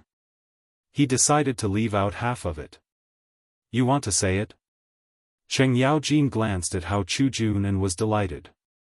Then, he looked at Ma Zhou and put down his half-swollen face. See, you should have said it earlier. You just like to be abused. After he said that, he looked at Hao Chujun and smiled. Hurry up and say it. Lao Tzu doesn't wait for anyone. Hao Chujun glanced at Ma Zhou who wanted to cry but had no tears. He seemed to have made up his mind and said, we only know that our teacher has been researching something that can fly into the sky.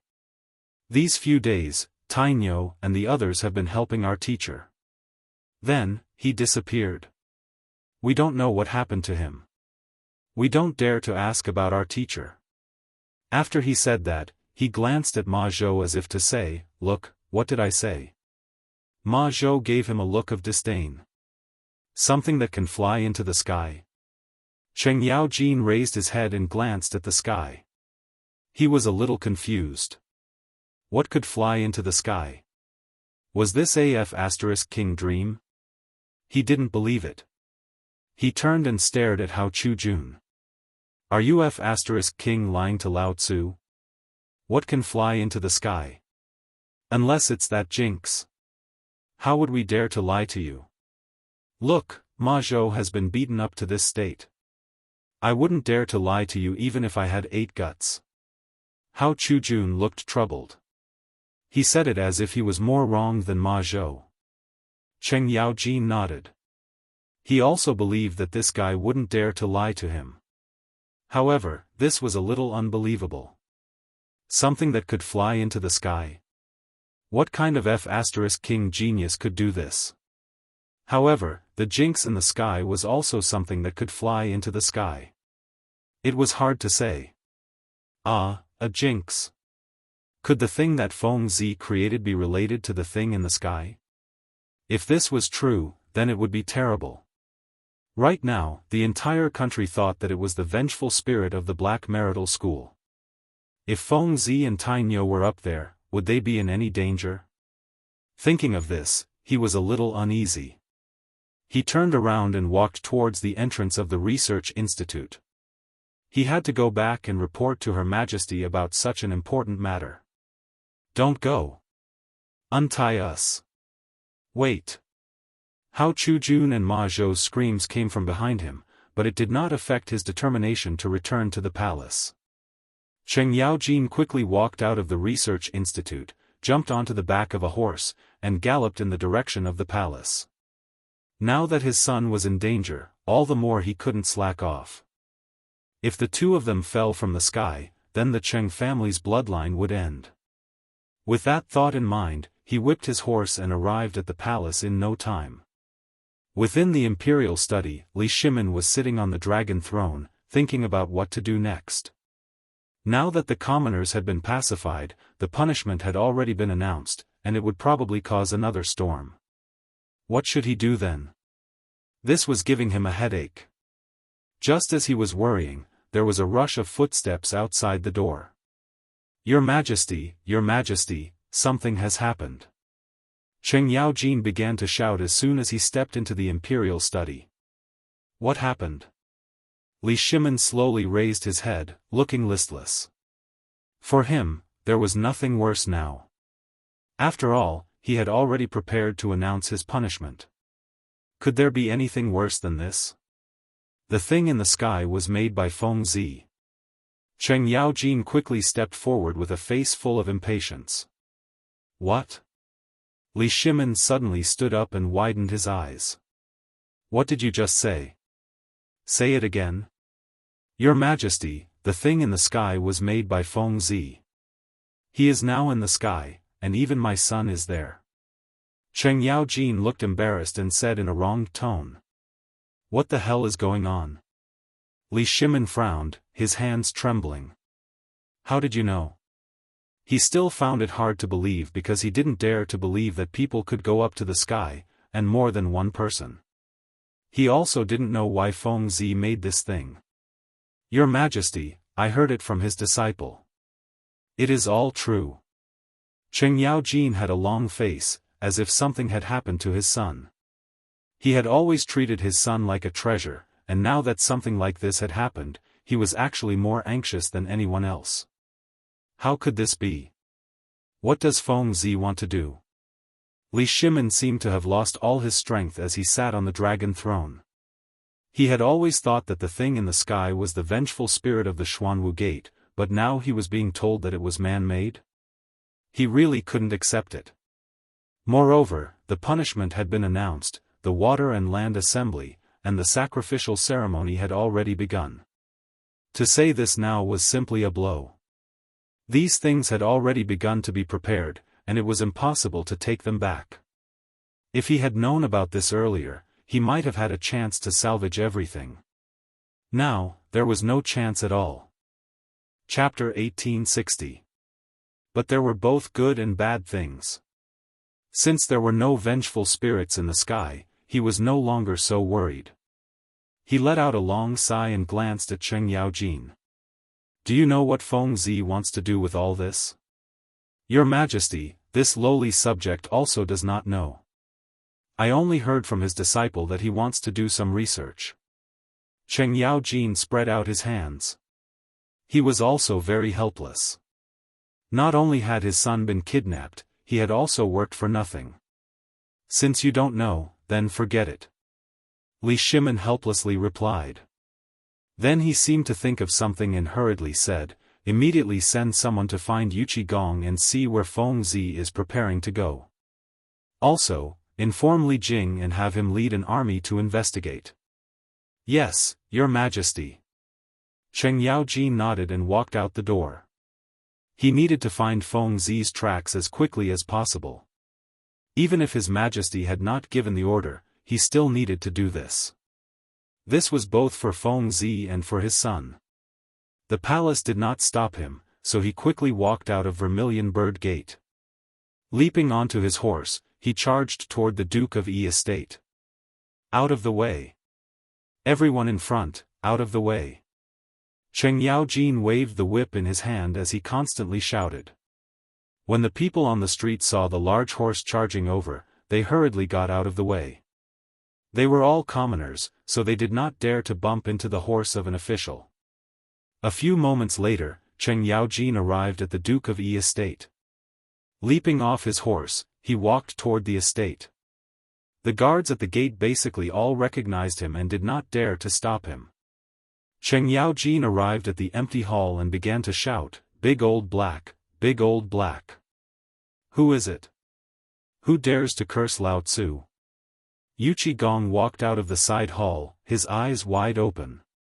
When he saw that it was Cheng Yaojin, his eyes widened even more. Old Cheng, is your King skin itching for a beating?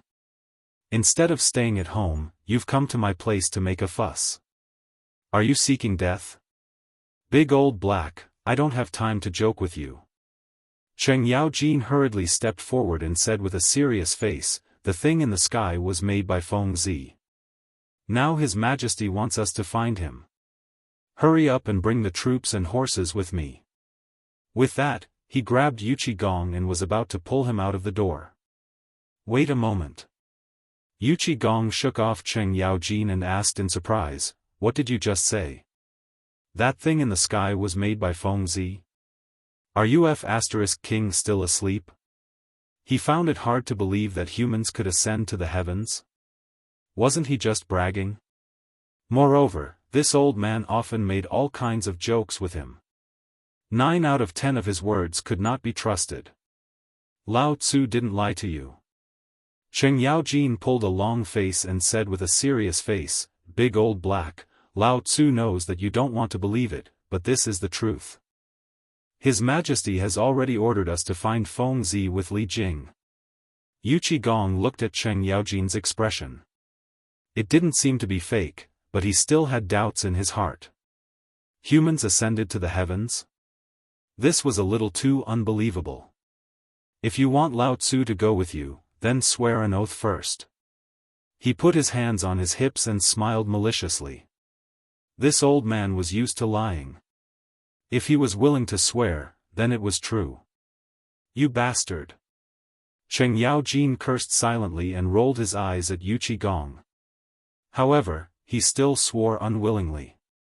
Lao Tzu swears here that if I lie to Big Old Black, then I will have no descendants. You're even willing to swear such a vicious oath? Yuchi Gong's eyes widened. Now he believed that the other party was telling the truth. If he was willing to swear such a vicious oath, it meant that the matter was very serious. Okay, Lao Tzu will go with you. Then, he pulled Cheng Yaojin out of the door. As he walked, he said, but tell me what happened first. Humans ascended to the heavens? This is a little too unbelievable. Okay. Don't rush. We'll talk as we walk. Cheng Yaojin and Yuchi Gong quickly walked out of the door. But we have to find Li Jing first. His Majesty has something to tell him. Then, the two mounted their horses one after the other and galloped towards Li Jing's residence. Old Cheng, what's going on? Tell me in detail. Yuchi Gong couldn't hold back his curiosity and asked. Didn't Feng Zi go missing in the beginning? Cheng Yaojin pulled on the reins and looked at Yuchi Gong. His Majesty told me to find this kid, so I went to White Deer College. Speaking of this, his emotions suddenly surged and he said excitedly, in the end, I met that old guy Yu Shernan.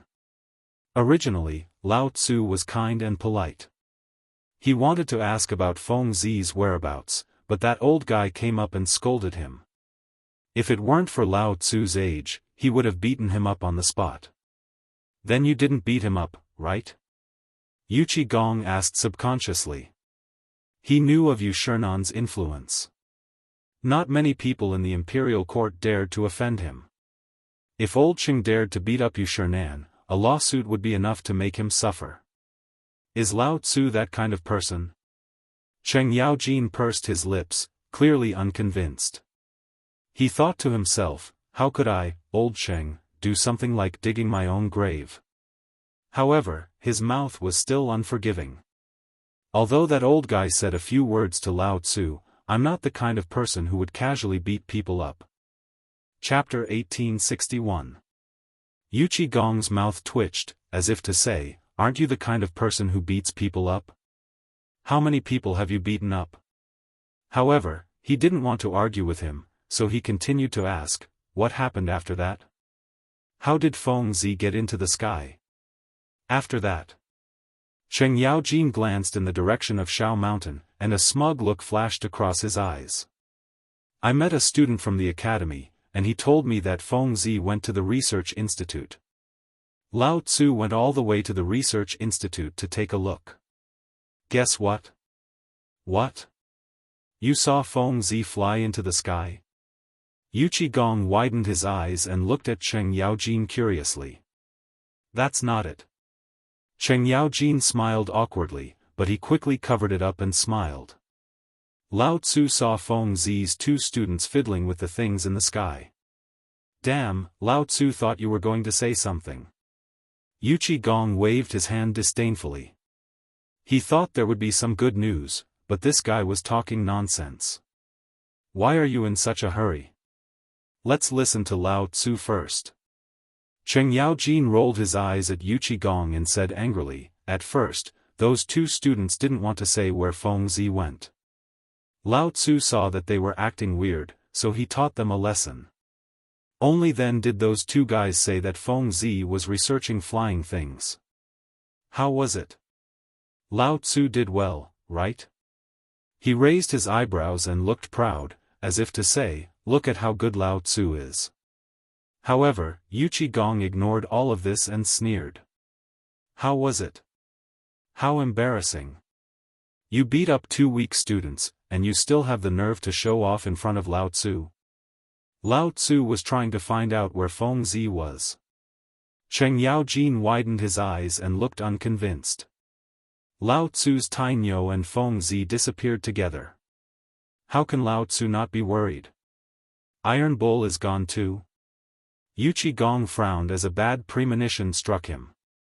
Yeah, it's not just Tainyo. There's also Zhongsun Wuji's kid and Old Man Du's kid. Cheng Yaojin added.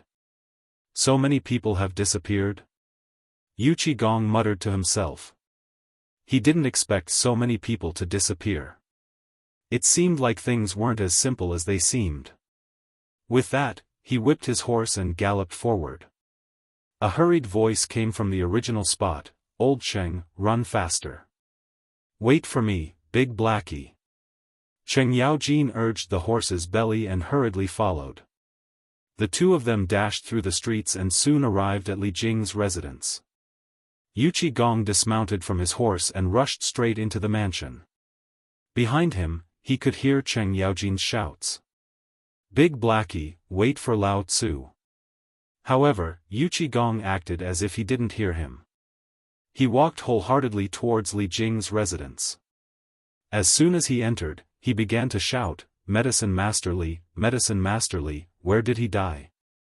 Just as he finished speaking, Cheng Yaojin stumbled in, panting. Big Blackie, don't you know how to F***king wait for Lao Tzu? Why should I wait for you? Yu Qigong rolled his eyes at Cheng Yaojin and said in a bad mood, look at you. All you do is drink all day. You ride a horse like a woman who just gave birth. You're so weak. Lao Tzu, Cheng Yaojin was unconvinced. Just as he was about to scold him, a figure walked over.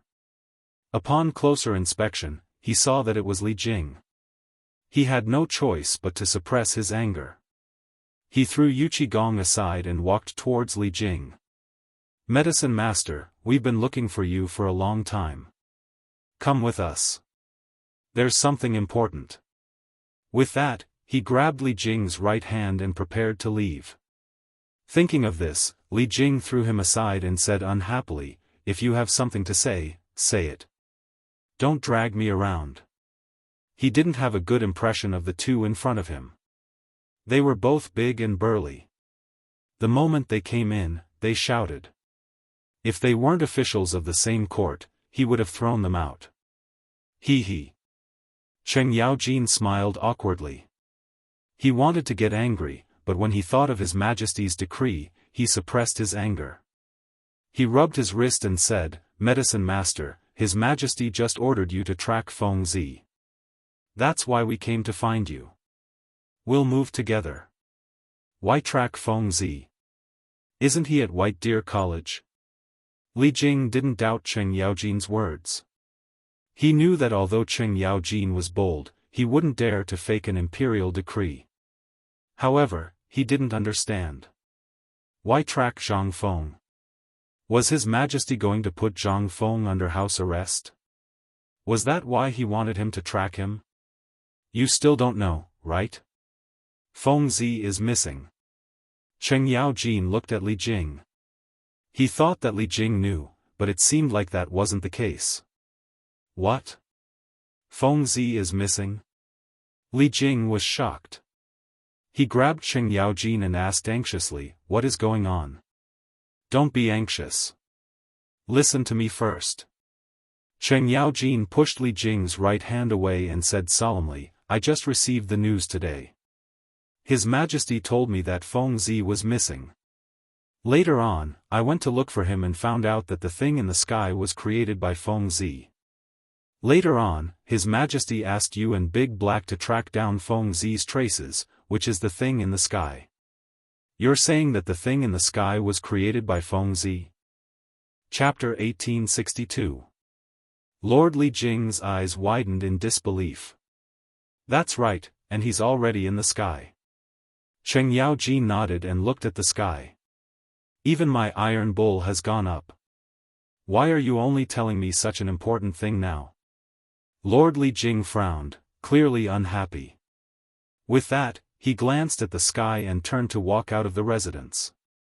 "Let's go. Follow me to the barracks to gather the troops." "Oh, I'm coming." Cheng Yaojin pulled Yu Qigong and quickly followed. The three of them hurriedly walked out of the door and rode their horses to the barracks. Since they were tracking that thing in the sky, the more people there were, the better. With one more person, they would have one more pair of eyes and one more strength. The three generals who led troops to war knew this very well. After rushing all the way, the three of them finally arrived at the barracks. They hurriedly gathered 20,000 troops and left the barracks. "Yao Jin, in my opinion, we should split up." Lord Li Jing glanced at the blurry hot air balloon in the sky and said solemnly. The hot air balloon was drifting further and further away, and it was easy to get lost if they followed it together. The best way was to split up. Moreover, this fellow was a veteran commander, so there was no problem with this. "All right, I'll go with Big Black. You go alone. Is that okay?" Cheng Yaojin nodded and immediately agreed with Lord Li Jing's opinion. As a veteran commander, he naturally had such strategic foresight. "All right, then I'll go first." Lord Li Jing nodded and then looked at the soldiers behind him. He shouted, 10,000 men come with me." As soon as he finished speaking, he waved his horsewhip and rushed forward. The soldiers behind him followed closely behind, raising a cloud of dust. Looking at the gradually disappearing figures, Yu Qigong looked at Cheng Yaojin and said solemnly, "Old Cheng, let's go too." "All right, let's go." Cheng Yaojin nodded. With that, he pulled the horse's head and shouted, "Everyone, follow me." The soldiers immediately opened up a path in the middle. Cheng Yaojin whipped his horse and galloped off. Yu Qigong followed closely behind. Seeing that the two commanders had already set off, the soldiers followed behind. Although the hot air balloon had drifted far away, its speed was not very fast. Occasionally, one could still see the shadow of the hot air balloon. Looking at the image, Cheng Yaojin and Yu Qigong led their troops and charged towards the hot air balloon. They did not dare to be negligent. This was not only because of His Majesty's imperial edict, but also because of some personal reasons. Both of them were on good terms with Zhang Feng, especially Yu Qigong. His cousin even had some sort of entanglement with Zhang Feng. If something happened to Zhang Feng in the sky, what would happen to his cousin? On the other hand, Cheng Yaojin was just as worried as Yu Qigong. This was because his son was currently in the sky with Zhang Feng. If his son was in any danger, what would happen to the Cheng family? Wouldn't that be the end of their line? Thinking of this, he felt as if a needle had pierced his heart. It was an abnormal feeling. "Everyone, speed up." Cheng Yaojin glanced back and shouted. With that, he waved his horse whip and sped up. "Old Cheng, wait for me." Yu Qigong was not to be outdone. He waved his horse whip and followed. He naturally knew that old Sheng was worried about his son, so he did not dissuade him. Instead, he directly followed. The two of them hurried on without stopping. Dust rose behind them, and the sound of the soldiers' footsteps could be heard behind them. After running for an unknown period of time, they finally saw the shadow of the hot air balloon. Whoosh! Yuchi Gong reined in his horse and glanced at the hot air balloon in the sky. Then, he looked at the guard beside him and said, "Bring me the map." "Big Black, why aren't you continuing to chase?" Cheng Yaojin also stopped and looked at Yuchi Gong beside him. He was a little puzzled. After all, they had just seen a shadow and it was still far away. Why was this guy still stopping here? Wait a minute. We've been running for so long. Even if the people aren't tired, the horses still need to rest. Yuchi Gong looked at Cheng Yaojin with a serious expression. After that, he did not wait for the other party to reply. He took the map from the guard and looked at it seriously. A moment later, he frowned and handed the map in his hand to Cheng Yaojin. "Old Cheng, look. We've left Chang'an." "Left Chang'an?" Cheng Yaojin took the map with a puzzled expression and glanced at it roughly.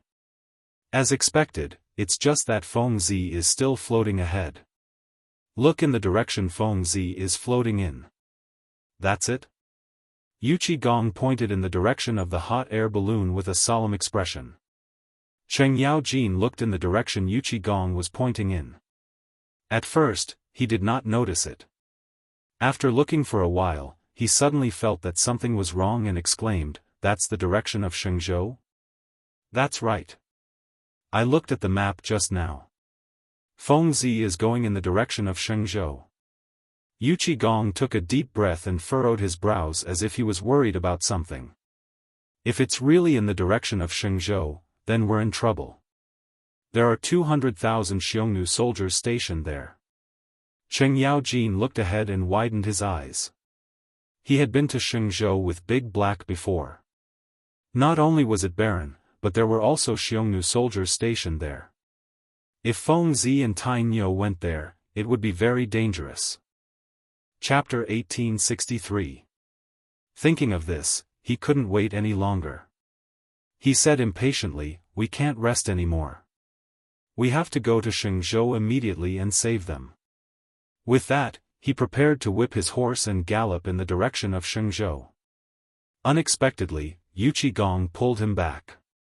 "Big Old Black, what the hell are you doing? Lao Tzu is going to save Tainyo." Cheng Yaojin turned to look at Yuchi Gong, the veins on his forehead bulging. "This matter must be reported to His Majesty. After all, His Majesty has given a decree before." Yuchi Gong didn't get angry. Instead, he spoke unhurriedly because he knew how old Cheng felt. His son was missing. Now that he had finally received some news, how could he not be anxious? However, he couldn't be impulsive at this time. Cheng Yaojin panted heavily, trying to suppress the anger in his heart. However, on second thought, Big Old Black was right. This was His Majesty's decree. Now that he had received the news, he had to report it. After a pause, he said, "All right then. Quickly send someone back to the palace to report to His Majesty. Don't waste Lao Tzu's time." Yuchi Gong nodded. He glanced at the guard leading the horse and said, "Lu Tian, give me the reins. Then, pick a horse from behind. Take my token and enter the palace to meet His Majesty. Tell His Majesty everything that has happened here without leaving out a single word." After he finished speaking, he took out a military order from his waist and tossed it to Lu Tian. This military order was a symbol of status. As long as one had this military order, they could enter the palace at will and would not be stopped. It was the most suitable thing for a messenger. "Yes, General." Lu Tian cupped his hands and handed the reins to Yuchi Gong. Then, he turned and walked away. Seeing that everything had been settled, Cheng Yaojin hurriedly said, "Can we go now?" He was already very anxious.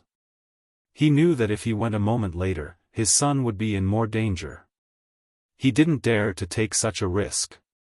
"Let's go." Yuchi Gong nodded. He waved the horsewhip in his hand and galloped forward. Cheng Yaojin also hurriedly followed, galloping in the mountain road. At the side, Lu Tian also obtained a horse. He immediately turned it around and galloped in the direction of Chang'an. He was only a guard, so he did not know much about these matters.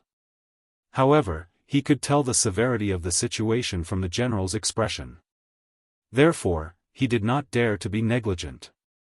With a wave of his whip, he left in a cloud of dust. In less than a moment, he arrived at Chang'an City. As soon as he entered the city, waves of wailing could be heard incessantly. It was as ear-piercing as the screams of vengeful spirits in hell. Soon, the tragic scenes of Chang'an City appeared in front of his eyes. People covered in blood were sitting everywhere on the streets. There were women, children, and even old people. They sat on the steps and kept murmuring something. When he got closer to listen, he found that they were all about vengeful spirits, evil spirits, and so on. There were also many soldiers patrolling the streets. They carried stretchers and carried the injured to the side. The doctors saw this and immediately went forward to treat them. Although Lu Tian sympathized with all this, he knew that he had a more important mission. He chose to turn a blind eye to it and ran toward the city gate. The gate of Chang'an City was not very far away. Lu Tian arrived in a few breaths. However, at this time, the gate of Chang'an City was closed. The gate was full of guards, each of them holding a spear and looking serious. Guards of Chang'an, opened the gate immediately. "I have important military information to report to the emperor." Lu Tian took out the token at his waist and shouted with his head held high. With his status, he would definitely not be able to persuade these guards. The most effective way was to take out the token. This was the direct reason why the general gave him the token. When the guards saw the token in Lu Tian's hand, their expressions changed drastically. They thought that some great general had come. They bowed together and said, "General, please." After that, the leader of the guards gave the crowd at the gate a look. The latter immediately understood and opened the gate. Seeing this, Lu Tian spurred his horse and left. After galloping all the way, Lu Tian finally arrived at the gate of the palace. With the experience at the gate of Chang'an City, he took the initiative to take out the token. The guard hesitated for a moment but still chose to let him in. This was because people who could hold such a token usually had important information. They did not dare to stop him privately. There were no obstructions at the gate. Lu Tian was led to the imperial study by the guard. At this time, two strong men were standing at the gate of the imperial study. They were Li Shimon's personal eunuchs. Little Gizi was serving Li Shimon inside, so they needed to serve him outside. "Strong men, I have urgent military information to report to His Majesty. Can you let me in?" Lu Tian bowed and smiled at the two strong men. In the palace, he had to be careful. Who knew what kind of people were in front of him? They might be able to kill him with a slap, so it was better to be careful. When the two heard the sound, they turned their heads and glanced at him with a trace of disdain. They seemed to be sizing him up. After a while, one of them slowly said, "Do you have proof?" "Yes, yes, yes." Lu Tian quickly replied. Then, he took out the token at his waist and handed it over. "This is General Yuchi's token. He ordered me to see His Majesty." Chapter 1864. The strong man took the token and looked at it as if he was looking for something. After a while, he seemed to have confirmed something and put the token into his sleeve. He then looked at Lu Tian. However, the disdain in his eyes lessened. "Wait here. I'll report to His Majesty." With that, the strong man turned and walked towards the imperial study without waiting for Lu Tian's reply. In less than half an hour, the strong man walked out again. He glanced at Lu Tian and said calmly, go in. Be careful not to say anything. Thank you, strongman. Lu Tian cupped his hands and walked towards the imperial study. As soon as he entered, he felt an oppressive atmosphere that made it hard for him to breathe. At this moment, a hoarse duck's voice was heard. Halt! Why don't you bow when you see His Majesty? Lu Tian was startled and subconsciously looked up. He saw a man in a dragon robe sitting on the dragon throne. However, this person did not look too good, as if he had not slept for a few days. He shook his head and threw away the distracting thoughts in his mind. When he realized that the person in front of him was His Majesty, he quickly bowed. Greetings, Your Majesty. General Yuchi ordered me to report the military situation. Please forgive me for my rudeness. Lu Tian lowered his head tightly and said in a trembling voice. He did not bow immediately, which was a little rude. However, Li Shimin was not in the mood to care about this. He slowly raised his head and said tiredly, "What military situation did Yuchi Gong ask you to report?"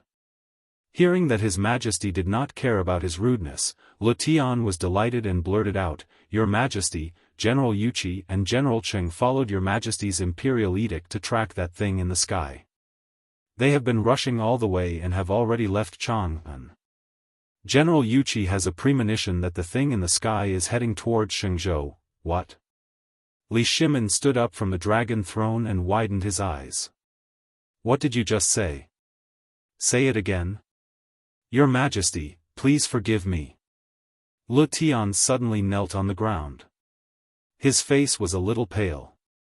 He did not know why His Majesty suddenly became angry, nor did he know that he had said something wrong to make His Majesty so angry. If he really angered His Majesty, he would not be able to leave the imperial study today. He was very worried. I asked you to say it again. Did you not hear me? Li Shimin's eyes were bloodshot, and he looked a little ferocious. Yes. Your Majesty. Lu Tian's legs trembled incessantly. His forehead was already dripping with cold sweat. He crawled on the ground tightly, not daring to raise his head at all. General Yuchi has a premonition that the thing in the sky is going to float in the direction of Sheng province. General also said that there are 200,000 Xiongnu soldiers stationed in Sheng province. General is currently leading the troops in the direction of Sheng province. The direction of Shenzhou? Li Shimin put his hands on the table, his face pale. If Feng Zi and the others went to Shenzhou and fell into the hands of the Xiongnu people, they would definitely die. Thinking of this, he quickly said, "Go back and tell Yuchi Gong to protect Zhang Feng at all costs, even if it means starting a war with the Xiongnu people. Go quickly." After saying that, he covered his chest with his hand as if something was blocking his throat. Cough cough, Your Majesty, Your Majesty. Little Gizi quickly went forward and supported Li Shimin. He patted his chest and asked with concern, "Your Majesty, are you okay?" Cough cough, Li Shimin coughed violently again. After a while, he seemed to have recovered a little. He waved his hand. "I'm fine." After saying that, he glanced at Lu Tian, who was kneeling on the ground. "Let this guy go quickly. Did you hear that? His Majesty wants you to go back and tell Yuchi Gong." Little Gizi supported Li Shimin with one hand and scolded Lu Tian. Oh. Lu Tian suddenly realized that he had been frightened by His Majesty and lost his mind for a moment. Now that he had recovered, he quickly said, "I'll go back and report immediately." After saying that, he quickly got up and turned to walk out of the imperial study. At the same time, on the hot air balloon, Zhang Feng and the others were huddled together as if they were hugging each other for warmth. They hugged each other tightly, their lips pale, and even their eyelashes were stained with the moisture in the air. It seemed that they were quite cold. White clouds floated past their eyes, but they were not in the mood to enjoy the scenery. After an unknown period of time, Zhang Feng started to tremble from the cold. He subconsciously touched the blanket that was originally covering him, but found that it was gone. He could only open his half-closed eyes and glance to the side, only to see that the blanket had run to the three guys.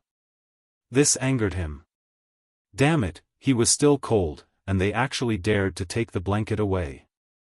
The more he thought about it, the angrier he became. He could not help but curse, "Damn it, you idiots, hurry up and wake up Lao Tzu." After a round of scolding, no one moved at all. This angered Zhang Feng, and he kicked them. "Idiot, wake up. Don't King pretend to be dead."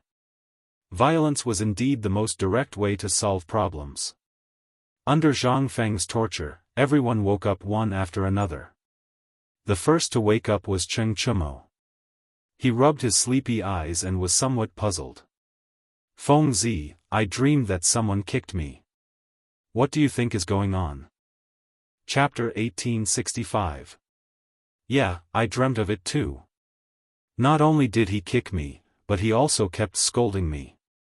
Zhang Sun patted his butt. He also felt it deeply. Dugo spread his hands, indicating that he didn't know. He wanted to get rid of the suspicion first. Besides, he was also kicked. "It was Lao Tzu who kicked me just now." Zhang Feng put his hands on his hips and glared at the crowd. "Motherf **, you idiots. Lao Tzu said he was going to sleep for a while. Where did the blanket that covered his body go? Are you trying to rebel?" Recently, the hot air balloon and the academy had caused him to not have a good night's sleep. Now that he finally had some time, he wanted to sleep for a while and let these guys look after the hot air balloon. They readily agreed, so he didn't care. However, when he woke up, not only were these guys lying beside him, he didn't even know where the hot air balloon had drifted to. How could he not be angry? These fellows were simply incapable of accomplishing anything but good at spoiling things. Blanket? Dugo subconsciously looked at the blanket on his body and scratched his head awkwardly. "Feng Zi, we saw that you were too hot just now, so we borrowed it to cover you. Don't be angry." "Borrowed?" Zhang Feng opened his mouth wide in disbelief.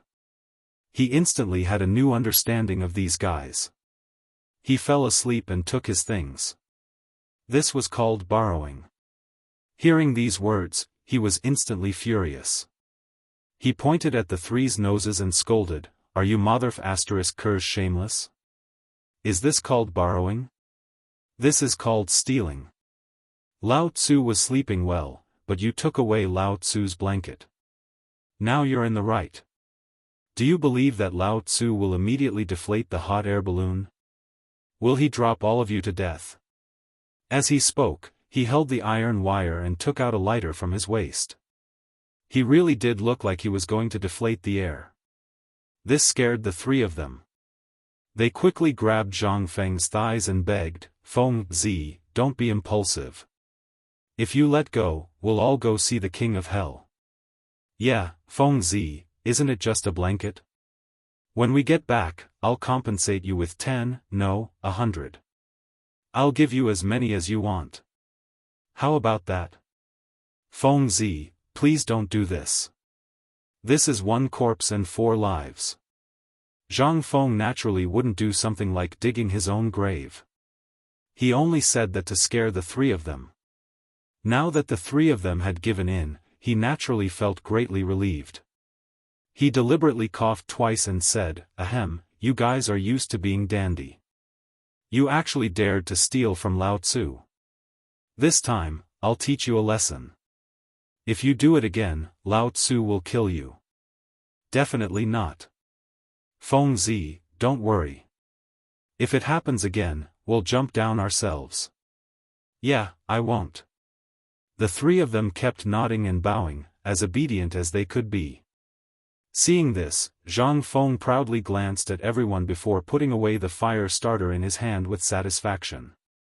"You even gave me a blanket. Are you trying to freeze me to death?" He glared at Dugo, his gaze not leaving the blanket in the other's hand. Here. Dugo hurriedly handed the blanket over, afraid that the other party would be dissatisfied and prepare to release the gas again. If that happened, they would all be wiped out. After all, he hadn't lived long enough yet. That's more like it. Zhang Feng took the blanket with satisfaction and immediately wrapped it around his body. Instantly, he felt a wave of warmth. However, Cheng Chumo and the other two felt uncomfortable. The three of them could only curl up together and shiver. There was nothing they could do. The air in the sky blew, forming waves of cold wind that were bone-chilling. The three of them hugged each other and shivered non-stop. Their lips were turning blue. Just like this, after the time it took for a stick of incense to burn, Zhang Sun, who was outside, couldn't stand it anymore. He said with a trembling voice, "Tainyo, when you came up, didn't you bring a package? Go and see if there's anything that can keep out the cold." "Yeah, I brought something when I came up. How could I forget? Look at my dog head." Cheng Chumo suddenly stood up and patted his head. He then went to rummage through the package beside him. After rummaging for a long time, he seemed to have seen something and exclaimed, "Why is this thing in the hot air balloon?" With this roar, everyone's attention was focused on him. "What is it?" Zhang Feng looked at Cheng Chumo with a puzzled face. "Come and see for yourself." Cheng Chumo pulled at the package, as if unwilling to say more. Trying to be mysterious. Zhang Feng secretly spat. He frowned and walked towards the package. When he glanced at it, he felt unwell. The package was filled with gunpowder. He roughly estimated that there were 10 stones. One stone was equivalent to 120 kilograms. That would be 1,200 kilograms of gunpowder. He subconsciously exclaimed, "Gunpowder? Why is there so much gunpowder in the package?" He remembered that when he went up the hot air balloon, he didn't bring any gunpowder. Why was there this thing now? If it was other things, it would be fine. However, gunpowder was very dangerous, especially in the sky. If there was any danger, there would be no way out. Moreover, there was a lot of gunpowder. If they weren't careful, everyone could be smashed to pieces. "I don't know either." Cheng Chumo pulled a long face, expressing his innocence. Of course, he knew the pros and cons of this, but if it wasn't him, he would definitely not admit it.